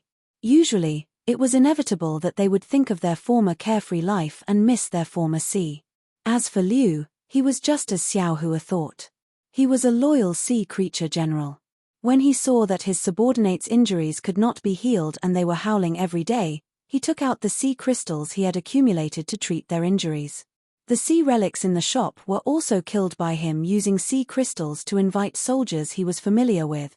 As for old sea shrimp and the other sea creatures, they naturally lived in the puddles that Xiao Hua saw when he walked over. The fishy smell was emitted by the pus and blood on their bodies. "How many sea creatures like you are in Yuling Bay?" Xiao Hua asked with a frown. "At least 100,000. Old sea shrimp answered without hesitation. Xiao Hua was puzzled and asked curiously, "How come there are so many? Then, why do you all have to live in Yuling Bay? Won't you return to the Northern Sea?" Old sea shrimp smiled bitterly and said, "Daoist Xiao, you don't know." However, before he could explain, a sharp voice called out from afar, "Daoist Xiao, have you returned? Daoist Xiao, have you returned?" Then, a Yuan Shen hurriedly swept over and landed on Xiao Hua. The voice sounded again, "Quick, Daoist Xiao, Liu has encountered trouble in the flowing merchant union." Xiao Hua stared blankly. He didn't understand why Liu had encountered trouble in the flowing merchant union and why Drip was looking for him. However, he didn't hesitate. His figure turned into a rainbow and flew to the sea where the Yuanshan formation was and said, "Quick, let's go." On the way, Drip told him what had happened. In fact, it wasn't a big deal. Today, there was a small auction in the flowing merchant union that was similar to the Yazi auction house. After participating, Liu came across a beast skin and bevan that had a pill formula recorded. Coincidentally, the Apricot Forest Medicine Shop also participated in this auction. The Apricot Forest Medicine Shop was determined to get the beast skin and bevan. Of course, Liu wouldn't give in. The two sides started to bid and the beast skin and bevan reached an extremely high price. The Apricot Forest Medicine Shop obviously didn't believe that Liu could take out so many sea crystals. Therefore, they took out their Chenkuan bag and asked for the sea crystals immediately after bidding. This was contrary to the auction rules of the Flowing Merchant Union, so the Flowing Merchant Union didn't agree. However, the Flowing Merchant Union reminded Liu that if he couldn't take out so many sea crystals after the auction, not only would the beast skin and bevan belong to the Apricot Forest Medicine Shop, Liu would also have to pay a large amount of sea crystals to the Apricot Forest Medicine Shop. Of course, Liu didn't have so many sea crystals. He hurriedly asked Drip to come back and find old sea shrimp and the others to raise the sea crystals. Drip was well aware of how many sea crystals old sea shrimp and the other sea tribes had. She knew that these sea tribes definitely wouldn't be able to gather so many sea crystals. Therefore, she went to find Xiao Hua as soon as she entered the Yuanshan formation. After all, the human race Dao cultivators who could participate in the Yazi auction house would definitely have sea crystals in their Chenkuan bags. After hearing Drip's explanation, Xiao Hua's heart was also relieved. After he asked about the price of the beast skin and bevan, his heart was completely at ease. He smiled and said, "You don't have to worry about the price. Even if it was 10 times more expensive, this old man can still take it out." "That's good, that's good." Drip was actually a little panicked. Now that she heard it, she was really grateful and said, "Daoist Master, this matter. Originally, we sea tribes had to deal with it properly, but I didn't expect that Daoist Master would have to take out the sea crystals. This one doesn't know what to say." Xiao Hua waved his hand and said, "My human race has a saying, send Buddha to the Western Paradise, send people to their home.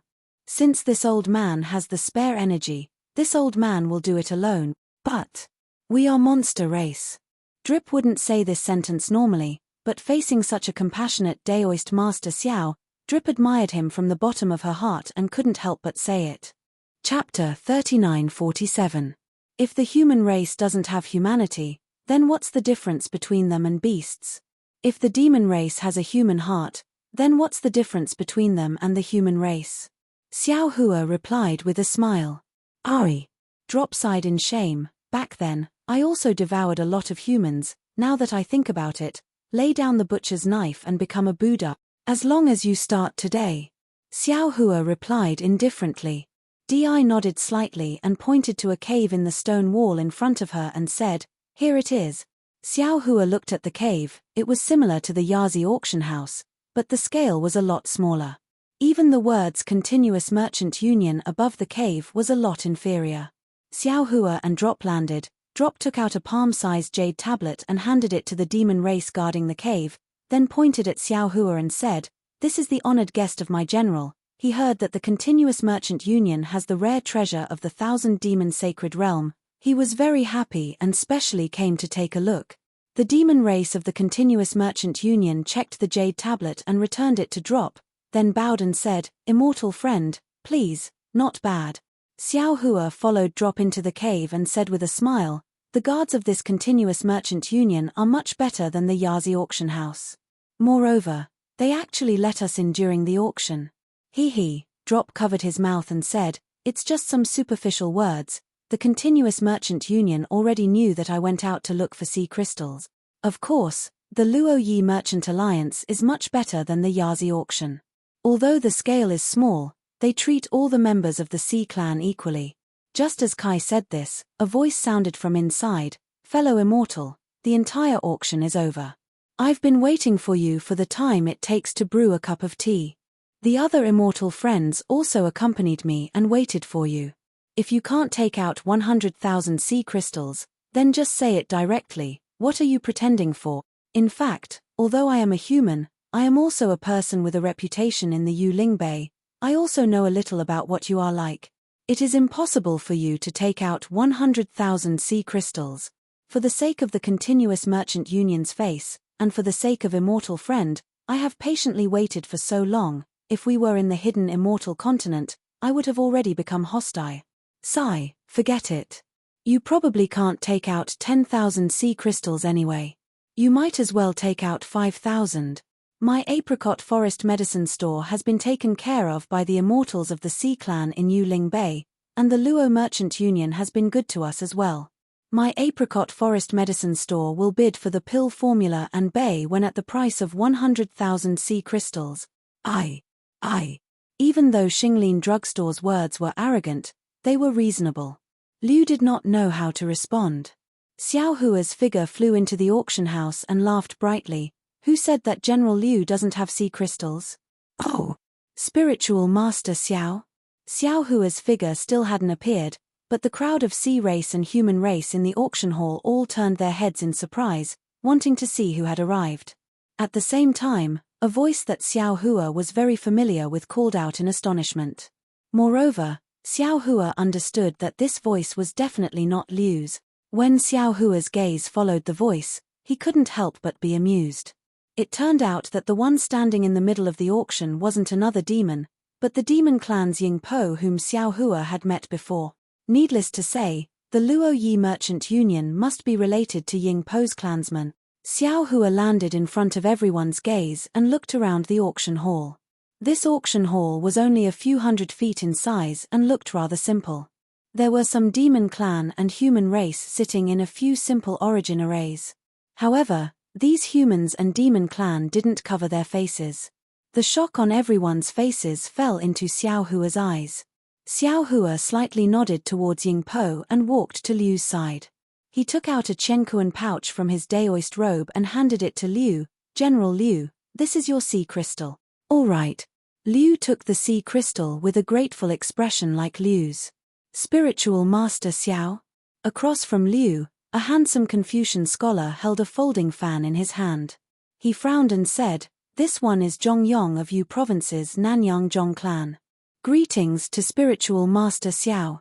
Even though this one doesn't know which province Spiritual Master Xiao is in charge of, even though our Confucian Tao is different, we are all humans. Why is Spiritual Master Xiao helping the sea race? If this matter were to spread to the hidden Immortal Continent, Spiritual Master Xiao, and Spiritual Master Xiao's country would have a bad reputation, right? Yu Province's Nanyang Zhong clan? Xiao Hua slightly pondered and immediately realized.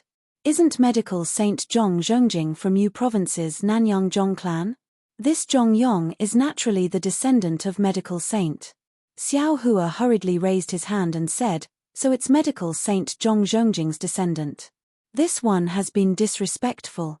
That's all because of my ancestors' great reputation. My ancestors' medical skills have long been lost in the hands of us juniors. This one is ashamed. Zhong Yong saw that Xiao Hua knew his clan's reputation and was slightly proud. He kept his folding fan and cupped his hands. Even though he didn't say anything, his smile already revealed a kind of victory in his hands. He knew that Xiao Hua had to give Zhong clan face. Spiritual Master. Liu also understood and said with a bitter smile, since that's the case, there's no need to make things difficult for Spiritual Master. This one doesn't want these things. However, without waiting for Xiao Hua to speak, Ying Po in the distance smiled and said, so General Liu is acquainted with Spiritual Master Xiao. Why didn't you say so earlier? Sorry, fellow Immortal Zhong, my Luo Yi Merchant Alliance won't be bidding for this item. Ah! Zhong Yong and all the other humans and demons in the auction house were stunned. Zhong Yong shouted, fellow Immortal, if this item wasn't taken out, then it's fine. But now that the auction is over, you're saying that you won't be bidding. Where's the credibility of your Luo Yi Merchant Alliance? In the future, who will come to the Luo Yi Merchant Alliance to bid for things? Your Luo Yi Merchant Alliance can't compare to Yazi Auction House and Zhai Xinglu. With this matter, I'm afraid that in the future, there won't be any humans or even demons coming to the Luo Yi Merchant Alliance to bid for things, right? Hehe, fellow Immortal, you don't have to be like this.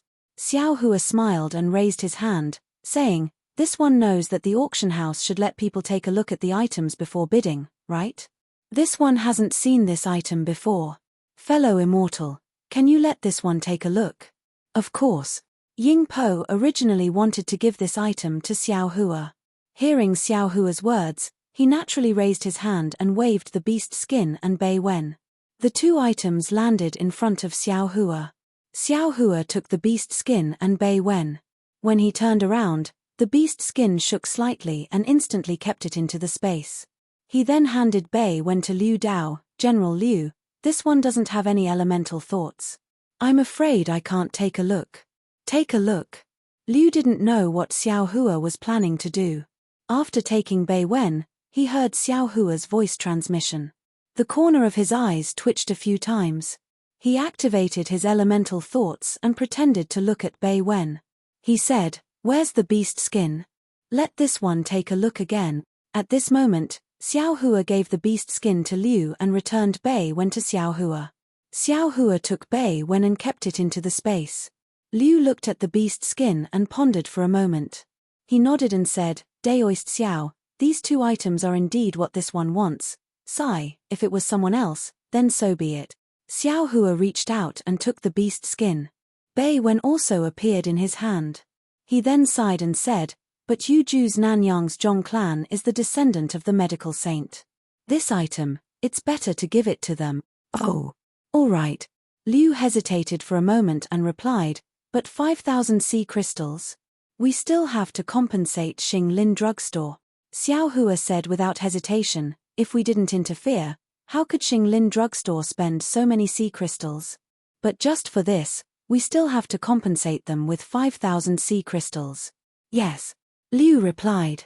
He took out 5,000 sea crystals from his Chenkuan bracelet. Xiao Hua took it and gave it to Zhong Yong along with the beast skin and Bei Wen. This happiness came too suddenly. Zhong Yong was caught unprepared. But looking at the beast skin and Bei Wen, Zhong Yong clenched his teeth. Buying these two items for 95,000 sea crystals was indeed not worth it. He originally wanted to take Liu's sea crystals and then bargain with Luo Yi Business Alliance. But Xiao Hua was so generous that he couldn't open his mouth anymore. Zhong Yong could only take the two items. He took out a Chenkuan bag from his bosom and gave it to Ying Po along with the 5,000 sea crystals. He smiled bitterly and said, Daoist friend, Here is 75,000 sea crystals. As for the remaining 20,000 sea crystals, when this one returns to Xinglin drugstore, I will immediately send someone to deliver it. He, no problem, no problem. Ying Po took the Chenkuan bag and said with a smile, this one believes in Xinglin drugstore's reputation. Good. Zhong Yong nodded. He then cupped his hands towards Xiao Hua and said, many thanks, Daoist friend Xiao. If you have time, come to this one's Xinglin drugstore. This one will welcome you with open arms. No problem. Xiao Hua replied with a smile, if I have time, this one will definitely pay a visit. Fellow Taoist. Ying Po raised his hand and said, this auction ends here. Fellow Taoists, please come again next time. The group of demons and humans all left. Ying Po sealed the entrance of the auction hall. He turned around and bowed, greetings, Daoist Xiao. Rise. Xiao Hua helped Ying Po up and said with a smile, it has been several decades since we parted on Yaotai Mountain. Fellow Daoist, how have you been? It is all thanks to fellow Daoist. Ying Po said with a smile, with fellow Daoist's Primeval stones, this one and my clansmen were able to open this Luo Yi merchant union. Our lives have been passable. Haha, fellow Daoist's words are becoming more and more like my human race. Xiao Hua laughed loudly. Ying Po looked at Liu Heli and said with a smile, Daoist Xiao, can you come with this one for a chat? Of course. Xiao Hua nodded. He then said to Liu Heli, you all can go back first. This one will go back in a moment. Yes, Daoist. Liu Heli replied. He took out the Chenkuan bag and was about to return it to Xiao Hua. Xiao Hua said with a smile, this one arbitrarily made you lose 5,000 sea crystals. The Primeval stones in the bag can be considered as compensation. Ying Po smiled and took out 5,000 sea crystals from Zhong Yong's Chenkuan ring. He handed it to Liu and said, wool comes from a sheep's back. Fellow Daoist allowed this one to earn 80,000 sea crystals. Take these 5,000 sea crystals as my thanks. This. Liu was at a loss. Beside him, Liu Heli said, since Daoist Xiao is very close with the Luo Yi merchant union, you can take it. Thank you, fellow Daoist. Liu took the sea crystals and returned the Chenkuan bag to Xiao Hua. Xiao Hua did not say anything. He took the Chenkuan bag and watched as the 2C race flew out of the auction hall. Chapter 3948. Daoist Master, please. Ying Po raised his hand and invited Xiao Hua forward. Xiao Hua smiled and said, don't be so polite with me. You lead the way. Yes. Ying Po smiled faintly and led Xiao Hua into the auction field. They arrived at a rather large hall. This hall was similar to what the human race would normally see, but it was filled with large pieces of gravel. Ying Po said to the demon on the side of the hall, go and invite the 9 elders here. Tell them that Daoist Master Xiao is here. Daoist Master Xiao? The demon was startled. He looked at Xiao Hua with a different gaze and hurriedly left. 9 elders. Xiao Hua stepped into the hall and said with a smile, are they the elders of your clan? Ying Po nodded and said, yes. Then, Ying Po took out a jade chair from the heaven and earth ring and placed it on the side of the stone. He raised his hand and said, Daoist Master, please sit. Okay. Xiao Hua knew that this was the place where the human race's honored guest sat, so he sat down without hesitation. He then looked at Ying Po sitting on the main seat next to him. Xiao Hua suddenly woke up and cupped his hands. Oh, congratulations, Daoist Master. You are now the head of a clan? Daoist Master Xiao, you must be joking. Ying Po smiled. My clan is a small clan in the 1,000 demon sacred realm. Being the head of a clan is nothing. Moreover, my position as the head of a clan is related to Daoist Master Xiao. Oh, could it be? Xiao Hua already understood. Ying Po explained, Daoist Master Xiao is right. It is because I made a few transactions with Daoist Master and Blackwind Mountain Range. My clan's head just happened to be in trouble, so I stood out. Haha, Daoist Master Xiao is prepared and has the ability to seize opportunities. Xiao Hua said with a smile. This has nothing to do with me. Ying Po smiled and took out some rare fruits from the heaven and earth ring for Xiao Hua to taste. After a while, he probed, Daoist Master Xiao, After making a few transactions with Blackwind Mountain Range, when I was preparing to go there, I received the news that Blackwind Mountain Range was being attacked by Immortal Palace. I also heard Daoist Master Xiao's fame of defeating Immortal Palace. I am very worried for Daoist Master Xiao. I even secretly went to see Blackwind Mountain Range. That place is completely different from before. But I really didn't expect that Daoist Master Xiao would suddenly come to Yuling Bay today. It's nothing, Xiao Hua said with a smile. I had an appointment with a fellow Daoist, so I came here, but I didn't run into him. Therefore, this Xiao is preparing to return. Xiao Hua roughly explained everything that he could say. In the end, he smiled and said, if I didn't see it with my own eyes, how could I have thought that the Luoyi Merchant Union was actually fellow immortals? Hehe, it seems like fellow immortal is fated to follow me. Otherwise, why would you still come to my Luo Merchant Alliance after several rejections? Ying Po laughed and said, if fellow immortal wants any Bei Wen, elixirs, or pill formulas, I can ask my clansmen to find them. When he heard up to here, Xiao Hua had an idea in his heart, and he probed.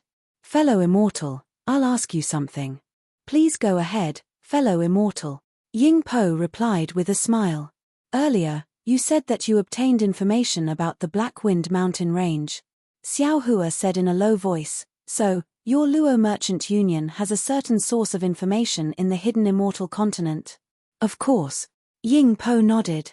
For Zhai Xing Lu, Li Lai Trading Company, and my Luoyi Merchant Union, information is sometimes like sea crystals. Only by having a source of information all over the hidden immortal continent can we find business opportunities.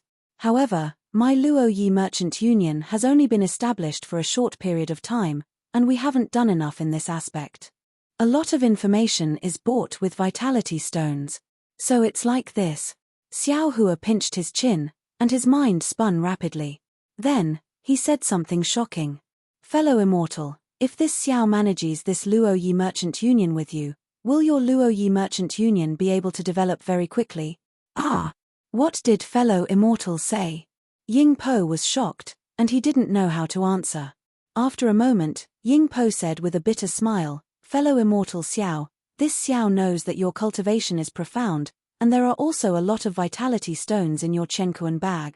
However, not to mention that for my Luoyi Merchant Union to develop, the amount of vitality stones that fellow immortal thinks is far beyond what fellow immortal thinks. This Xiao doesn't think that fellow immortal can take it out. If fellow immortal wants to cooperate with my Luoyi Merchant Union with just these vitality stones, I'm afraid it's impossible. Of course, Xiao Hua said with a smile. This Luoyi Merchant Union belongs to fellow immortal and your clansmen. This Xiao definitely doesn't have any covetous thoughts. This Xiao just wants to cooperate with fellow immortal and be able to obtain information about the hidden immortal continent from your Luoyi Merchant Union. Even information about the 1,000 Demons Sacred Realm and the Western Paradise. Fellow immortal, you think too highly of this Xiao. Ying Po didn't know whether to laugh or cry. How far does my Luoyi Merchant Union have to develop to be able to provide so much information for fellow immortal Xiao? Why not? Xiao Hua said with a smile. As long as the Luoyi Merchant Union cooperates with this Xiao will let you broaden your horizons. How is that possible? If Xiao Hua wasn't Ying Po's benefactor, Ying Po would have already driven him away. How could a Daoist cultivator know the twists and turns of running a merchant union? Even if he could defeat perfected Lord Qingyuan. However, before Ying Po could say anything else, 9 demon clan members who looked similar to Ying Po came in from the outside. Ying Po stood up and introduced with a smile, Elders, this is the Daoist Master Xiao that I mentioned to the elders earlier. If it wasn't for his help, I'm afraid it wouldn't be so easy for us to establish the merchant union. Since Daoist Master Xiao has come to visit, I invite the elders to come and meet him. The 9 elders were different from Ying Po. Some of them looked enthusiastic, while some looked cold. However, Xiao Hua didn't care. One by one, he returned the greeting. His etiquette was very considerate. However, seeing that the 9 elders of the Ying Po clan were all in Yuling Bay, Xiao Hua was a little surprised. Elders, please take a seat. Ying Po sat down first and said to the 9 elders. The 9 elders sat on different pieces of gravel. Rather than saying that they were sitting, it was better to say that they were lying down. They looked very comfortable. Ying Po looked at Xiao Hua, thought for a moment, and said, "Elders, Daoist Master Xiao has done a favor for our clan. He came to find me today because he has something important to discuss with me. Since all the elders are here, I would like to hear your opinions." With that, Ying Po told them that Xiao Hua wanted to cooperate with the Merchant Union and obtained information from the Merchant Union. An elder waited for Ying Po to finish speaking, then waved his hand and said, "Although Daoist Master Xiao has done a favor for our clan, this Merchant Union belongs to our clan. When we established it, we didn't plan to cooperate with anyone. Besides, our clan no longer has a place to stand in the 1,000-demon sacred realm. This Merchant Union is our clan's last hope. The human clan has a saying, 'How can we allow others to sleep beside our bed?' I don't think it's appropriate." That's right. If Daoist Master Xiao wants information, he can exchange it with primordial stones. Why do we have to cooperate? Humans are humans. It's hard to get rid of their greedy hearts. Originally, they wanted to make a deal with our clan, but now that they see our Merchant Union prospering, they want to interfere. In the end, they want to swallow the entire Merchant Union for themselves. This kind of thing I've seen many times. Xiao Hua smiled but didn't say anything. After all, what the elders said was true. Everyone had their own thoughts, not to mention the difference between the human race and the Yarrow race. It was normal for these Yarrow race that he had never met before to doubt him. He. Ying Po smiled and said to Xiao Hua, "Fellow Daoist, as you can see, although I'm the clan leader, many things need to be unanimously decided by the elders. I've already told you about this situation before." Xiao Hua stood up, raised his hand, and took out a universe bracelet. He casually handed it to an elder beside him and said, "Fellow Daoist, take a look at this first, then you can make a decision later." This is. That elder was a bit hesitant. He looked at Ying Po and the other demons, but still took it. Xiao Hua continued, "This Xiao knows that fellow Daoists have misgivings.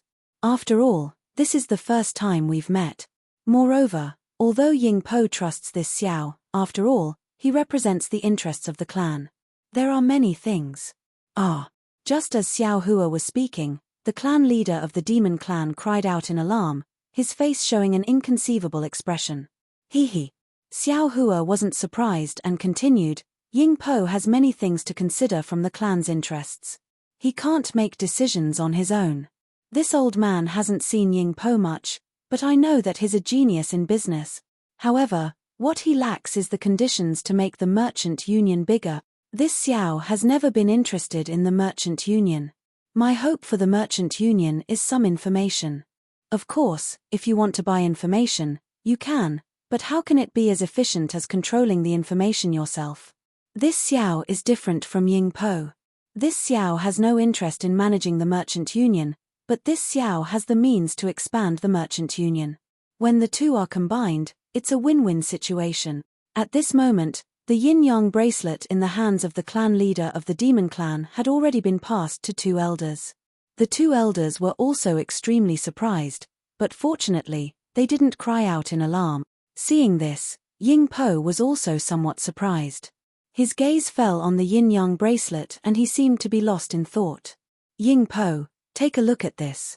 As he spoke, Xiao Hua took out another yin-yang bracelet and passed it to Ying Po. Ying Po took it and scanned it with his origin force. He couldn't help but cry out again, "What?" Then, Ying Po realized that he had lost his composure. He looked at Xiao Hua and passed the yin-yang bracelet to an elder beside him. "Ying Po, this Xiao has more than this." Xiao Hua said with a smile, "Moreover, this Xiao will continuously provide these things to the Merchant Union. Do you think this Xiao has the capital to cooperate with the Merchant Union?" This. Ying Po was somewhat hesitant. Xiao Hua struck while the iron was hot.